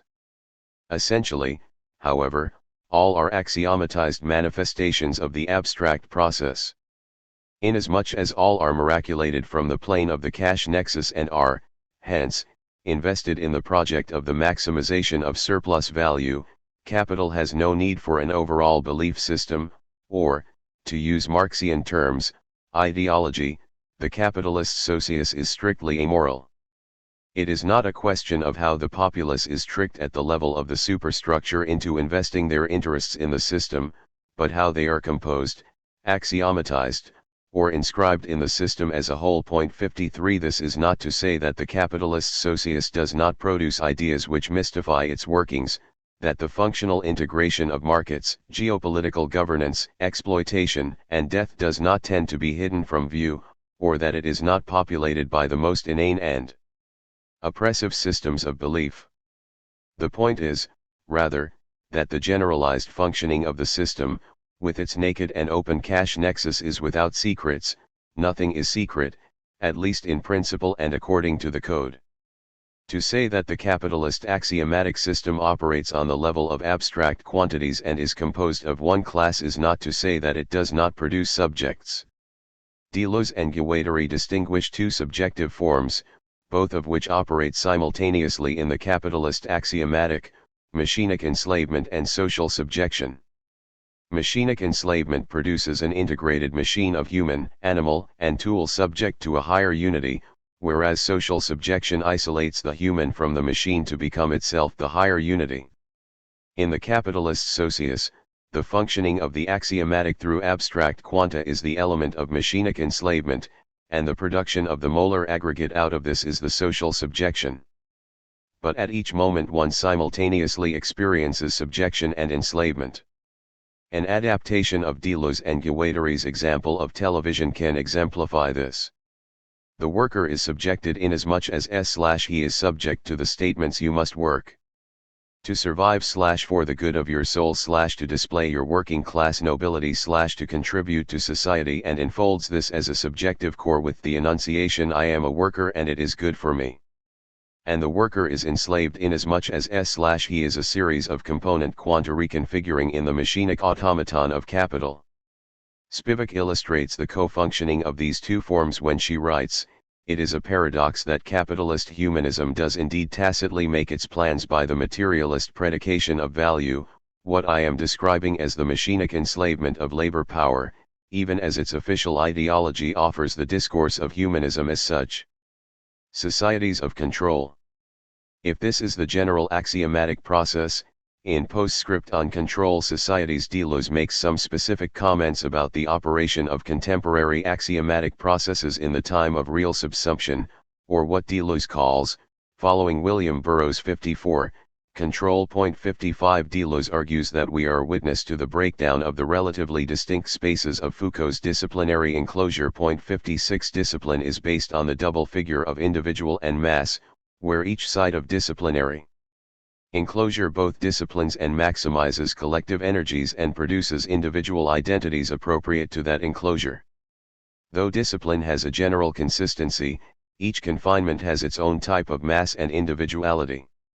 The subject traverses different sites of enclosure, being a subject of the function of worker, prisoner, patient, student, and so on, in series. With the emergence of control, there is a movement away from this thermodynamic model of the ordered dispensation of energy in discrete spaces of enclosure, family, school, army, factory, to a more general cybernetic model of what Masumi calls unleashed production, with a varying overlay of each disciplinary technique across social space. 57 Rather than discrete molds, there is a continuous variation or modulation of activity. Discrete and coherent analogical individuals and masses are thus replaced with much more fluid and digital individuals which are in a superposition, caught in overlapping series of different self-transforming and metastable configurations, and subject simultaneously and in varying ways to a multiplicity of controlling and productive mechanisms, such that, as Joseph K. testified in Kafka's The Trial, one is never done with anything. The expression individual is important in emphasizing that the self-autonomy of the individual is breaking down into a subdivided series of changing capacities, possibilities, and limits in each modulation. At any one moment, of course, there are precise mechanisms of individualized identity. In these metastable configurations, the contours of the individual are modulated through continuous absorption and feedback of information across data banks, including agencies such as police, social work, and psychiatry, as well as consumer profiling, and credit assessment processes. Processes. For Deleuze, control is both an extension of discipline, a kind of permeation. Masumi describes it as a release of discipline across the social, and also something new that is directly related to a post-Second World War mutation of capitalism. Rose has warned against reading control in epical terms since, like all Deleuze's abstract machines, it is a mode of configuration rather than a specific spatio-temporal system, and hence always operates in conjunction with other configurations. Indeed, Deleuze sees Kafka's work, at the turn of the 20th century, as straddling discipline and control. 58 Nevertheless, Deleuze does also specifically link control to some pervasive features of post-war capitalism, the end of the gold standard and the emergence of floating exchange rates, and a form of capital based not on production and proprietorship, but on businesses, services, administrators, and computers. In many ways business becomes the societal-wide technology, much as the panopticon was the visible technology of the abstract machine of discipline.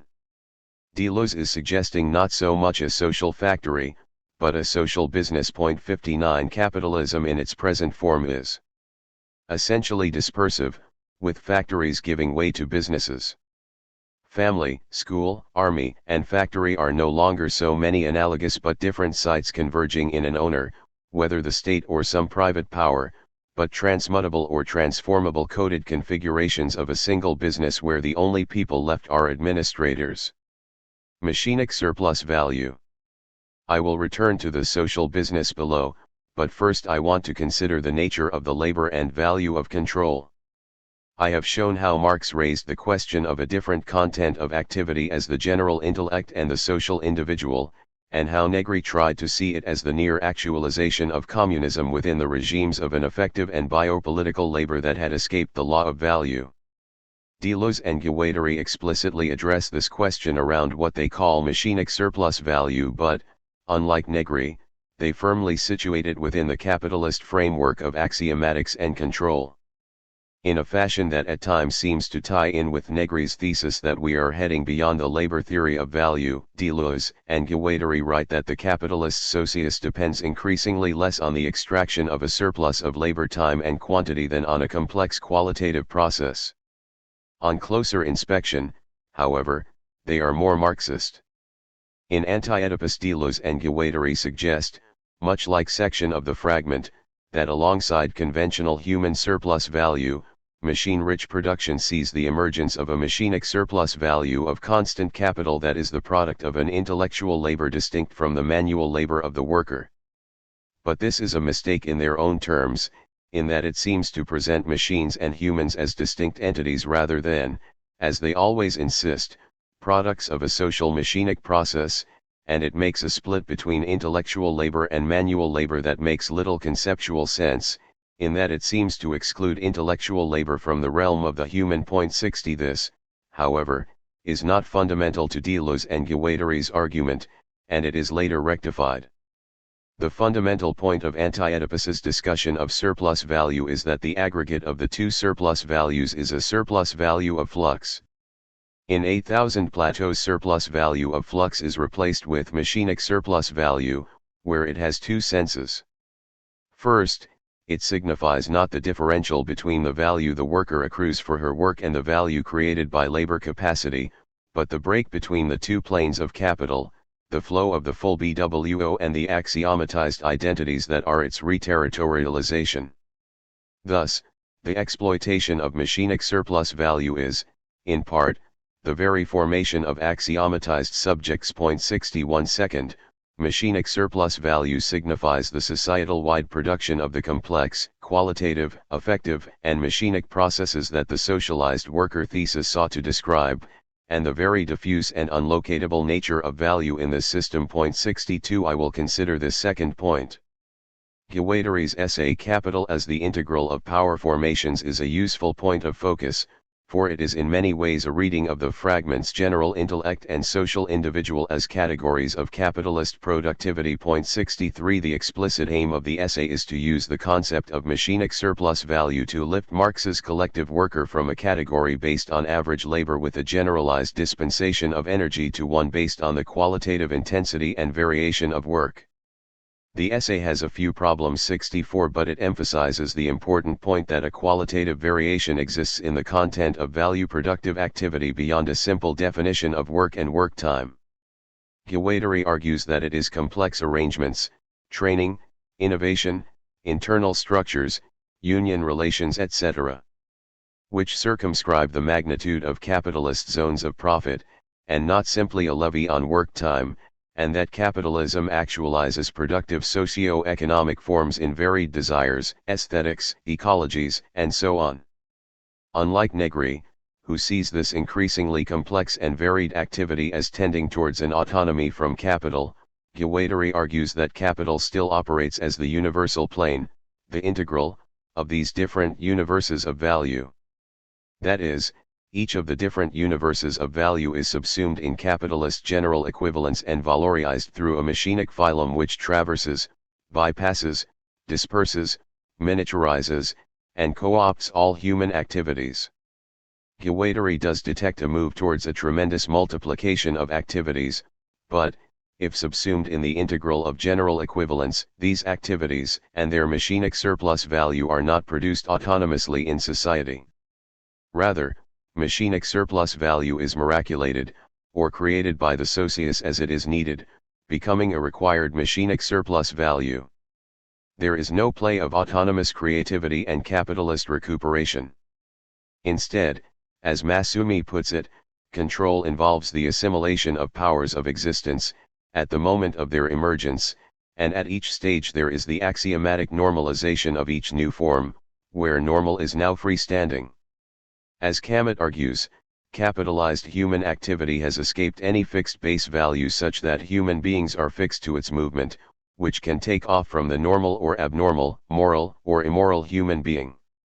Capital is thus dependent on an increasing degree of differentiation, innovation, and variation in social practice.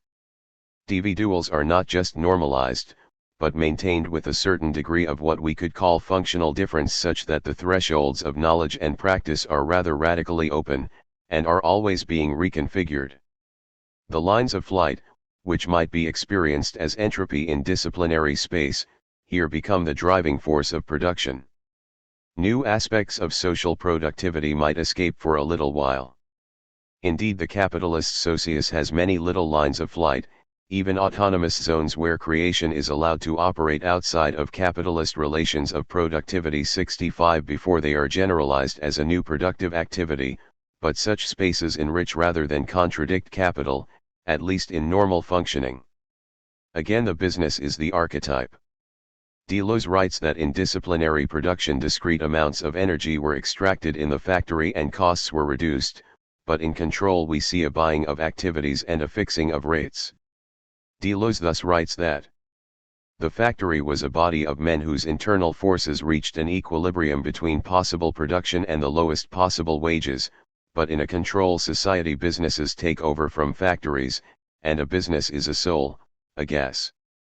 There were of course bonus systems in factories, but businesses strive to introduce a deeper level of modulation into wages, bringing them into a state of constant metastability punctuated by ludicrous challenges, competitions, and seminars.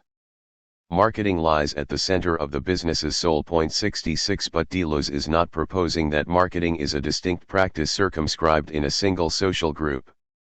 Rather, marketing is a sign of the business's free-floating ability to discern and require a wealth of activities through its permeation and intimate control of social life, and its understanding of the variation and potential of activity that its data banks provide. Inasmuch as we all become part of the business, marketing can also be seen to be a generalized feature of social activity, a necessary attribute of the individual. Making this case, Lazaretto writes that what he calls communication is enmeshed in the post-industrial commodity such that it is the result of a creative process that involves both the producer and the consumer. Capital still operates through the enforced splitting, or axiomatization, of producers and consumers, but the flows and relations of production are continually enriched through processes outside of the immediate sphere of work. The product is enriched through the intervention of the consumer, and is therefore in permanent evolution. This communication, Lazaretto argues, emerges in a condition of intimate axiomatization where one has to express oneself, one has to speak, communicate, cooperate, and so forth, and hence leads to a situation where every aspect of subjectivity, as it is expressed in frameworks which must be clear and free of ambiguity, becomes productive of value. But this is not only a subjective phenomenon. As Masumi and Morris have indicated, this process of communication or work also occurs in a subhuman fashion, as the communication and axiomatization of effect or intensity immanent to particular machinic environments. 67. Contemporary machinic work. To draw this chapter to a close, I want to return to the question of machine/human relations in a brief sketch of the general plane of contemporary forms of work.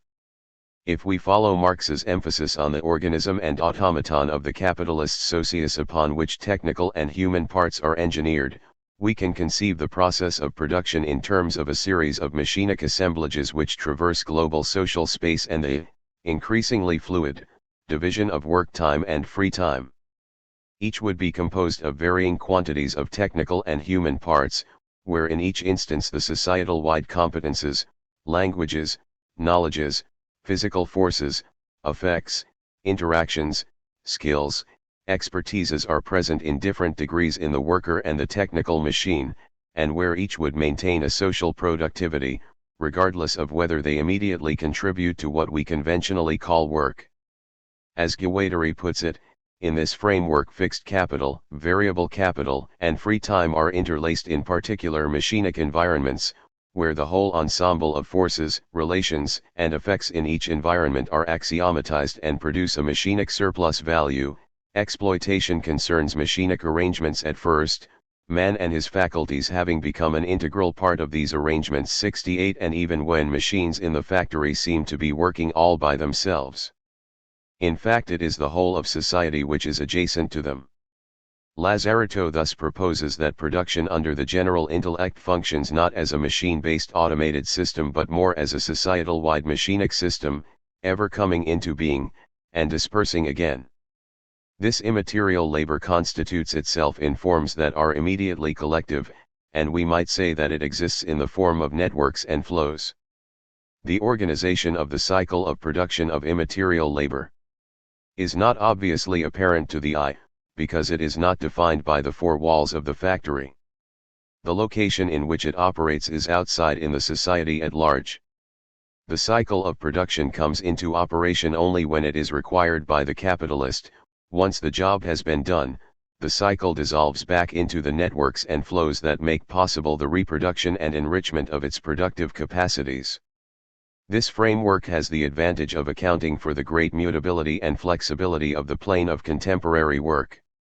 We can envisage examples of these contemporary machinic work regimes, from a fully automated car plant at one end, fitting well with Marx's Watchman thesis, to an advertising industry brainstorming session, an export processing zone garment making sweatshop, the key-tap regulated keyboard, the hourly labor contract, the 0 hours contract, the research assessment exercise and vocationalism in higher education, workplace drug tests, office telephone call time monitoring and email, regulation software, housework, job seeking, career opportunity maximization, work-based self-actualization workshops, Neo-Puritan ethics, sheer poverty-driven overwork, 2, indeed, consumer feedback mechanisms and correctly competent fashion-conscious consumption.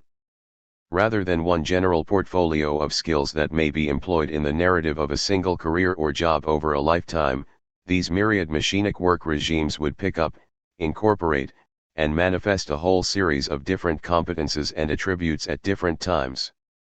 In these regimes, one's lifestyles, ethics, even rebellious identities, and one's consumption and reproduction patterns become directly productive as generalized potential, actualized in varying specific enactments of work. And within work time, or the quantitative basis for a wage, vastly different, varying, and expansive qualitative skills, knowledges, competences, relations, interactions, disciplines, languages, and skills may be actualized. Here, it matters as much that workers work on themselves to enable the productivity of vastly complex assemblages, as they put in their time 69 value of the system that the worker accrues to herself. Such work thus requires a population to be perpetually able to reskill, self-scrutinize, and modulate its demeanor, skill, aptitude, and competence.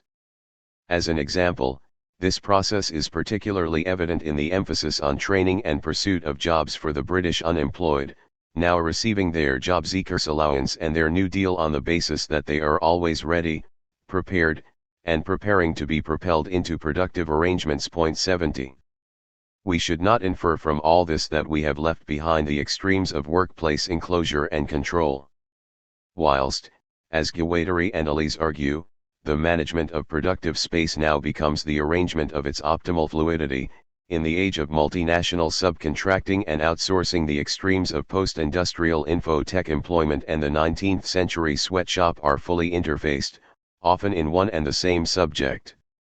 It is the relative stability of enclosure that is seen to be disappearing in a more fluid, axiomatic, and socialized model of work that is characterized by precariousness, hyper-exploitation, mobility, and hierarchy. At the same time, and in the midst of the increasing pervasiveness of the discourse of pleasure in work, the compulsion to varied and self-optimizing activity in the basin of contemporary labor, and the, for many, chronic lack of access to a regular and sufficient wage, induces effective conditions of anxiety and competitiveness in what Bifo has described as the contemporary factory of unhappiness. Conclusion. Taking the model of production that emerges in operaismo and autonomia as its focus, this chapter has explored the operation of the capitalist socius as it is developed in Marx, Panzieri, Tronti, Negri, and Deleuze and Guattari. I started by showing Marx's machinic understanding of the relation between technical machines and humans in his real subsumption thesis, a position that is central to the work of Panzieri and Tronti.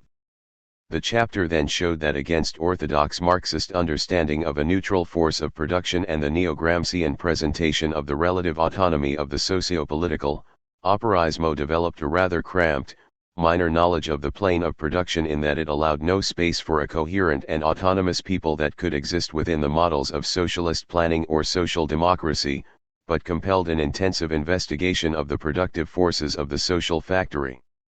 I then explored Marx's fragment on machines, a text of great import in the development of operaismo and autonomia, and showed how it stretched to understand the development of production into the realm of general intellect and the social individual. At one level, this is a Marx that points to an increasingly complex machinic form of production that helps extend the social factory thesis to include general intellect-rich production, and, to use Foucault's and Deleuze's figures, seems, in the midst of disciplinary society, to discern the coming diabolical powers of the society of control.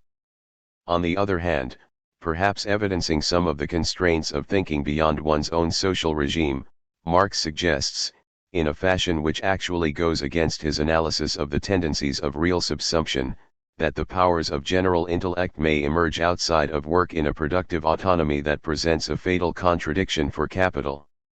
In Negri's analysis of the fragment and his development of the socialized worker thesis, this tension remains.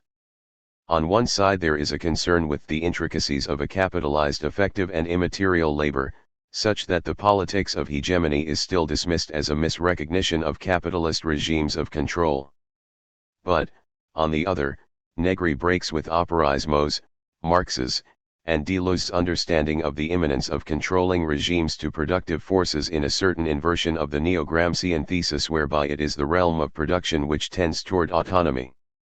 In this self-determined production, Negri is right to return to the question of the centrality of work and production, and he is careful to elaborate a potential multitude rather than a present people, but this does not prevent him from discerning an emerging communist subject which has overcome the law of value, and seems to produce its singularity through its work, in an almost inevitable process which cannot help revealing a telos, a material affirmation of liberation.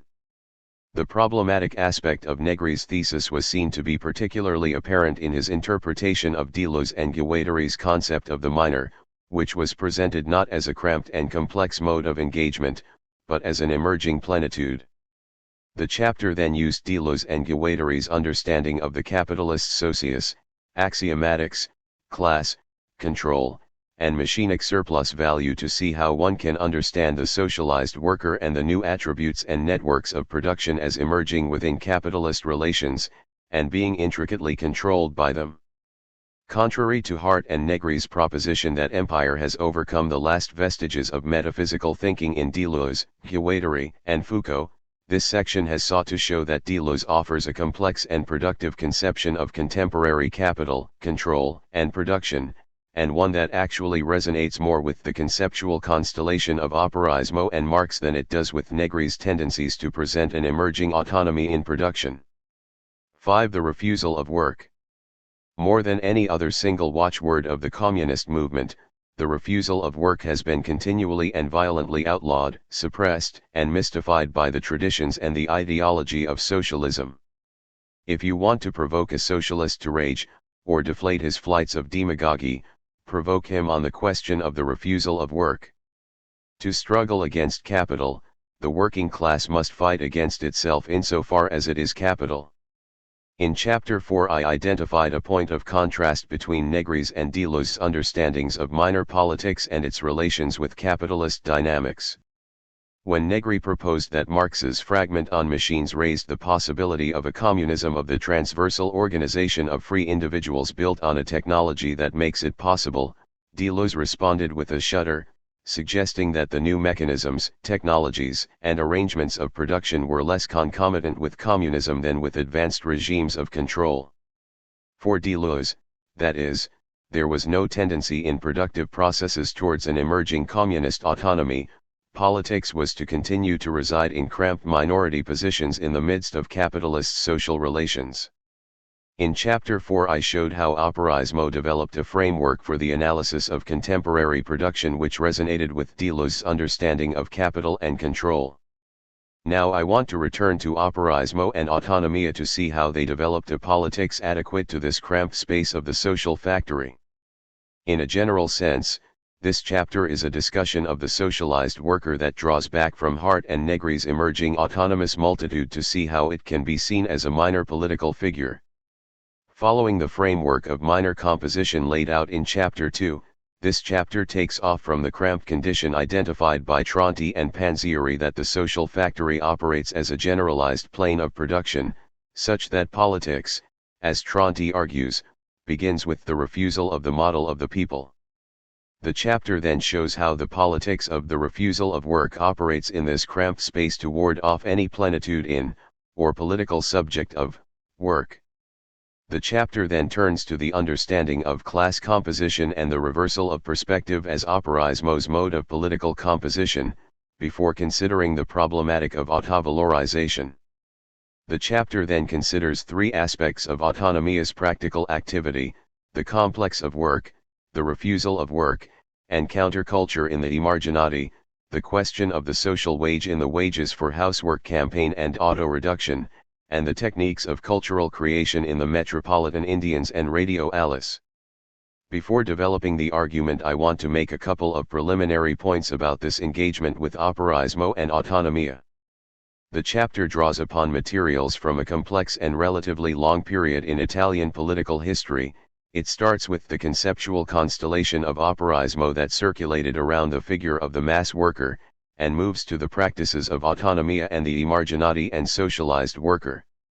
There is a very real danger here of a false subsumption of very different forms and styles of politics in an overarching schema. As I indicated in the introduction to Chapter 4, operaismo and autonomia were diffuse and extremely varied configurations, and it would be wholly misguided to try and neatly subsume this complexity in one coherent movement.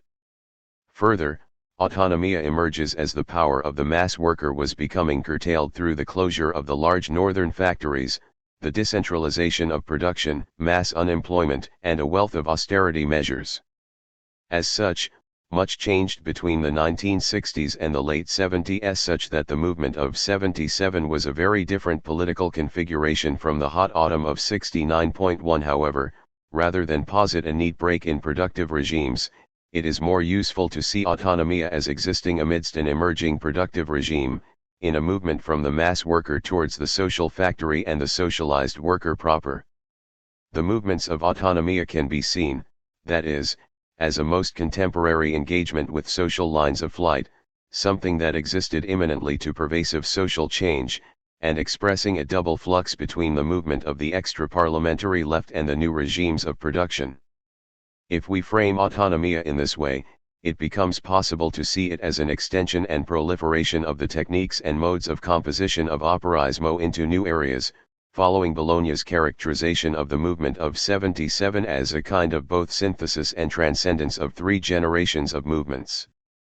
In making this case, the chapter focuses on a vein in autonomia that can be seen as lying amidst the more molar forms of orthodox workerism, the vanguardist aspects of autonomia operaia, and the small militarized groups and the diffuse violence of the P.38 phenomenon that emerged in the late 1970s, which, though largely a response to the repression, ended up in their effects being not wholly different from the Red Brigades, particularly when the violence moved from being diffuse to clandestine.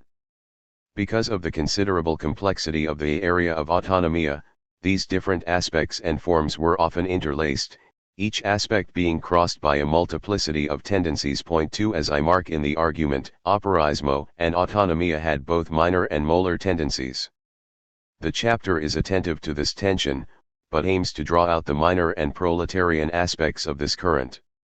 It also draws on movements and concepts from other communist currents as appropriate as sites for contrast or elaboration. As such, this chapter should not be seen as an attempt at a history of operaismo and autonomia. It is, rather, an analysis of some of the modes of composition of this current, as an attempt to show how the politics of the socialized worker can be conceptualized in a minor fashion. The cramped space of operaismo. Operaismo's analysis of real subsumption and its social factory thesis, as explored in Chapter 5, left operaismo in a rather cramped position, for neither technological and productive forces, nor the development of social democracy offered means of escape from capitalist relations. Indeed, inasmuch as both models were premised on the coming to presence of a people, either as the amassing of proletarian forces in technologically rich production or as the development of an expansive space of counter-hegemony in social democracy, they were seen as functional to the naturalization of capitalist relations. Against these models, operaismo's politics thus begins with the affirmation of the minor condition that the people are missing. The point is made starkly by Tronti. His real generalization of the workers' conditions can introduce the appearance of its formal extinction. It is on this basis that the specific concept of labor's power is immediately absorbed in the generic concept of popular sovereignty. The political mediation here serves to allow the explosive content of labor's productive force to function peacefully within the beautiful forms of the modern relation of capitalist production. Because of this, at this level, when the working class politically refuses to become people, it does not close, but opens the most direct way to the socialist revolution. As I showed in Chapter 2, Deleuze and Guattari argue that this cramped condition, where the people are missing, is not the announcement of a political dead end. Deleuze and Guattari argue that cramped, impossible conditions compel politics, for if the most personal individual intrigue is always traversed by a wealth of determining social relations, then these social relations must be engaged with, disrupted, and politicized, if anything is to be actively lived. The milieu of such an engagement is never able to settle, or soar onto the self-actualizing grandeur of a people and its representatives, master authors.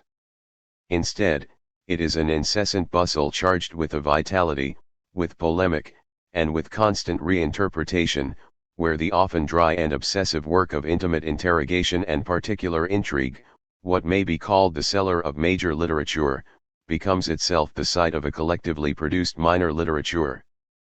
This mode of creation is amply evident in operaismo.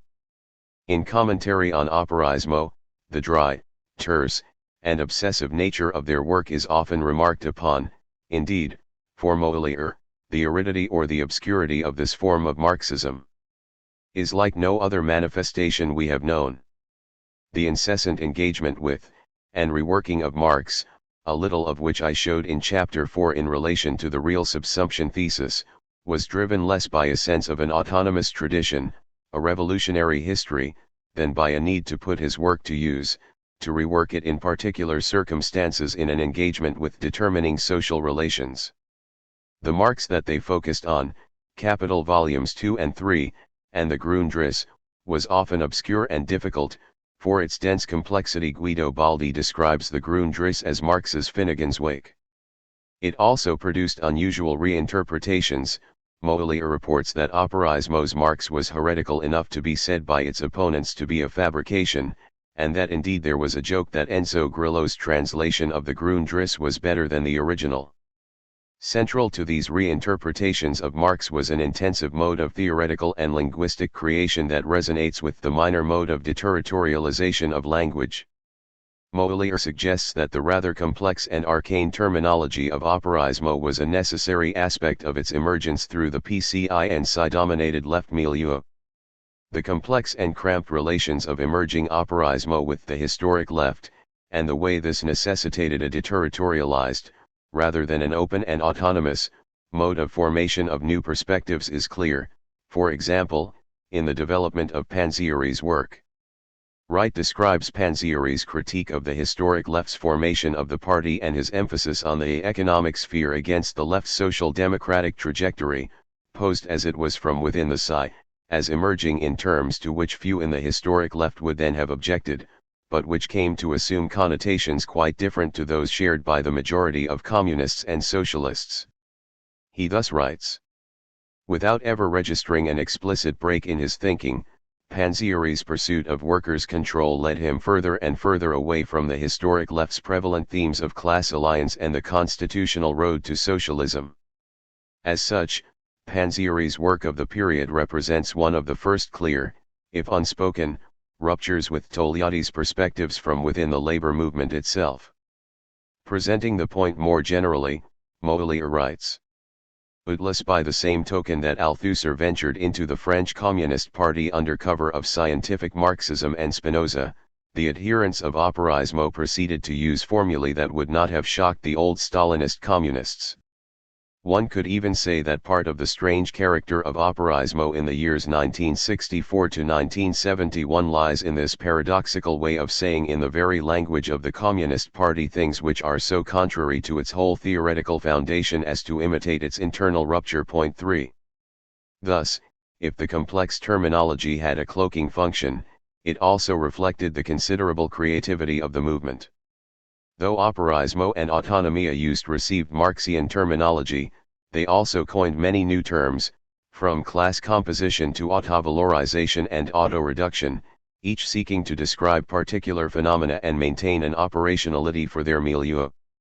The complexity and creativity of operaist and autonomist language is raised by Negri in response to a question about the difficulty of his language, and it is worth citing at length. Certainly, the language is occasionally obscure. But it was far more obscure 20 years ago. At that time we had to find ways of inserting Marxist and revolutionary debates into the official labor movement, and since at the same time we had to avoid being expelled and marginalized, we found a hermetic style of language. The bureaucrats did not understand it, and underestimated the power of what we were saying. But since then things have changed a lot.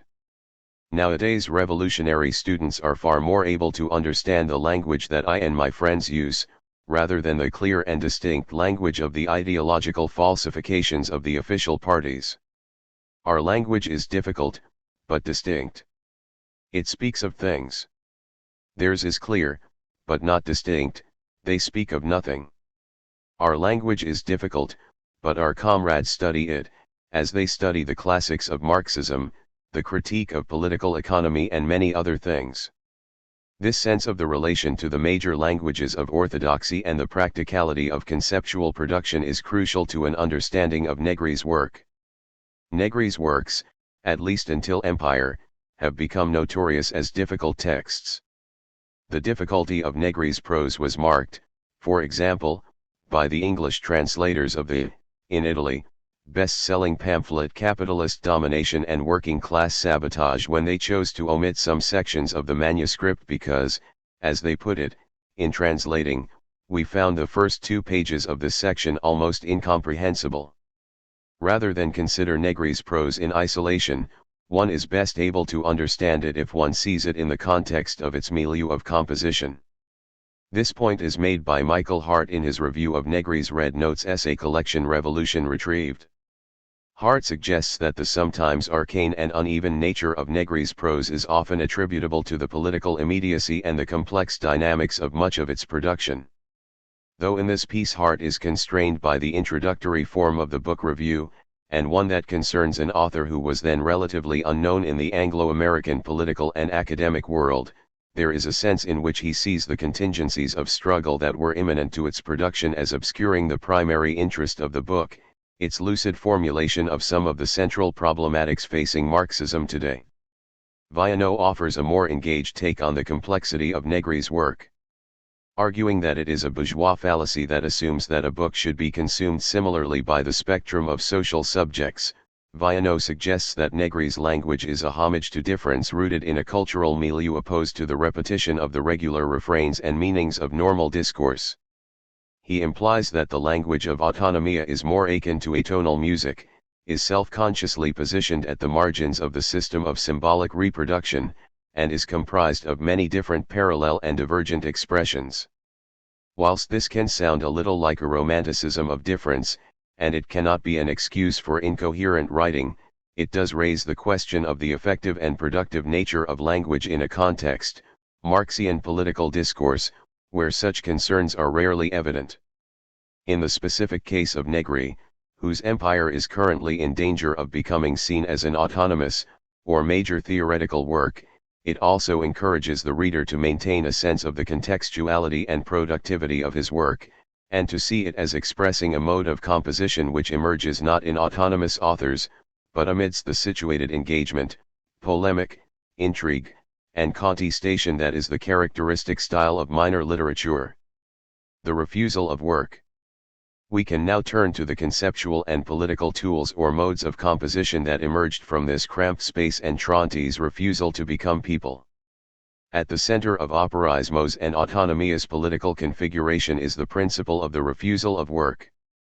As I showed in chapter 4 and above, for Tronti, the generalization of work across the social factory subsumes the workers in a general interest of labor. I have already considered the planning and hegemony responses to this situation.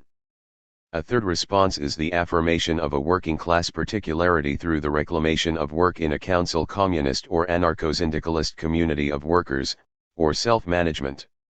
Because of its influence in radical milieu and its return in Hart and Negri, and so as to distinguish the position of the refusal of work, self-management needs to be considered in some detail. Self-management or councilism, as it developed through the critique of Leninism in the Dutch and German communist left, and groups such as Socialisme ou Barbarie and the Situationist International, has maintained quite a degree of prominence in the communist movement. Point 4. The introduction to Barrett suggests that councilism dominated virtually the entire theoretical corpus of the revolutionary minorities between 1945 and 1970, though it should be said that some currents, notably those that emerged through a relation to Bordiga and the Italian communist left, maintained a critique of self-management as a form of producer consciousness from as early as 1918. Though devised as a means of organization immanent to the workers themselves, self-management tends to be founded on variations of essentialist conceptions of human nature or presence, which, if left to self-organize, will fully realize a communist essence. Point 6. Here, a form of organization is seen to display revolutionary content almost in and of itself. 7. And as such tends to function as an irreproachable form where the workers or the oppressed speaking out and organizing themselves cannot be wrong. Point 8. Camus thus argues. The illusion is very great with those who, in thinking that they have superseded Marx, say that the economy is no longer determinant, if it ever was. Hey add, only the struggle counts, that man is always there in fact, present in the social and economic frame and in everyday acts and facts etc., and that there would always be an immediate and continuous possibility of emancipation, which occurs with self-management. For Tronti, in similar fashion, the self-management thesis is simply another version of the socialist affirmation of work. The thesis assumes that there is an autonomous labor that the workers could manage for themselves, extracted from capital, as if classes in capitalism are simply two separate groups, one of which is already communist in content. This perspective mistakes the problem of work for that of management, and hence fails to take into account the way that work is always already capital. In real subsumption, work is not an autonomous activity sold to capital, but human activity called forth and immanently structured by capital. As Marx put it, cooperation only begins with the labor process, but by then they have ceased to belong to themselves. On entering the labor process they are incorporated into capital. As cooperators, as members of a working organism, they merely form a particular mode of existence of capital. Hence the productive power developed by the worker socially is the productive power of capital. Tronti thus argues. The anarcho-syndicalist general strike, which was supposed to provoke the collapse of capitalist society, is a romantic naivete from the word go.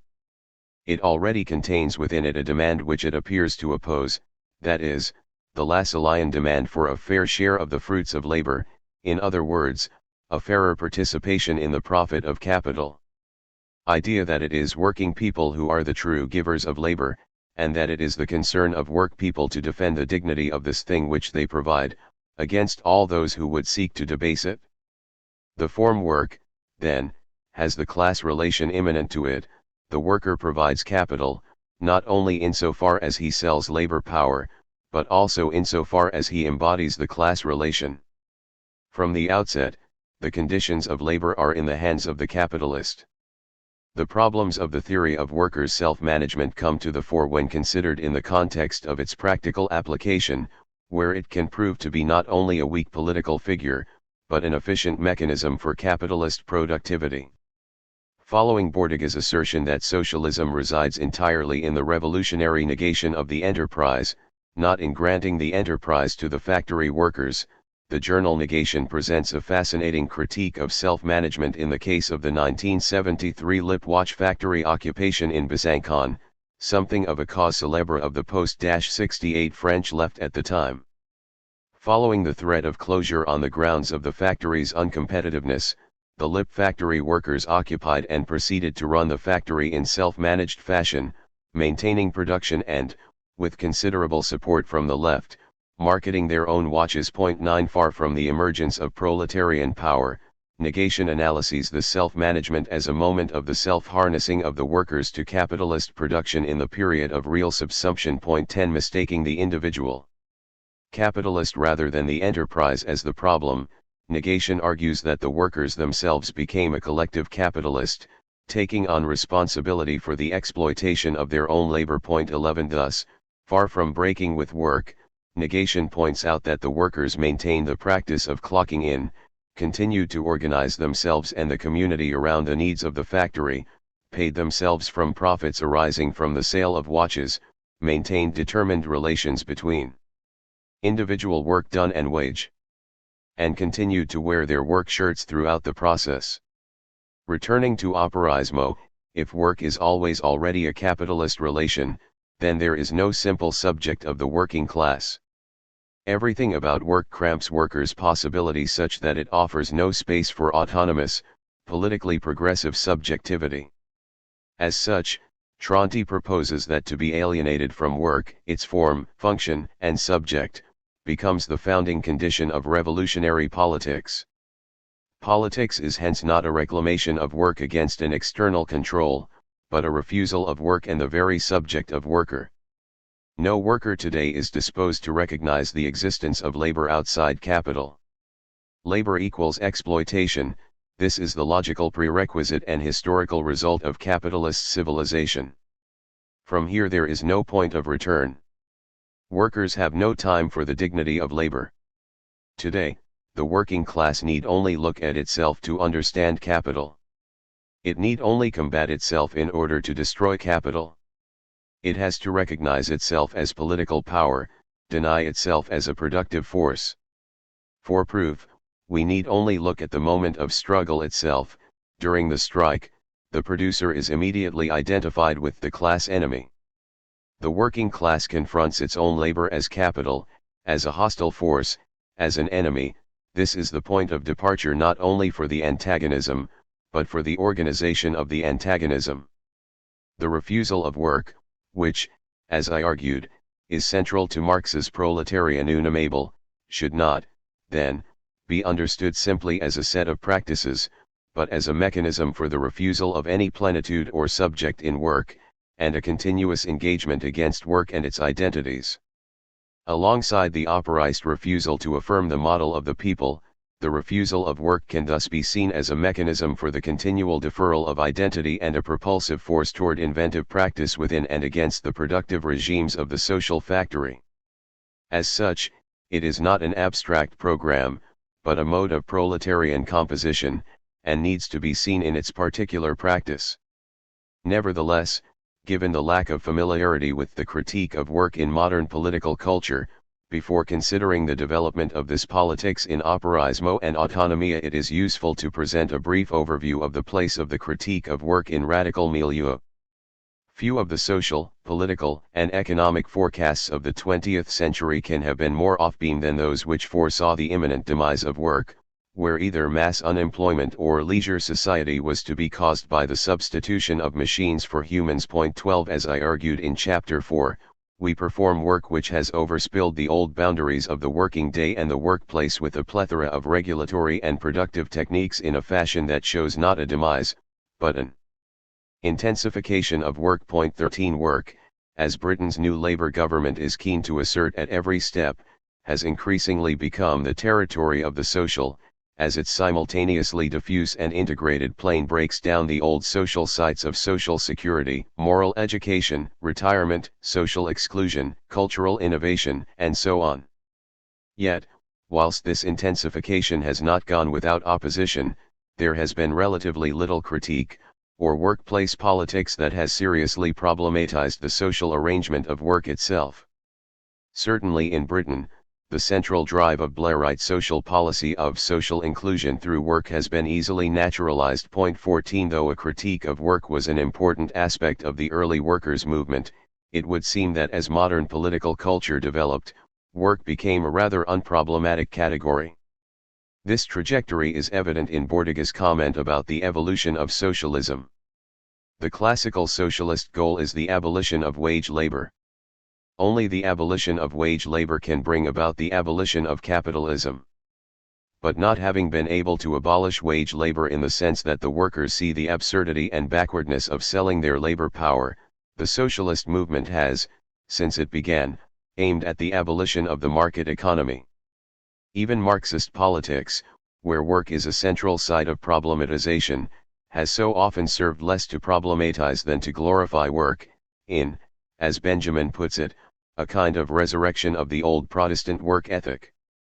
This is amply evident in the demands for the right to work, full employment, or Lenin's advocacy of Taylorism, Trotsky's militarization of labor, and Stalin's Stakhanovite workers. 15.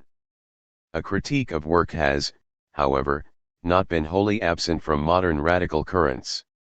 In 1883 Paul Lafargue, Cuban-born Marxist and son-in-law to Marx, wrote a communist polemic, The Right to be Lazy, which can be seen as the start of the critique of work within the modern communist movement. 16 Lafargue's argument has a simple premise.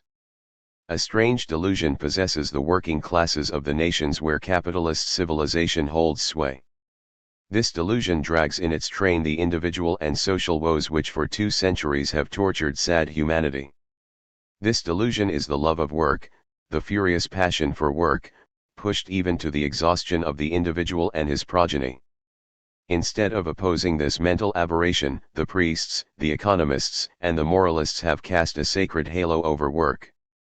Lafargue was careful not to situate the cause of this furious passion solely in the hands of the bourgeoisie and its anemic rights of man. For the tragic irony is that those most subject to the most terrible scourge have sought to make it the basis of their revolutionary principle, the right to work. If the miseries of compulsory work and the tortures of hunger have descended upon the proletariat more in number than the locusts of the Bible, it is because the proletariat itself invited them. Though this is not the place to assess Lafargue's argument, it is worth noting that, against the right to work, he presents communism as a movement which, through the pressure for shorter hours and higher wages, can force technological development toward a society with a minimum possible of work time, such that the end of revolution is not the triumph of justice, morality, and liberty, but to work the least possible and to enjoy oneself intellectually and physically the most possible. At the same time as Lafargue was writing his Marxist polemic, Nietzsche was saying something not wholly different. The impossible class. Poor, happy and independent. These things can go together, poor, happy, and a slave. These things can also go together, and I can think of no better news I could give to our factory slaves, provided, that is, they do not feel it to be in general a disgrace to be thus used, and used up, as a part of a machine and as it were a stopgap to fill a hole in human inventiveness. If you have always in your ears the flutings of the socialist Pied Pipers whose design is to enflame you with wild hopes, which bid you to be prepared and nothing further, prepared day upon day, so that you wait and wait for something to happen from outside and in all respects go on living as you have always lived. This would be the right attitude of mind. The workers of Europe ought henceforth to declare themselves as a class a human impossibility. The sense of the critique of work that Lafargue and Nietzsche manifest develops, in diverse, and sometimes contradictory, ways in an anti-work tangent that, to mention only US and European cases, resides in a number of 20th-century communist and countercultural currents, movements, and events. 17 Aside from operaismo and autonomia, the most prominent of these include the industrial workers of the world, and aspects of surrealism, the Situationist International, the Yippies, the Black Panther Party, US and UK base committees in the automobile sector in the late 1960s and early 70s, tendencies in 1970s punk, aspects of Rastafari and other elements of black expressive culture and politics, as well as, in Britain, aspects of the unemployed workers movement in the 1920s, elements of the claimants union movement and, more recently, claimants movements against the job seekers allowance and the New Deal. 18 The refusal of work has also emerged in a number of journals,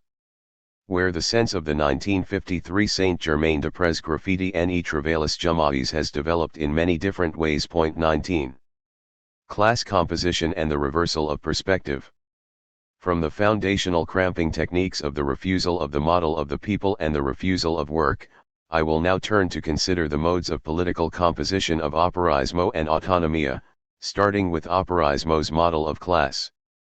The operaist figure of class composition is two-sided and dynamic, incorporating both structural and political factors. As Negri explains, it is first a more conventional composition in terms of the development of capitalist production and stratification, and then an antagonistic, political composition. By class composition, I mean that combination of political and material characteristics, both historical and physical, which makes up, on the one hand, the historically given structure of labor power, in all its manifestations, as produced by a given level of productive forces and relations, and on the other hand, the working class as a determinate level of solidification of needs and desires, as a dynamic subject, an antagonistic force, tending towards its own independent identity in historical political terms. The problematic position of independent identity emerges here again, but leaving this aside for the moment, the important point is that the emphasis is placed on structural and political variation. Class is framed in terms of historical transformability. Or, as Moelier puts it, class is a quality linked to dynamics and a field of force. Rather than a Leninist distinction between the class in itself and for itself or a sociological understanding of class as a socially stratified group, class composition is the effect of a more machinic co-functioning and variation of social, economic, technical, political, and cultural processes. Crucially, then, class composition signifies not a thing, but, as was elaborated under the sign of the proletariat in Chapter 3, a process or a mode of composition. The theory of class composition places particular emphasis on the political forms, variations, and creations of the composition.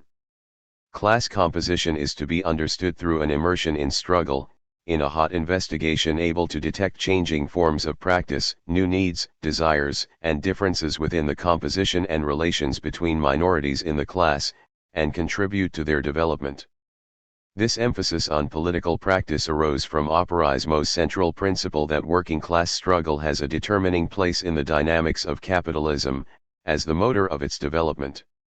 This is the principle of operaismo's reversal of perspective, what for Moeller is, alongside the social factory thesis, one of the two essential discoveries of operaismo.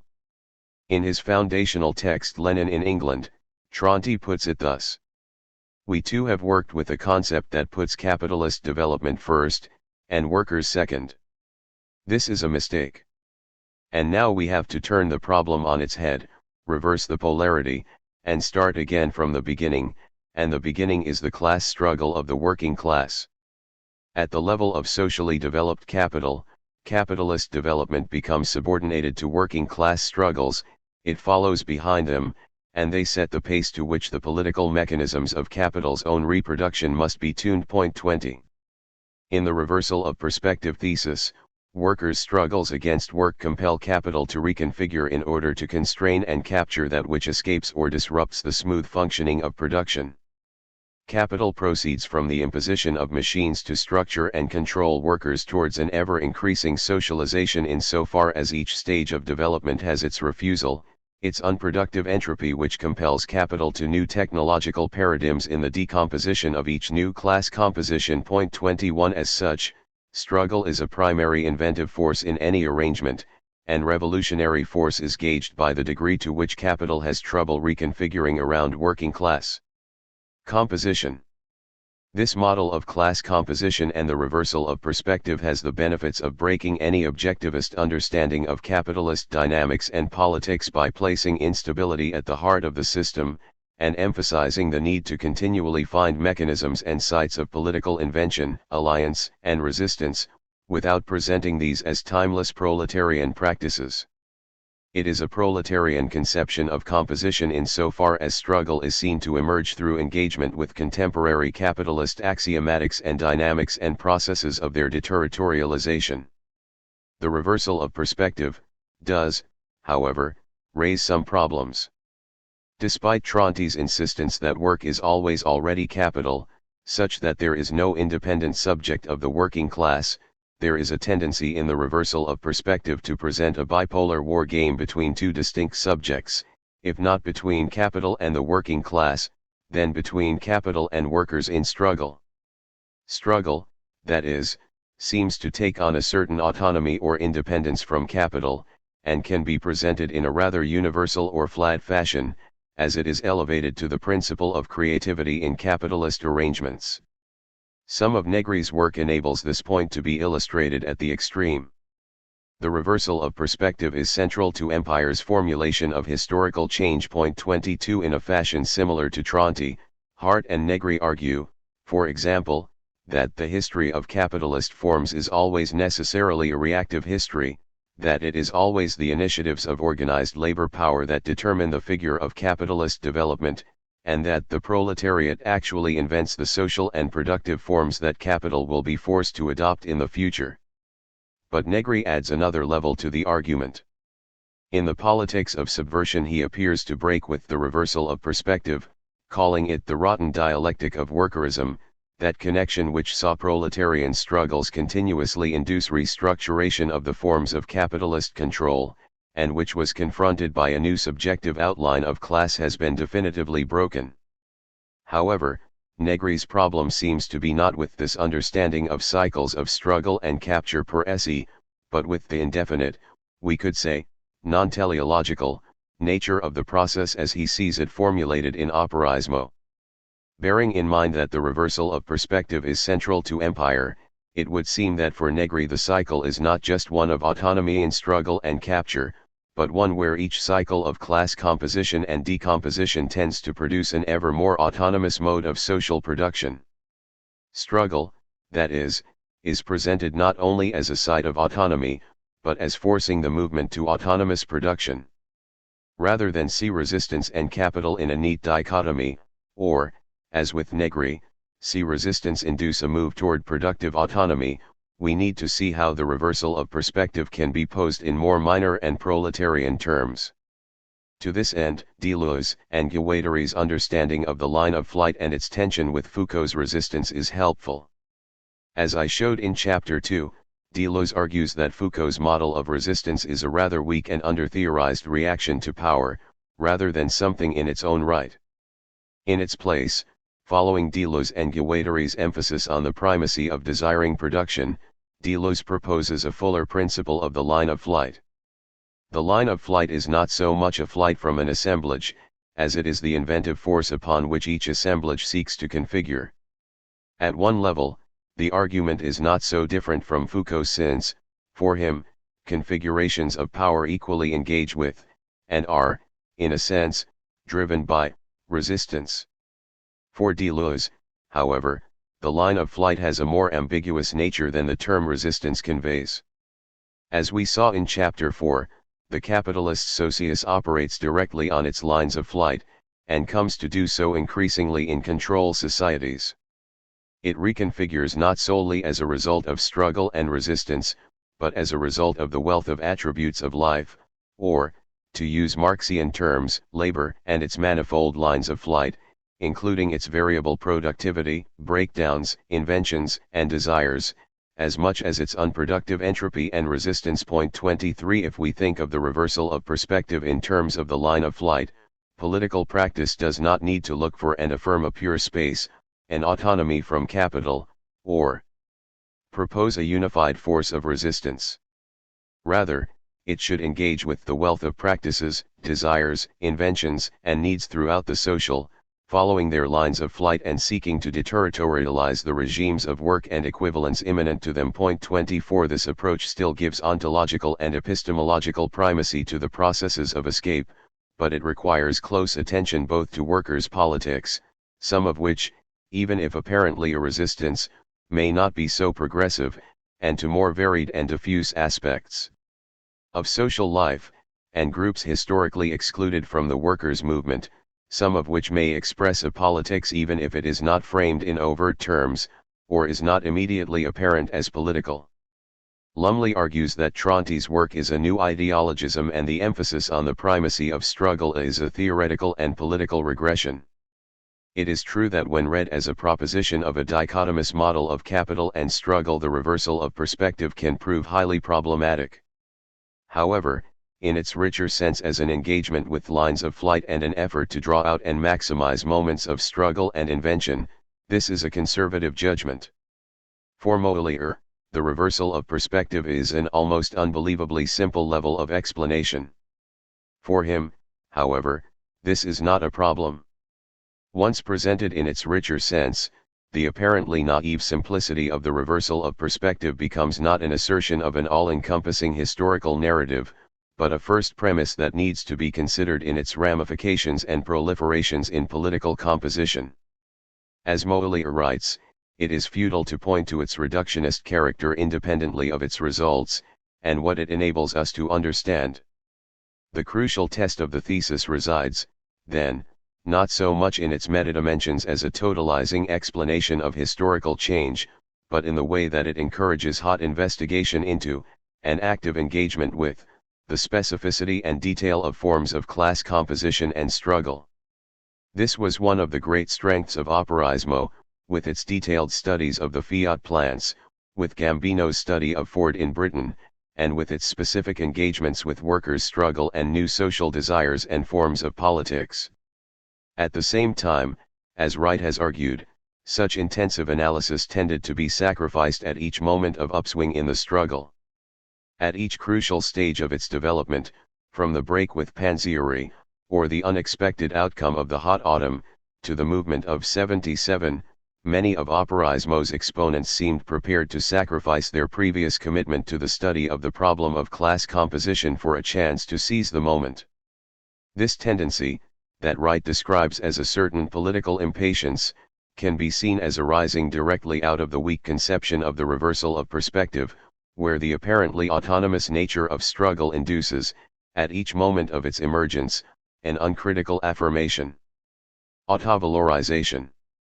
Taken together, the principles of the refusal of work, class composition, and the reversal of perspective can be seen as the basis for a cramped and continuously engaged minor politics. If the refusal of work wards off any plenitude of the workers, since work is always already capital, politics is necessarily a refusal of work and its subjects. The reversal of perspective emphasizes the processes of political innovation and variation in any class composition. As these figures were developed in operaismo, the locus of their practice was still the mass worker of the large factories. Whilst the concept of the mass worker stretched beyond the walls of the factory, it is not until the development of autonomia and the socialized worker that the potential of this politics to pervade the social factory really took off. At this point a third conceptual configuration emerges, autovalorization. Autovalorization, or self-valorization, is at once one of the more evocative and potentially useful conceptual developments of autonomia, and one of the least coherently defined.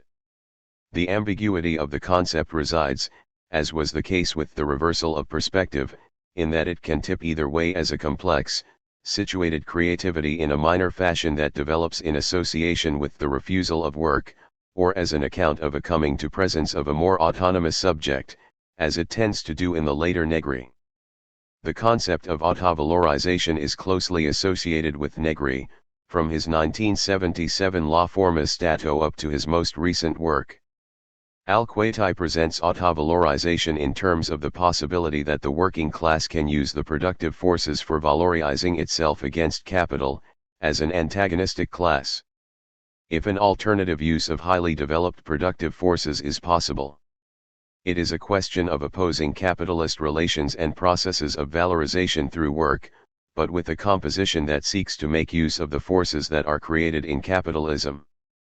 In many ways the concept of autovalorization follows Panzieri's problematization of orthodox Marxist conceptions of the socialist assumption of already existing forces of production. But it develops from Panzieri's critique in seeking to explore new and different forms of radical class composition with the forces of capitalist life. It is the play between forces actualized in capital, forces in and against capital, and forces independent of capital that the concept of autovalorization seeks to comprehend. I will discuss this in two parts, the proliferation of differences and the problem of independence, and the relation between difference, needs, and the wage. Difference and independence. Negri's most sustained accounts of autovalorization emerge in Domination and Sabotage, a text that sought to engage with the new forms of struggle and invention manifested in the movement of '77, and Marx beyond Marx. As Negri argues in Domination and Sabotage, insofar as capitalism is a social mode of production, autovalorization is concerned with the totality of capitalist forces and relations. It is conceived by Negri as the site of the power of working class composition, and comprises two elements, the destructuration of capital, and a movement toward independence. It is the question of independence that needs elaborating. Negri presents proletarian self-valorization as alternative to, and radically different from, the totality of the processes of capitalist production and reproduction. He describes this alternative side with three methodological criteria.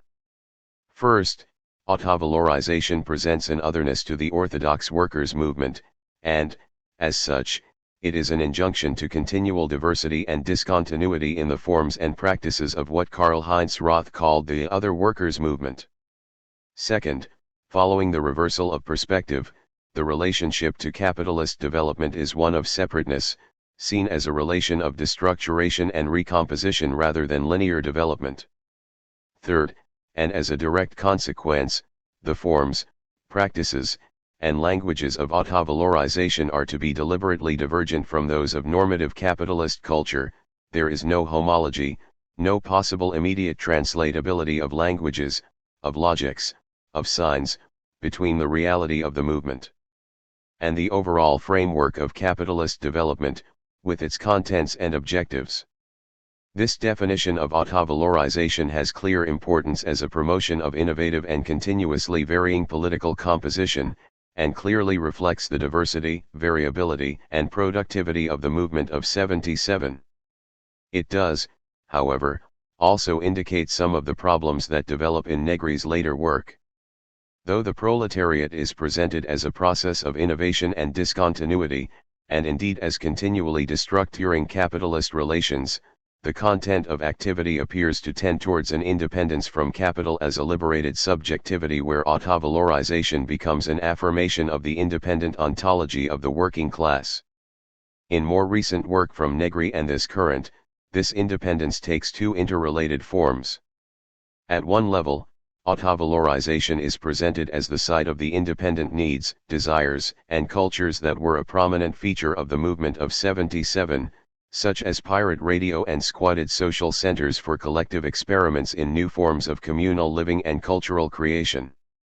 The definition of self-valorization in the glossary to Verno and Hart conveys this rather clearly. Elf-valorization refers to an alternative social structure of value that is founded not on the production of surplus value but on the collective needs and desires of the producing community. In Italy, this concept has been deployed to describe the practices of local and community-based forms of social organization and welfare that are relatively independent of capitalist relations of production and state control. At another level, as Hart and Negri propose in Labor of Dionysus and Empire, autovalorization is linked to the argument that social labor tends toward productive autonomy such that work becomes an increasingly independent and self-directed form. The new era of the organization of capitalist production and reproduction of society is dominated by the emergence of the laboring subjectivity that claims its mass autonomy, its own independent capacity of collective valorization, that is, its self-valorization with respect to capital. Autovalorization, that is presented either as experiments in marginal living relatively outside of capitalist relations in, as Verno critiques aspects of the movement, a kind of pure socialization, or as the basis of the new regime of biopolitical and effective production.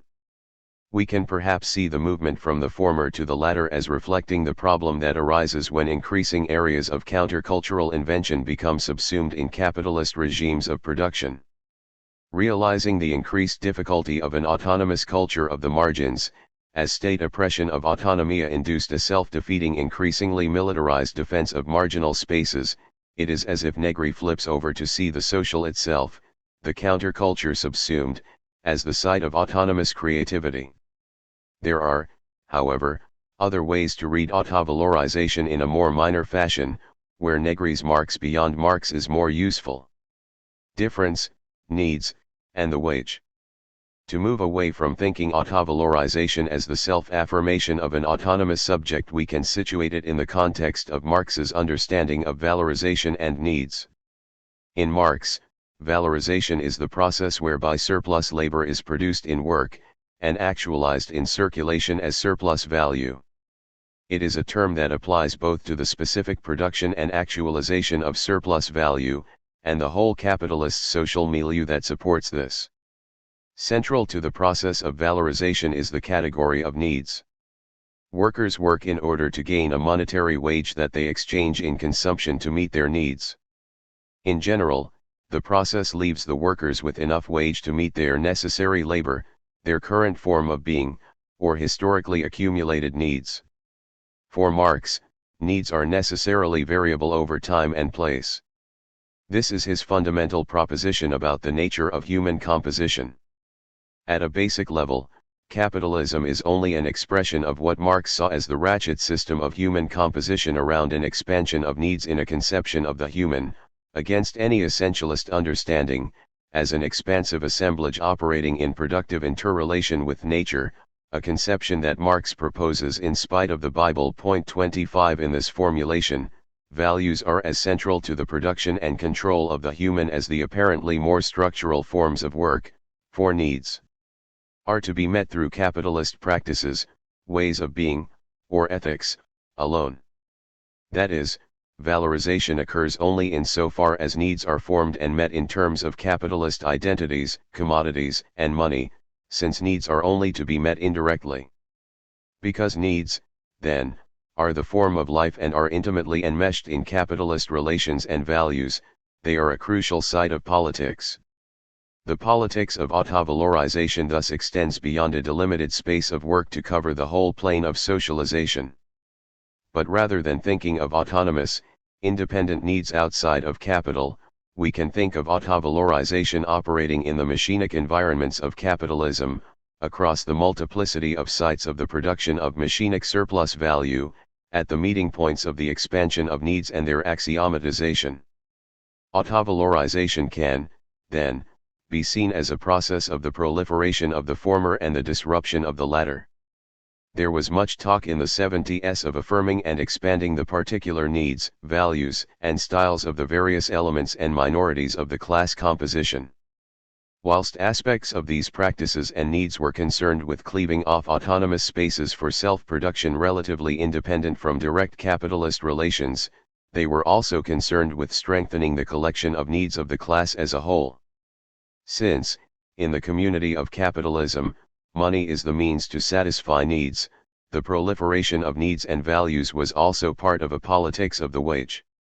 Rather than autovalorization being an arrangement of difference, invention, and autonomy from capital, it can instead be seen as one of difference, invention, and the maximization of the wage. At first sight this might seem to be problematic, since, as I argued in Chapter 4, the valuation of activity in terms of the general equivalent of money is the means for the capitalist axiomatization, or molding and controlling, of life. However, for Negri, building on his analysis of Marx's projected volume of capital on the wage, money is a political site, which, whilst expressing the essence of capitalist axiomatization, is simultaneously a site of subversion. In seeking to have the proliferation of needs met by a wage, autovalorization can be seen as part of a demand and set of practices, as was central to operaismo and the mass worker, for more pay and less work, and we want everything in a kind of reclamation of surplus value against any mechanism which sought to tie the wage to productivity and capitalist ethics. If the mass worker fought on the terrain of the wage in 1969 alone, wage rises increased labor costs by more than 20%, and extended this beyond the factory walls to cover the costs of transportation, housing, and so on, as the socialized worker thesis developed to consider the productivity of the social whole, the wage would be expanded to encompass a social wage. Negri reads Marx's assertion that, with the development of abstract labor and social capital, the workers' movement comes to demand a proportion of total profit, rather than an individual wage, as an argument for the extension of wage demands not merely within the working day, but over the entire lifespan. The politics of the wage thus extended to include sectors previously excluded from wage payment, and social services and consumption. This became particularly important since it was on the terrain of the social wage that capital was seeking to recoup the gains of the mass worker through austerity packages and inflation. 26. If we draw together the aspects of autovalorization developed in domination and sabotage, the compulsion to political innovation and the variation and expansion of needs and political styles, with the emphasis on the expansion of the social wage, autovalorization can be seen as a proletarian minor practice. It is a kind of bordering which connects the little intrigues of the various minorities of the class composition to the social whole. It is concerned with developing new needs and styles that emerge through the particular experiences of minorities, calls new universes of value. It situates these not as independent or real needs, but as immanent to the capitalist socius. And it seeks to deterritorialize the axioms of identity upon which capitalist valorization is premised.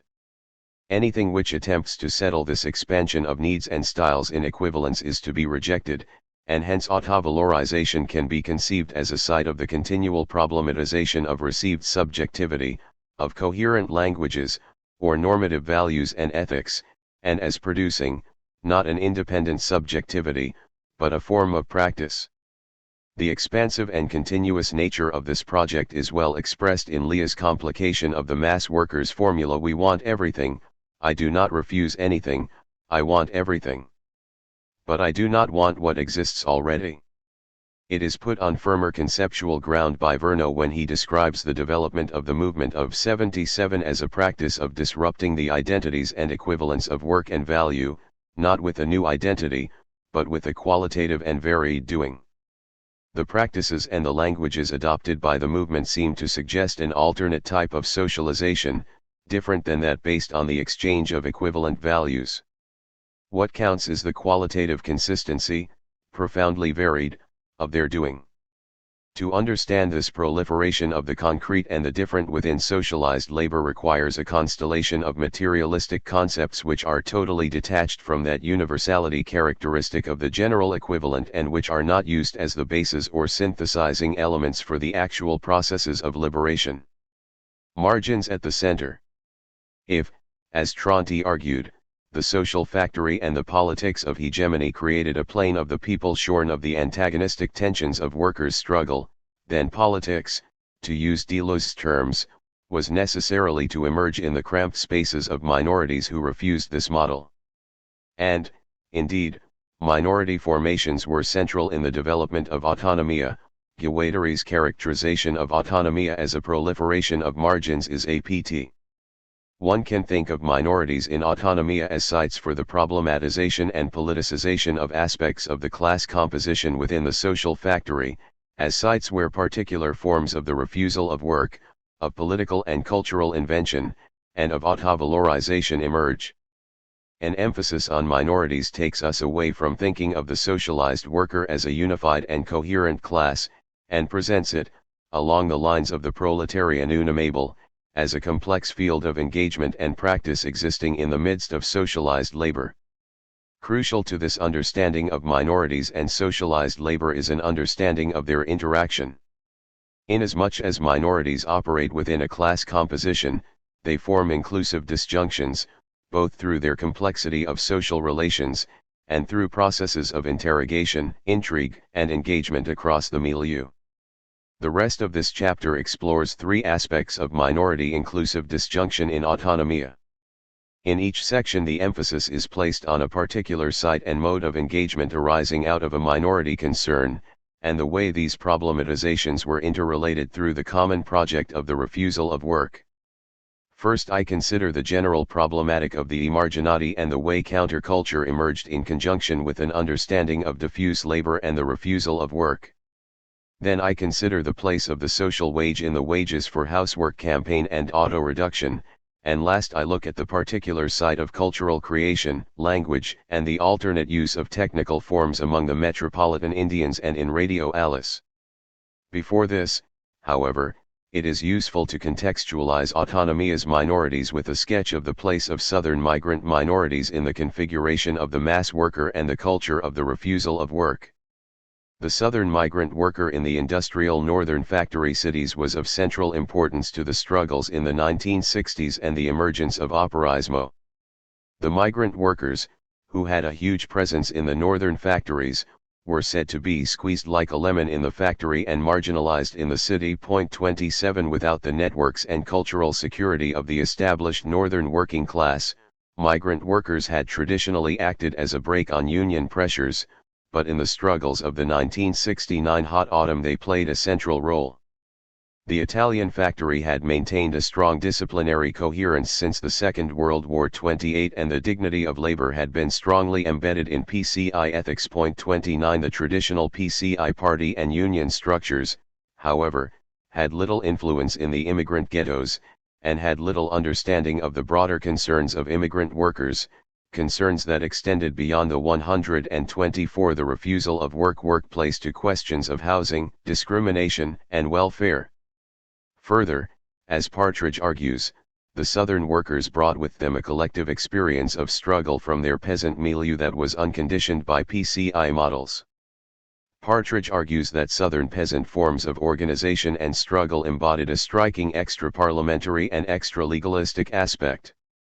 When they brought these experiences to the northern industrial plants, and it is estimated that 60 to 70% of new workers at Fiat Mirafiori in the 1960s had direct experience of Southern struggles, their values and practices presented a number of innovative features that were to become central to the new forms of struggle. Indeed, the early break with union structures marked by the expression autonomy at the base, was coined by these workers. Partridge summarizes the migrants' political concerns as favoring A new disregard for the legal and disciplined practices of modern trade unionism, a deep suspicion of hierarchy manifested through a decentralization of bargaining and preference for delegation over representation, an egalitarian trend in wage negotiations that loosened the supposed connections between skill and wage and undermined the factory hierarchy, and an extension of the struggles from the factory to the city. As these forms of struggle developed, the critique of the intensity of factory work took on central importance.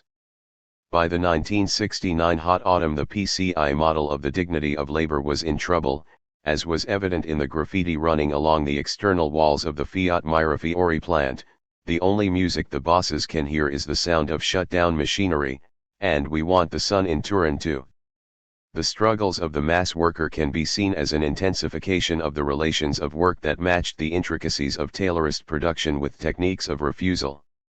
Under a general demand of "we want everything 30", the refusal of work was characterized by high levels of absenteeism, wildcat strikes, internal marches, sabotage, demands for pay equalization and pay increases regardless of productivity, and the abolition of differential grading.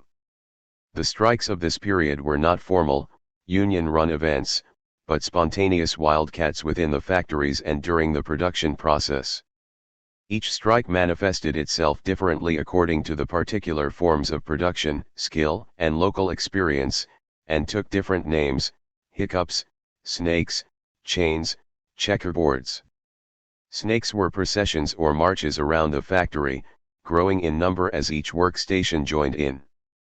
In checkerboards, the factory was divided up into sections which would take it in turns to stop work, sometimes organized by workstation, or shift, or by sections of the alphabet corresponding to workers' names. 31 At the same time, leaflets were put up on the walls of the factory, and thousands of leaflets, often produced twice daily, were distributed inside the factories and at the gates.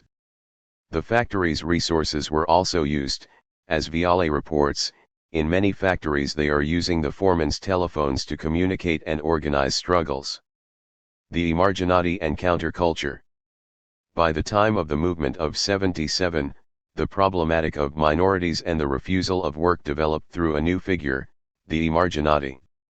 The emarginati were all those active in the movement of '77 who did not conform to the conventional model of the mass worker.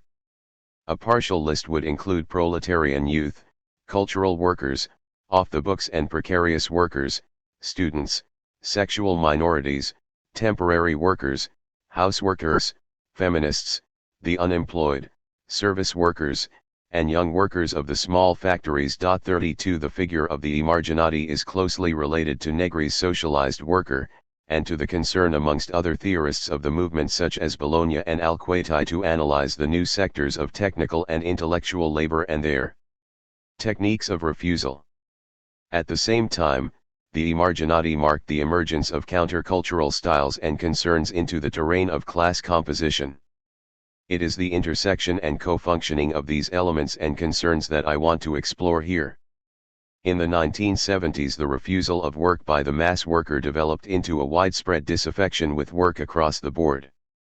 Hilary Partridge suggests that by the late 1970s there was a popular consensus that the honest worker has been transformed into long-haired beatniks making love in empty car bodies and displaying complete contempt for work, for the trade unions, and for the party. And the young workers said something similar: we young ones go into the factory with a different kind of experience, a less serious way of seeing things. A bit of the outside world comes into the factory with us. Look at me, well, my gym shoes mean discotheque, my shirt says extremist, I've got the hair of a pop singer, and an earring like a homosexual. Nothing about me says worker. One account of relations with the foreman from a young worker at Fiat Mirafiori captures the sense of the ungovernable factory well. On the line there are people who can quote Foucault 33 and the creeps explode with rage because they haven't even heard of him. Then there are the gays. They blow kisses and write "Long live Renato Zero" on the walls. Others roll a joint and laugh like they're crazy high. The feminists too, giggle every time a man tries to give them orders. The Fiat foremen have never seen the workers laughing, and they get really angry. It is against this background of the disaffection with work that the emergence of the emarginati needs to be understood. The nature of the marginality of the emarginati is complex, as it relates to questions of political marginalization, counterculture, and economic productivity. The term was used in part because, in an amalgam of ridicule, condemnation, and excision, a normative conception of the marginal was employed by dominant political and cultural groups to split the new active sectors from the workers. Collective A/Traverso describe the process thus. This new repressive alliance, with its tentacles spreading out in all directions, is trying by every means it can to keep the economic and political struggles of the workers separate from all possible phases of autonomy. Its aim is to get the work of controlling and subjugating the masses done by the masses themselves, and to ensure that a majority conservative consensus is established among them against all the minorities of every kind, though in fact all those minorities together would add up to far more than any such majority. Operating very much as the avant-garde of this procedure, the PCI characterized the emarginati in lumpenproletarian terms as parasitical strata. The PCI journal Vinuov wrote of those involved in the 77 Bologna occupations that they were just common delinquents, organized fascists, and misled youth, and after the Rome University occupation of February 77 a PCI sociology lecturer is reported to have said that there weren't any real students in there, only hippies, queers and people from the slum districts. The most famous of these attempts at naming the disease of the emarginati was made by the PCI's General Secretary Enrico Berlinguer, who said it won't be a few plague bearers who will uproot Bologna. 34. The emarginati did not, however, affirm a lumpenproletarian status. They did not, that is, present their critique of work as an autonomous space of non-work outside of capitalist relations of production. Indeed, a number of the theorists of the movement proposed that the emarginati embodied a productive centrality. Sergio Bologna, for example, sought firmly to situate the movement amongst the diffuse workers that emerged with the 1970s restructuring and breakup of the large factories, and the workers of the service sector. Following the logic of the social factory thesis, Bologna argued that Italy was experiencing an infinite decentralization of production that allowed a profoundly mixed labor force to become enmeshed in the wage relation. In making this case, Bologna at times seems to exclude the countercultural elements, arguing in another essay that the refusal of work had broken from a relation to the working class as it became a question of individual subjectivity, everything from absenteeism to the liberation of personal desires, from the worker who comes out as gay, to the worker who sits and smokes dope. This assessment appears to have come from a certain sense of defeat in the later years of autonomia, and no doubt there was some truth in it. 35 This demarcation should not, however, be seen as an essential characteristic of the emarginati, for the diffuse workers and those that raised these questions of individual subjectivity did not fall into distinct groupings, but were often enmeshed in each other. Indeed, a central characteristic of the emarginati was the combinatorial or inclusive disjunctive interrelation of its elements. One can consider the university student as a case in point. The combination of the liberalization of access to the universities since 1969 and the 150 hours scheme of workers' paid study leave from 1972 produced a university composition that was no longer a privileged stratum, but more one of what Bologna calls worker students. 36 Thus, the 1977 Rome and Bologna university occupations included all sorts of different proletarianized social groups, not so much because outside elements infiltrated the university, but because of the complex relations of the students themselves. One account describes the strange figure of the student thus. There is a dense network of connections and overlaps between the students' movement and sectors of the proletariat. The strange figure of the student crops up in the disputes involving door-to-door booksellers, squats of empty property, and in the shape of the unemployed intellectuals going to the labor exchange.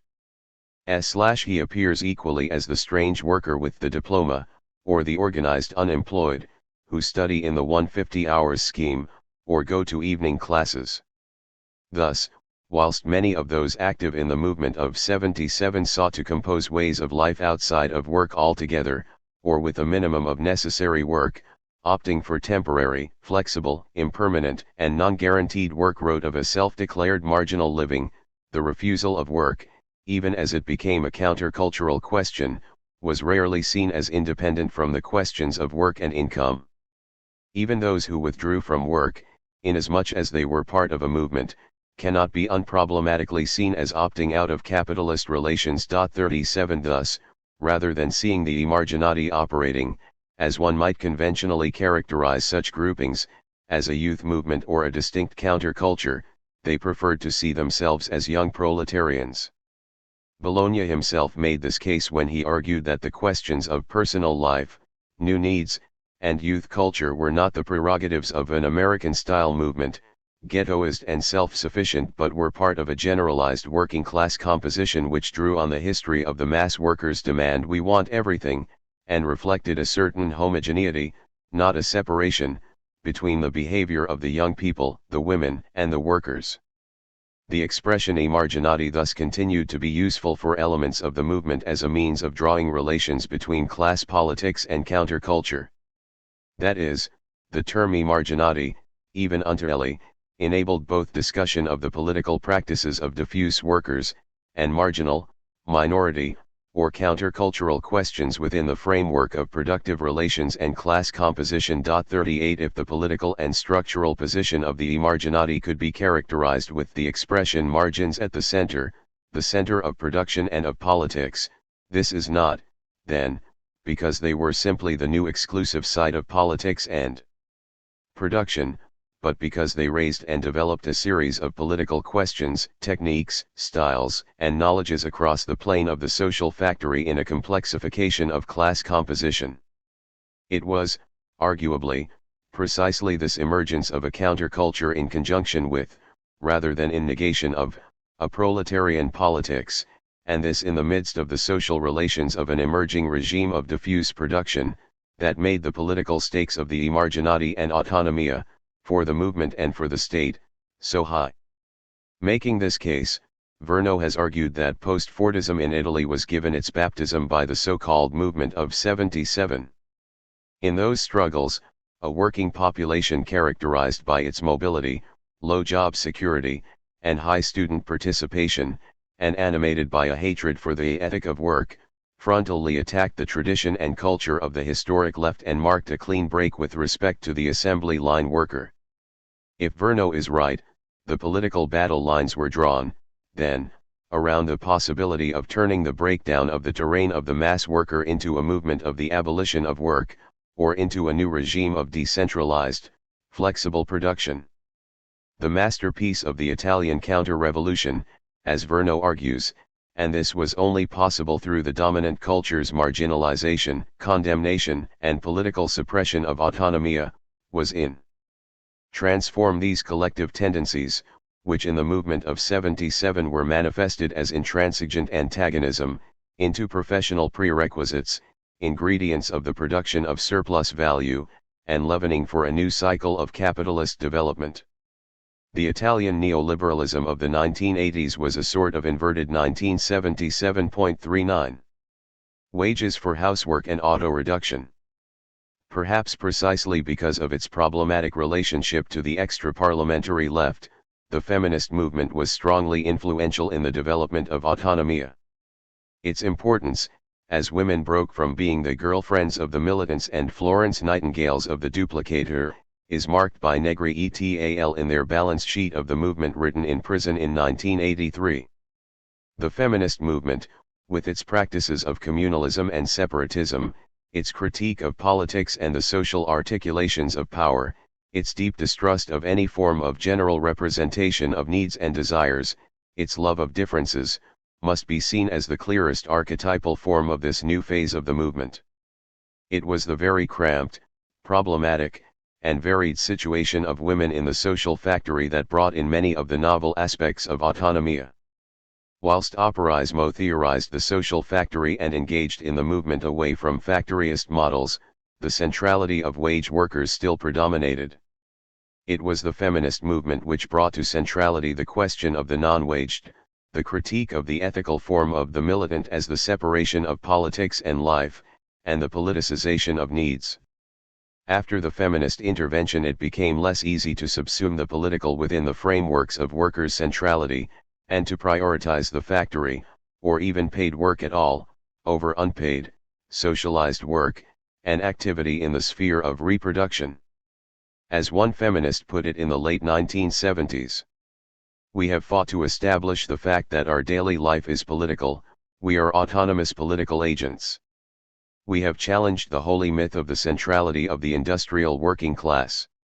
We have stressed that social life has a primary political importance, especially as far as women are concerned, as part and parcel of the new restructuring of Italian capitalism along the lines of the diffused factory." A central aspect of the feminist elements of autonomia was the Wages for Housework campaign. 41 Wages for Housework is consistently misrepresented as a simple campaign for the wage. Courts, as one example among many, uses this campaign as an example of a workerist politics that seeks not the abolition of work, but the translation of all activity into market relations, and as such sees it as the height of alienation. The campaign, in fact, is a rather sophisticated engagement with the politics of particularity, the condition of women in the home, and the problematic status of the global unwaged generally, in conjunction with the class composition framework. As such, Wages for Housework is best conceived, as Federici argues, as wages against housework, and against work in general. The foundational text for this perspective is Maria Rosa Dalla Costa and Selma James's The Power of Women and the Subversion of the Community. Dalla Costa and James develop an analysis of unwaged housework as a historically structured practice that creates the subject of woman as housewife. They argue that the division of the home and workplace, and the valorization of the latter via the wage, is the basis for the estrangement of women from socialized, and, hence, political, activity.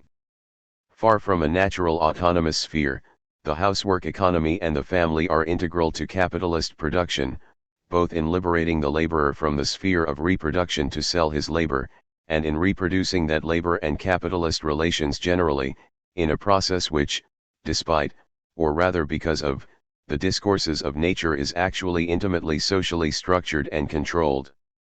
By analyzing women's subordination in housework as integral to capital, this perspective enables an understanding of the way women are as equally exploited by, and as entwined within, capitalist relations as working men. 42 Indeed, housework is seen to be doubly subordinated, first by capital as work without a wage, and second, by the left itself which, because of the traditional emphasis on production, excluded women as a non-productive category from the realm of real politics.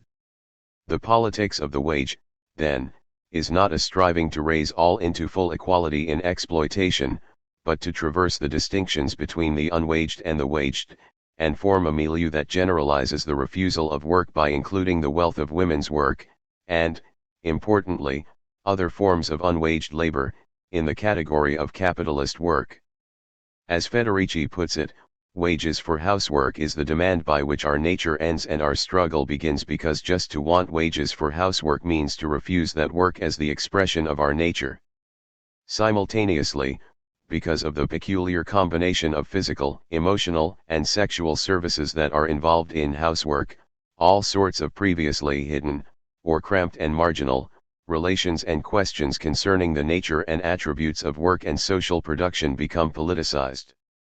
This foregrounding of the complexities of housework was thus an important point of departure in autonomia for the consideration and politicization of a wealth of attributes that constitute the production of the social factory as a whole. 43. If interpreted narrowly in terms of the demand for remuneration, the campaign raises a number of problems. For example, how exactly could a wage be calculated, given the lack of instruments for the measurement of the workday? How could a housework strike overcome the necessary aspects of community support for struggle in other sectors of the class composition? However, when seen in the broader context of a generalized refusal of work, such difficulties become less limitations than sites of productive problematization and politicization. In foregrounding the wage as the diffuse axiomatizing network that conjoins needs and control in the production of differentially structured social groups, Wages for housework opened a space for other cramped minority groups to raise their own particularity and find a basis for community on the plane of the wage. And, indeed, at least in the formulations of the power of women and the subversion of the community, wages for housework presented its politics as a kind of inclusive disjunction with other minorities. Taking neither a distinct feminist, nor a distinct class position, rejecting on the one hand class subordinated to feminism and on the other feminism subordinated to class, wages for housework enabled the exploration of particularity without settling into a marginal identity ghettoized against other minority concerns. The power of women and the subversion of the community is thus littered with notes and comments about the nature of demands and practices as contextual and limited, representing perspectives and temporary points of struggle rather than distinct and timeless positions. Dalla Costa and James thus write, the demand for a wage for housework is only a basis, a perspective, from which to start. The practical, continuous translation of this perspective is the task the movement is facing in Italy and elsewhere. This is not just an abstract position, but translates into specific strategic questions. Hence, the question of separatism is framed in terms of uncertainty as to how long these tendencies will continue to drive the movement forward and when they will turn into their opposite, whilst the particular politics of child support, equal pay, and access to abortion services are presented as necessarily embedded in broader feminist and class frameworks. Seen in this context, the struggle for the wage for housework is not as impossible a position as it might at first appear. And indeed, Kaffenzeis has argued that in the US the refusal of the naturalized space of reproduction functioned in accord with other aspects of struggle in the unwaged sector, in the strange community of black power long-haired dope-smoking flagrant queer housewife lesbians, to force an increase in social spending that played a central role in pushing the US Keynesian model of accumulation into crisis. If the wage was to be expanded, the costs of consumption were to be reduced. This was particularly important at a time of mass austerity. One innovative practical development here was the practice of auto-reduction, or self-reduction. Auto-reduction had its origins in the early 1970s in the practice in the large housing estates of collective reduction in the payment of rents, but it quickly spread to other areas of social consumption such as public transport and utilities. In 1974, when commuters between Pinerolo and Turin found that their bus fares had increased by 30%, they refused to pay, and instead substituted their own fare-reduced tickets and forced a formal reduction. This sparked a series of factory and community-based auto-reduction committees which effectively instituted reduction on a wealth of utility bills, in a practice that was often aided by workers in the state-controlled electricity corporation who refused to disconnect supply. 44 As the movement of '77 developed, this practice extended to include the realms of popular culture, with proletarian youth circles and metropolitan Indians refusing to pay at the cinema or expensive restaurants, and venturing on autonomous price-setting expeditions. The Metropolitan Indians and Radio Alice. The third aspect of minority invention in autonomia I want to consider is that of the specific countercultural and technical configurations of the Metropolitan Indians and Collective A/Traverso and their Radio Alice. As I suggested at the start of this chapter, operaismo and autonomia performed something of a deterritorialization of political language. In the Metropolitan Indians and Radio Alice, the deterritorialization of language is extended beyond orthodox Marxism into dominant cultural forms and the culture of the social movements themselves. Placing great stay in parody and irony, the Metropolitan Indians painted their faces, went on collective autonomous price-setting expeditions, parodied PCI demonstrations, and called demonstrations where they did not appear, or where, instead of marching, they had open discussion and distributed contraband, drugs, and irreverent leaflets against the pale faces of the PCI. 46 But the Metropolitan Indians did this not to forge a new formalized identity.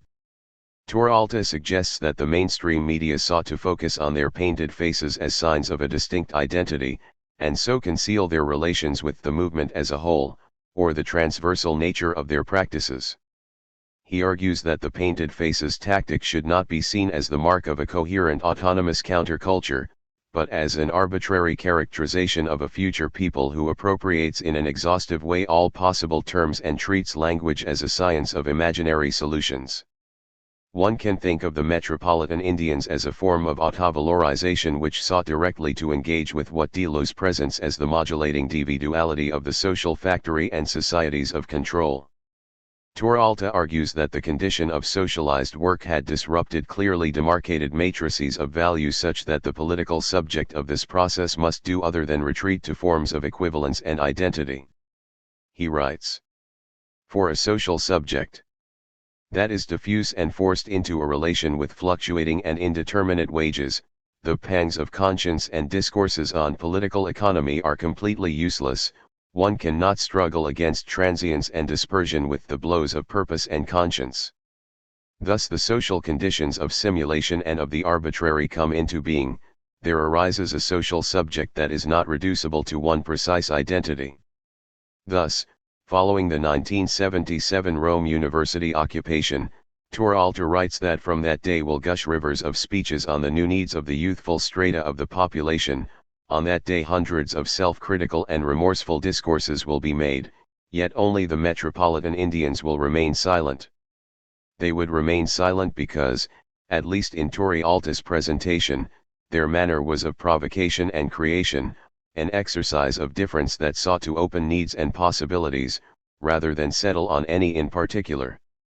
To give an example, when Luciano Lama entered the occupied Rome campus, spearheading the PCI call to defend a university which is occupied by fascists, he entered a space daubed with graffiti warning that capitalists and revisionists would be buried by a burst of laughter signed by Godera Operaio and Godimento Student Esco.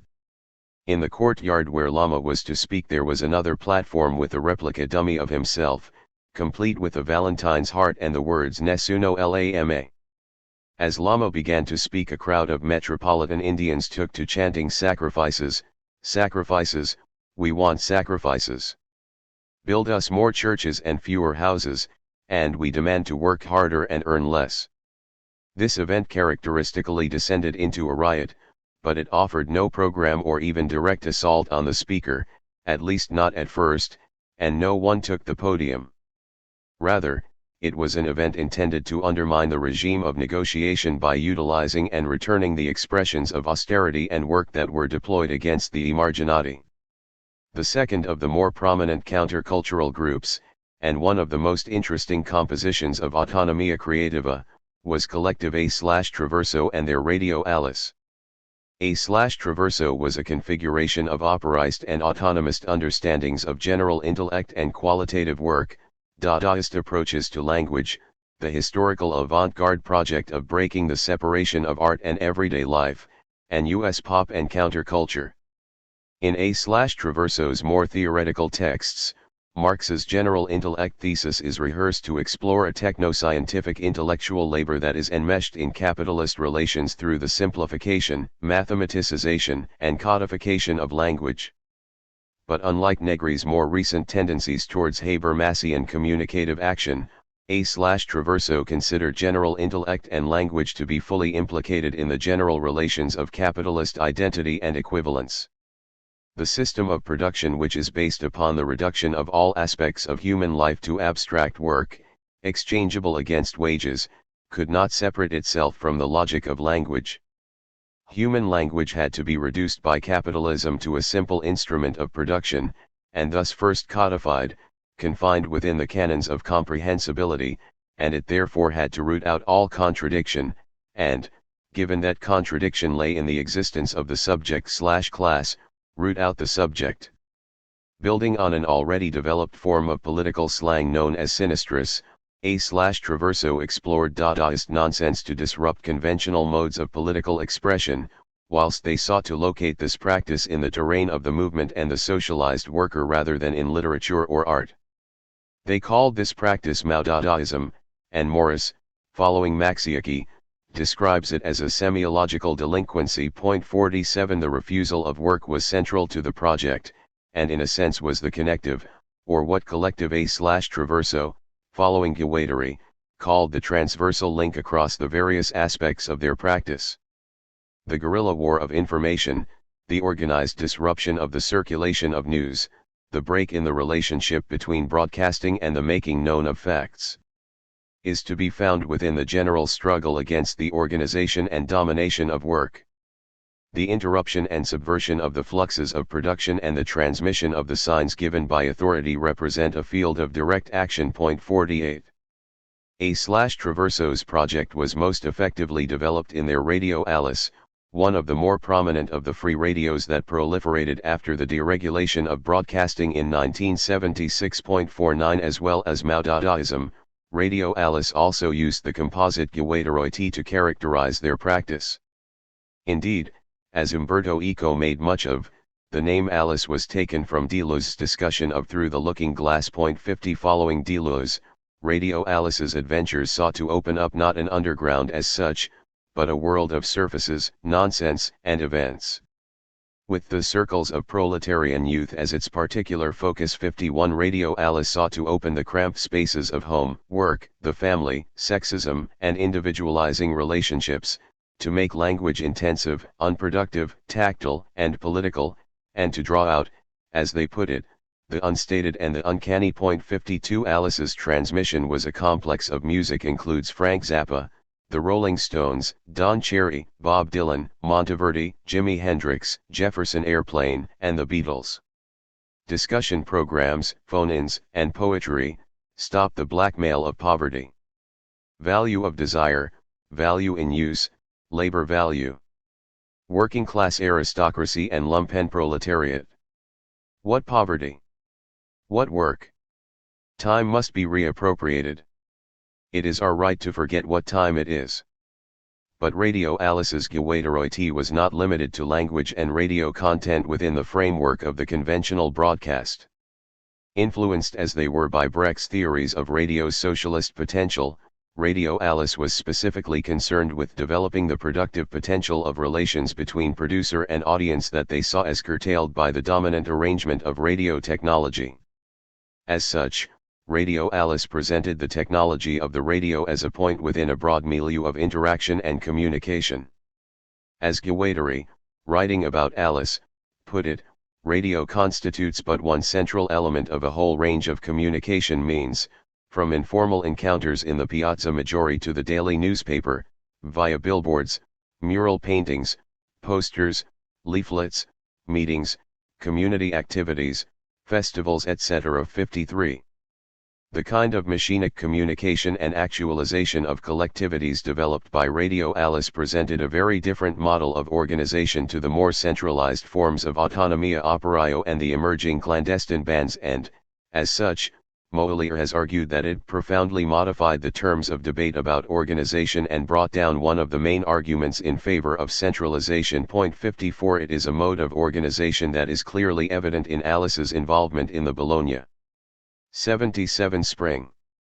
Opening its airwaves to telephone booth callers in the midst of demonstrations and occupations, Radio Alice enabled an ongoing communication and coordination of the events by those involved themselves, as they reported on the action, relayed the positions of the police and activists, and suggested possible actions and points of the city to avoid.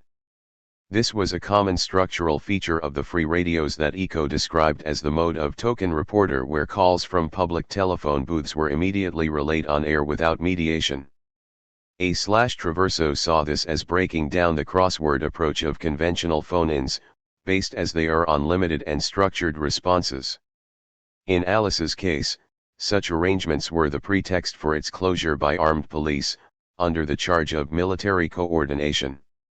The closure itself was transmitted live with hidden microphones, and makes an unusual read, with the last words broadcast: police, hands up there. B. We've got our hands up. They're telling us that this is a hive of subversive activity. 55 Albertani reports, and it makes a nice image, that some members of the collective escaped over the rooftops and continued broadcasting from a car driving through the Bologna streets. Conclusion. This chapter has considered some of the modes and styles of the minor composition of operaismo and autonomia. I have argued that, for operaismo and autonomia, work was the central site of what was an apparently stripped-down politics. Following the social factory thesis, workers were conceptualized as a generalized plane of socialized labor. This gives mass, then socialized workers productive centrality, as a wealth of attributes and practices become subsumed in capitalist regimes of production and valorization. However, it does not give them a political identity, for, as Tronti argued, the identities formed within work are capitalist worker identities. I have thus presented a series of operaismos cramping maneuvers which serve to ward off the identities of work and compelled political composition, the refusal of work, class composition, and the reversal of perspective. The political project that followed these configurations resided in forms of collective composition that disrupted work and the subject of worker, and, with the development of autonomia, practices of autovalorization. Autovalorization was presented as a process of expanding and changing needs in the class composition, against any naturalization of needs determined by austerity measures or essentialist understandings of the human. In this expansion of needs, autovalorization was also a mechanism for warding off tendencies to identity in autonomia itself, for every minority of the movement, inasmuch as they conceived themselves as part of the class composition, was to assert and develop its particular needs, desires, and new forms of practice, and distribute these across the movement through engagement, contestation, alliance, and struggle. But autovalorization was also linked to the question of the social wage. It was through the social wage that autovalorization connected what we could call, following the framework of minor politics, the little intrigues of autonomia to the social whole. The social wage became the site of a certain reclamation of surplus value, and required a continual process of struggle for a wage delinked from work done, following the mass workers' struggle for more pay and less work. In practice, political innovation and the struggle to increase the social wage tended to be simultaneous, as was seen in the practices of autonomous price setting and auto-reduction. With the emergence of the movement of '77, the project of composition circulated around the figure of the emarginati. These marginals, just like the houseworkers theorized by wages for housework, were not outside of capitalist relations, they were central to the productivity of the social factory. They also tended to a composite, inclusive disjunctive form where each particular minority concern elaborated its own needs and points of struggle in conjunction with other minority concerns with which it was interlaced. In their practices of the refusal of work and autovalorization, I have argued that there was a tendency toward the unfolding and distribution of various identities, needs, and cultures across the plane of the movement, in a politics which sought not an independent outside, but an expansion and deterritorialization of collective composition within the social factory. In discussing the techniques and modes of composition of operaismo and autonomia and the specific cases of minority composition, the chapter has focused on the techniques that induced a refusal of any subjective plenitude, and encouraged particular minority engagement. As I have pointed out, this approach was always in tension with a tendency in operaismo and autonomia to an overgeneralization and a simplified assertion of an emerging autonomous collectivity, as Wright puts it, a penchant for all-embracing categories that, in seeking to explain everything, too often would clarify little. Wright suggests that the most damaging aspect of this tendency was the theory of the socialized worker, a category which alongside auto-valorization, as he cites Battaglia, was a very elegant instrument for synthesizing a plurality of social behaviors, but which, precisely for its excessive synthetic aspect, flattened them, negating their specificity. This is an important point, and since the socialized worker has, in different ways, been the concern of chapters 4 and 5, I want to engage a little with this critique.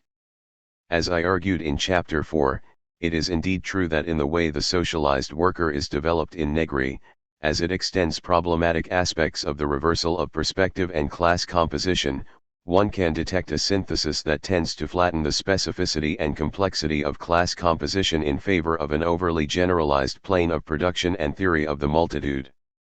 The real problem here is not the lack of detailed exploration of the specific contours and experience of the socialized worker and multitude as such, and Hart and Negri have been happy to admit that in Empire the multitude is not yet fully elaborated and exists in the text in a rather poetic and unfleshed out fashion. It is, rather, that the way the socialized worker is seen to compose itself autonomously from regimes of control arises from a problematic foundational conception of the ontology of globalized and metastable production. It is not enough to say that the multitude is not a stable collective whole but an open multiplicity when it is also seen as a collective field of autonomy from capitalist relations. For the latter proposition leaves the open multiplicity without concrete points for engagement, struggle, and composition. This becomes most apparent when Negri returns to consider the contemporary viability of the refusal of work.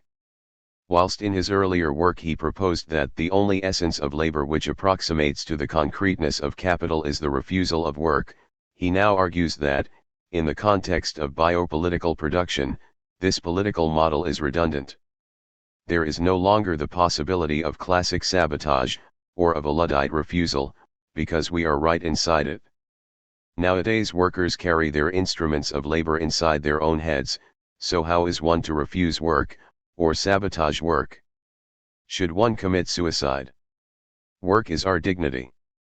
The refusal of work was imaginable in a Fordist society, but today it becomes increasingly less thinkable. There is the refusal of command over work, but that is quite another thing. 56. Negri's development of the socialized worker does not mean, however, that the socialized worker is an unhelpful political figure. If in Chapter 4 I argued that the plane of the socialized worker could be seen as a set of relations, or a mode of production immanent to capitalist processes of axiomatization and control, in this chapter I have sought to show that the politics of the socialized worker can be considered in a minor, proletarian manner. As such, the concept does not require a false synthesis, but, rather, necessitates engagement with the complexity of political configuration in specific circumstances. Inasmuch as this engagement, at least in the case of operaismo and autonomia, draws in questions of needs, styles, the wage, alternative values, productivity outside the direct sphere of work, the creativity of struggle, the relation between counterculture and class, and the possibility for the deterritorialization of technical arrangements, it is, I would suggest, still a useful political figure. Operaismo and autonomia only offer one moment, one experimentation with the regimes of socialized work and emerging control societies. However, as one of the first moments of a proletarian politics of control, I would suggest that this current maintains a certain vitality to be critically explored from contemporary cramped spaces towards the development of political composition, perhaps, following Verneux's characterization, even offering something of a future at our backs. 6. Conclusion. The strange joy of politics. A kind of broadly pervasive democratic consensus seems to make us forget that democracy, more and more frequently, serves only to assure a play of economic and technical forces that no politics today subjects to any end other than its own expansion. It is no proof of one's presentiment of an ultimate liberation if the next day one's imprisonment continues on unchanged, or is even made straighter, or if it is even expressly stated that it will never end. Paulo Verneux expresses a common sentiment about the state of current political thought and practice when he writes, "If nobody asks me what political action is, I seem to know, but if I have to explain it to somebody who asks, this presumed knowledge evaporates into incoherence." This is a problem, but it is not a wholly new one. Indeed, inasmuch as it is in the nature of politics to have an openness to virtuality, to potential, and to undetermined worlds, a certain amount of uncertainty, if not incoherence, is one of its central features. Nevertheless, politics is necessarily subject to a form of ordering, a stratification of forms and potential around the question what is to be done. Since it is an attempt to call forth other worlds through concrete engagement with the intricacies of the present. At the other pole to that of incoherence, the problem is that such ordering and engagement has so often occurred through regimes of truth and certainty that it has been characterized as much by dogma and ressentiment as by experimentation and creation. It would be wrong to say that Marxism was the only vehicle of this form of stratification. The effacement of political virtuality in social democratic consensus is at least as effective, and certainly more pervasive. Nevertheless, Orthodox Marxism and the Leninist model did such a good job of curtailing the innovation of politics that most serious attempts, certainly within the academy, to conceptualize politics and open its potential have, since the 1970s, worked at a degree of remove from Marxism, and even ventured a certain post-politics or a cultural politics to get away from its perceived anemic territory. Deleuze's work is in many ways attributable to a similar desire to radically rethink politics away from orthodoxy and dogma, and to address, in his own particular way, the question of what is to be done. Yet, rather than sever links with Marxism, Deleuze worked through a rather nuanced relation with it, a relation that has enough importance to his work that up to his death Deleuze would continue to describe himself as Marxist. Deleuze himself only came to Marx in the 1960s. He says that he read Marx and Nietzsche together, and it is interesting to consider how these two thinkers, both of whom have been implicated in some of the worst horrors of the 20th century, have fared in post-structuralist influenced thought. The reterritorialization of Marx's and Nietzsche's untimely thought in the most oppressive of national socialisms and fully present historical peoples is such that the need to read Marx and Nietzsche against their dominant image is apparent long before one discusses the details of Deleuze's philosophical method. Point 1 Arguably, however, post-war French thought has largely managed to delink Nietzsche's philosophy from National Socialism. One can hence see Deleuze as Nietzschean without offending too many sensibilities. Yet, to see Deleuze as Marxist appears to be more problematic, as if the identity of Marxism is still too much of a molar attractor. A sense of the danger of Marxist identity is even marked by Deleuze himself, who at least once presents Marx as a figure of oppressive molar thought. In following Deleuze's relations with Marx we are, hence, simultaneously compelled to maintain a certain separation. I would not want to suggest anything else. The focus of this book should be seen as an attempt to add to, rather than circumscribe understandings of Deleuze's politics. To consider a Deleuze-Marx resonance is not to reduce Deleuze to a circumscribed Marxism. What such a resonance should do, rather, is to explore the points of connection and complication between Deleuze and Marx. But, in doing this, one finds that Deleuze's relation with Marx is marked by no vague nod in Marx's direction. On the contrary, a little like the way Aphorismo sought to overcome the identity of Marxism by returning to Marx, Deleuze's Marxism is best seen as a return to core Marxian problematics. To draw this book to a close, I want to summarize some of its argument about the Marxian problematics in Deleuze's engagement with Marx through a brief consideration of the communist critique of democracy. This will help situate Deleuze's politics in a wider context of more dominant understandings of politics. The chapter then concludes with a consideration of the effective condition that arises from this political standpoint outside the nurturing social space of democratic politics. Taking off from Hart and Negri's invocation of the lightness and joy of communist politics, it considers Deleuze's reading of the peculiar joy and humor of Kafka and Foucault.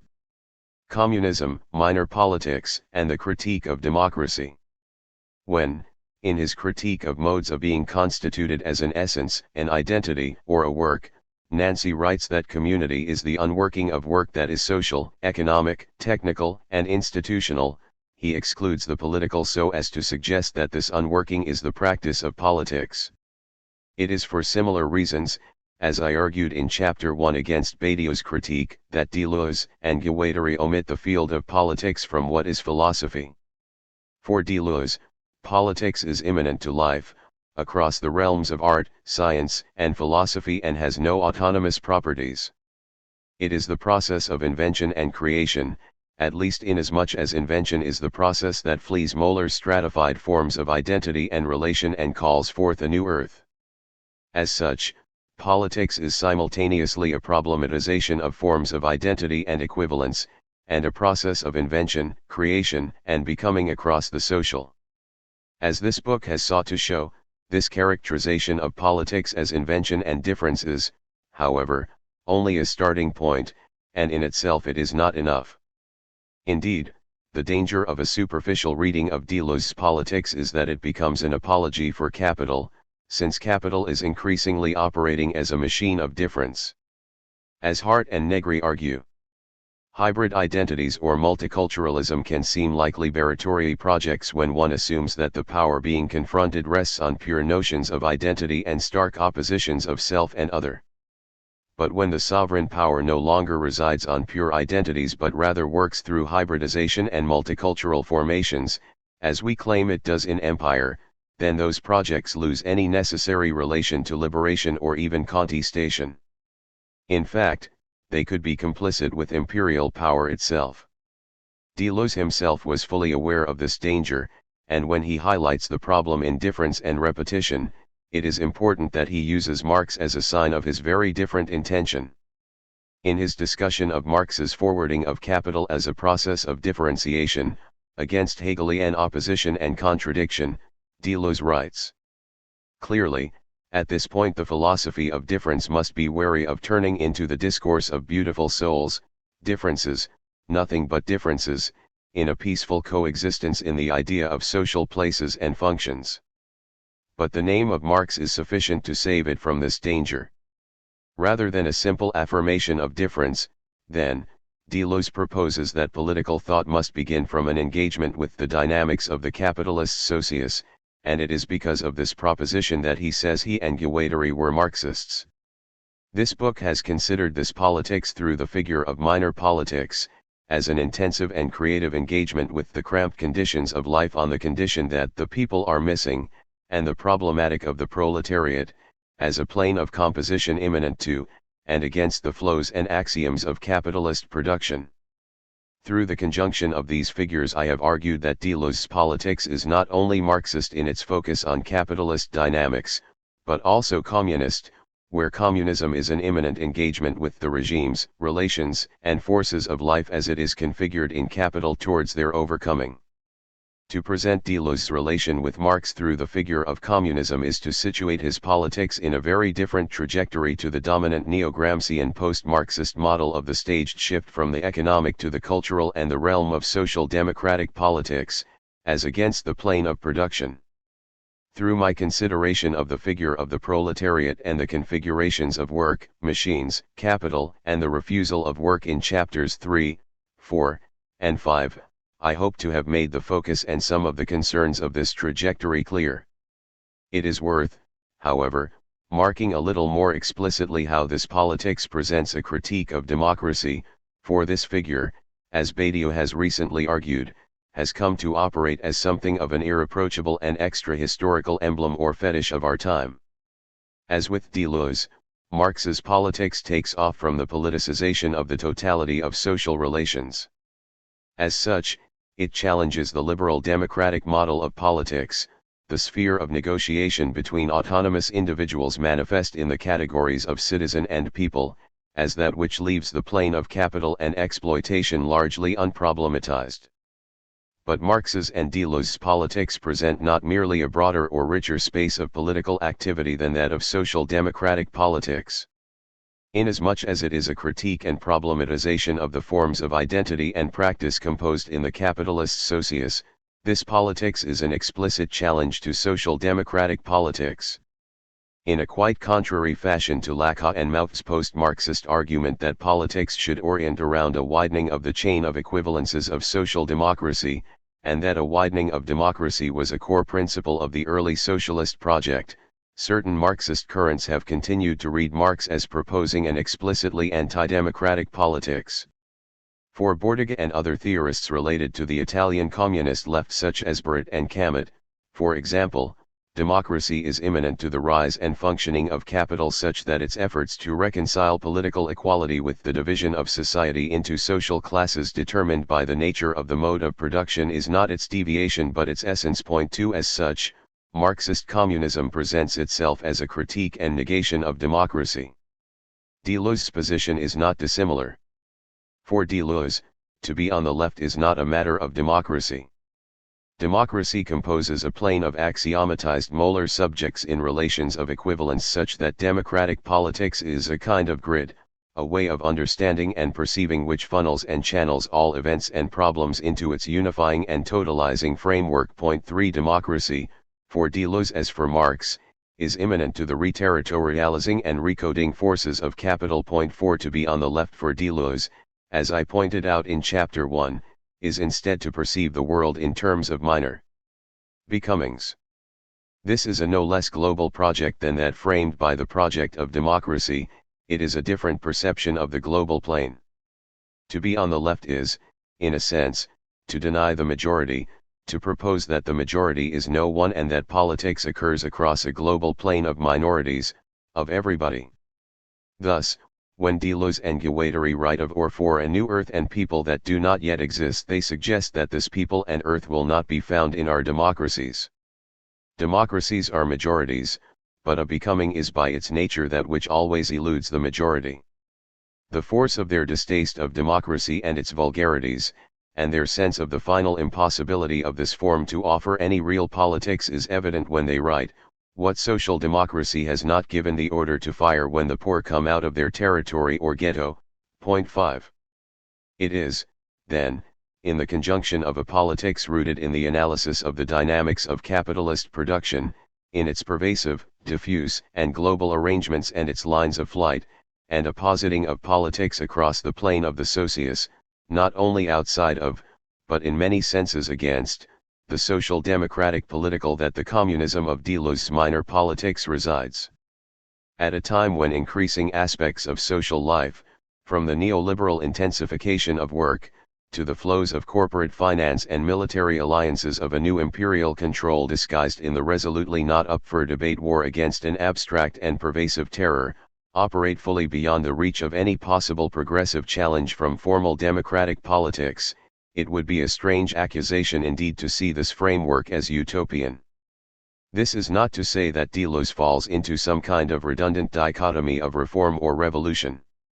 Thinking in minor terms is not a withdrawal from particular intervention into some hoped-for great crisis and ultimate contradiction.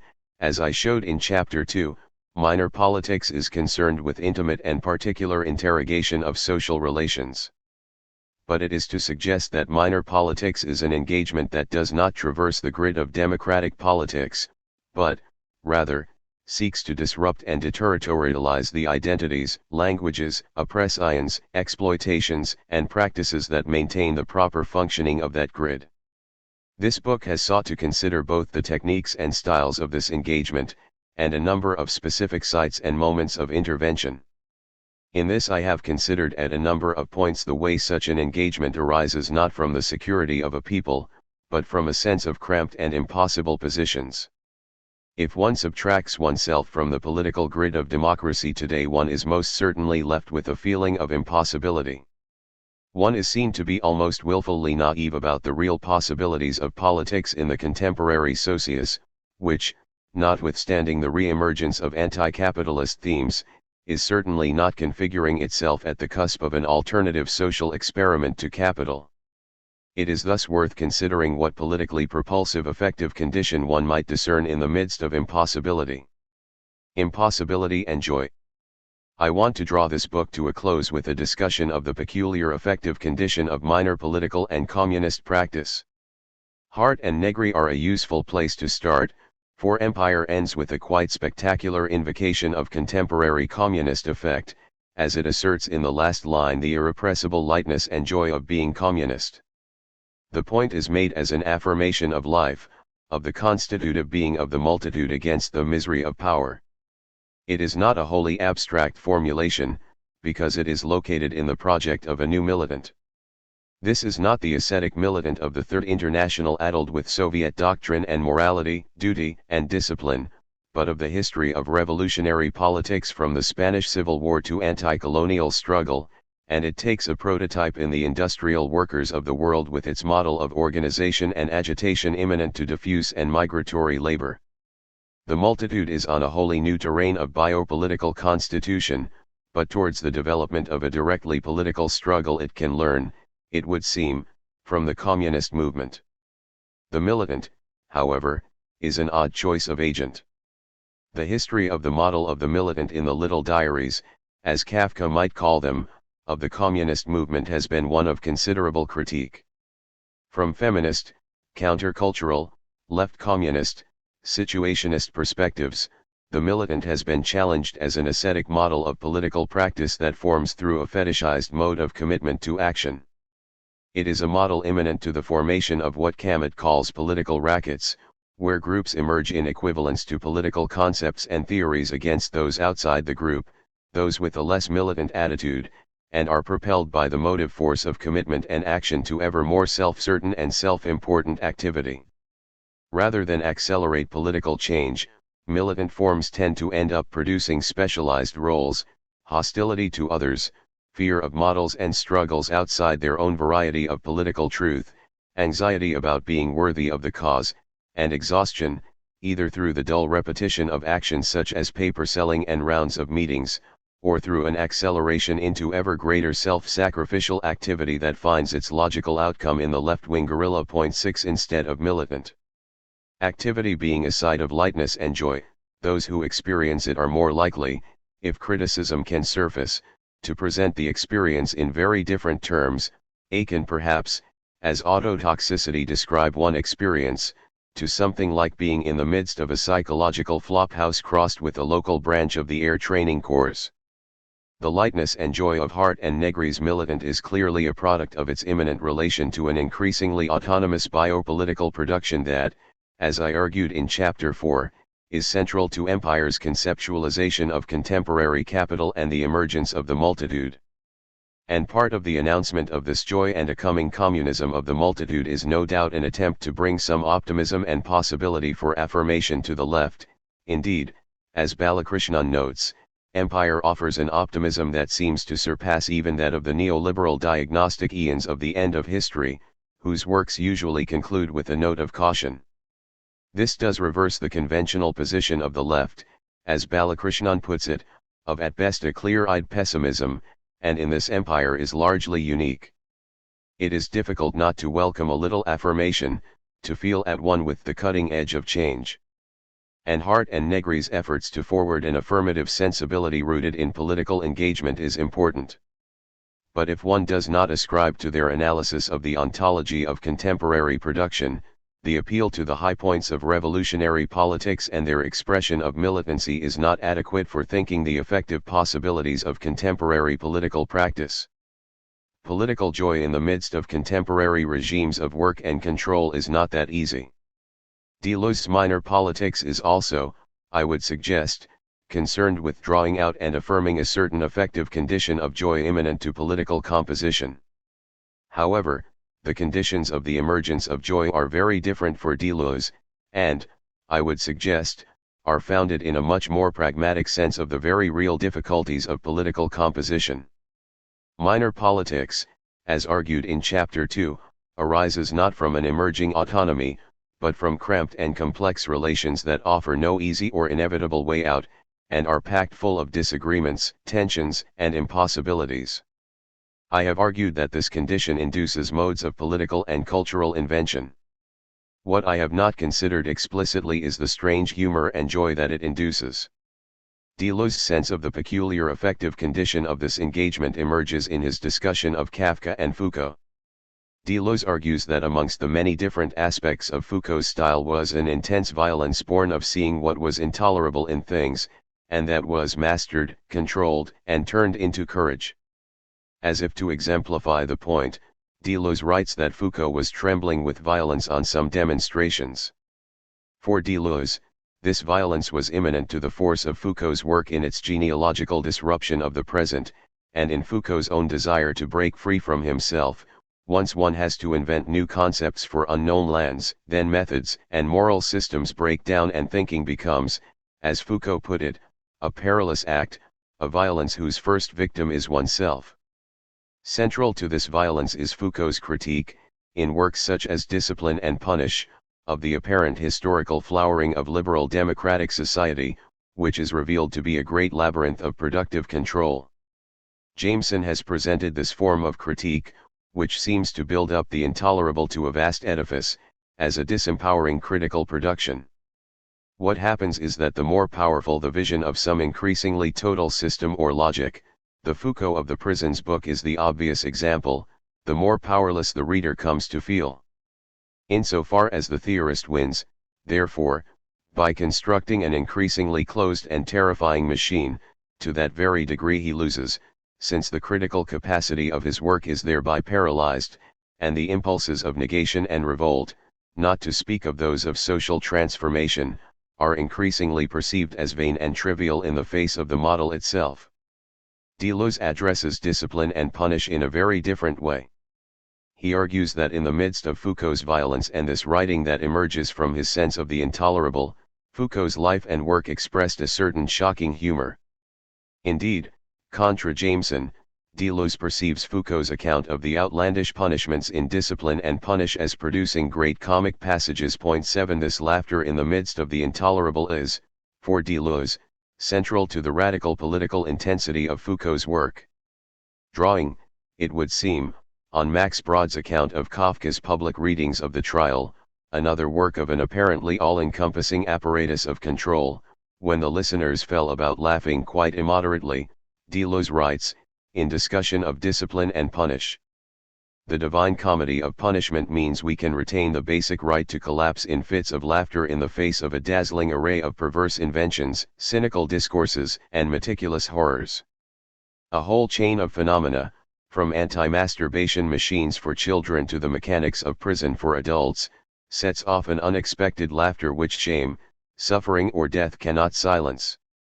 Vallis has already contrasted the revolutionary's unique sense of gaiety in horror with the horrible gaiety of the torturer. Provided the hatred is strong enough, something can be salvaged, a great joy which is not the ambivalent joy of hatred, but the joy of wanting to destroy whatever mutilates life. In contrast to Hart and Negri's location of joy in the midst of productive autonomy and Jameson's diagnosis of the disempowering effects of theorists of the cramping force of social relations, Deleuze, then, sees a certain joy and humor arising from an engagement with, and a critique of cramped space. Deleuze and Guattari even go so far as to suggest that this joy in the midst of cramped space is inseparable from politics. Kafka's gaiety, or the gaiety of what he wrote, is no less important than its political reality and its political scope. We don't see any other criteria for genius than the following: the politics that runs through it and the joy that it communicates. We will term low and neurotic any reading that turns genius into anguish, into tragedy, into a personal concern. For example, Nietzsche, Kafka, Beckett, whomever. Those who don't read them with many involuntary laughs and political tremors are deforming everything. With this sense of the imminence of cramped space and joy in mind, I want to conclude this book by returning to Verneux's problem of political incoherence. Verneux argues that a prime feature of contemporary general intellect-rich work, and the cause of the difficulty of formulating political practice, is its subsumption of the extra work action that was once the preserve and nurturing space of politics. Today, politics offers a communicative network and a cognitive content that are weaker and poorer than those to be found within the present-day processes of production. Action appears to be less complex than work. Hart and Negri recognize this condition in their assertion that all of life has become subsumed in productive arrangements. In this environment, politics must now take on the lesson of Marx's proletariat. Politics resides in the manifolds of capital. Hart and Negri's recognition of this in the positing of politics immanent to work is timely indeed. However, as I argued in Chapter 4, Hart and Negri tend to see the subsumption of life in capital as itself a movement toward autonomy from capital. As such, the way out of the problem Verneux identifies is to let the subsumption of activity in work become itself almost an expression of politics. Deleuze takes a different path, and in this is closer to Verneux. For Deleuze, the capitalist axiomatic also subsumes life itself, but the effect of this is to produce, not autonomy, but ever more intricate mechanisms of control. It is thus in the midst of capitalist social production, experienced as a cramped and diffuse milieu, that political composition is to emerge and the problem of political incoherence is to be overcome. Deleuze would no doubt agree with Verneux that this leaves politics as a difficult task. As I suggested with regard to operaismo, minor politics is certainly not a politics of optimism. But it is not less productive for that, for it is in the recognition of, and the engagement with, the cramped conditions of life that the incessant bustle, polemic, invention, and strange joy, of politics emerges. Minor politics is at once both a process of cramped space, little intrigue, and intimate deterritorialization, and a kind of impossible project of calling forth a new earth and a people to come. Though this might sound like the kind of slightly embarrassing utopianism or teleological thought that contemporary theory has sought to overcome, in Deleuze and Guattari's politics it has a particularly functional effect. Rather than a deferral of political practice or the affirmation of a teleology, it is a mechanism for the continual problematization of any notion that political practice achieves a full plenitude, that the people to come arrive. That is, by situating politics between the extremes of a missing people and a new earth, minor politics seeks to develop an effective condition that is able to live with, even be nourished by, its incompleteness, its difficulties, and its impossibilities. It develops as a milieu, that is, where Beckett's injunction fail again. Fail better is manifest as an affirmation of life.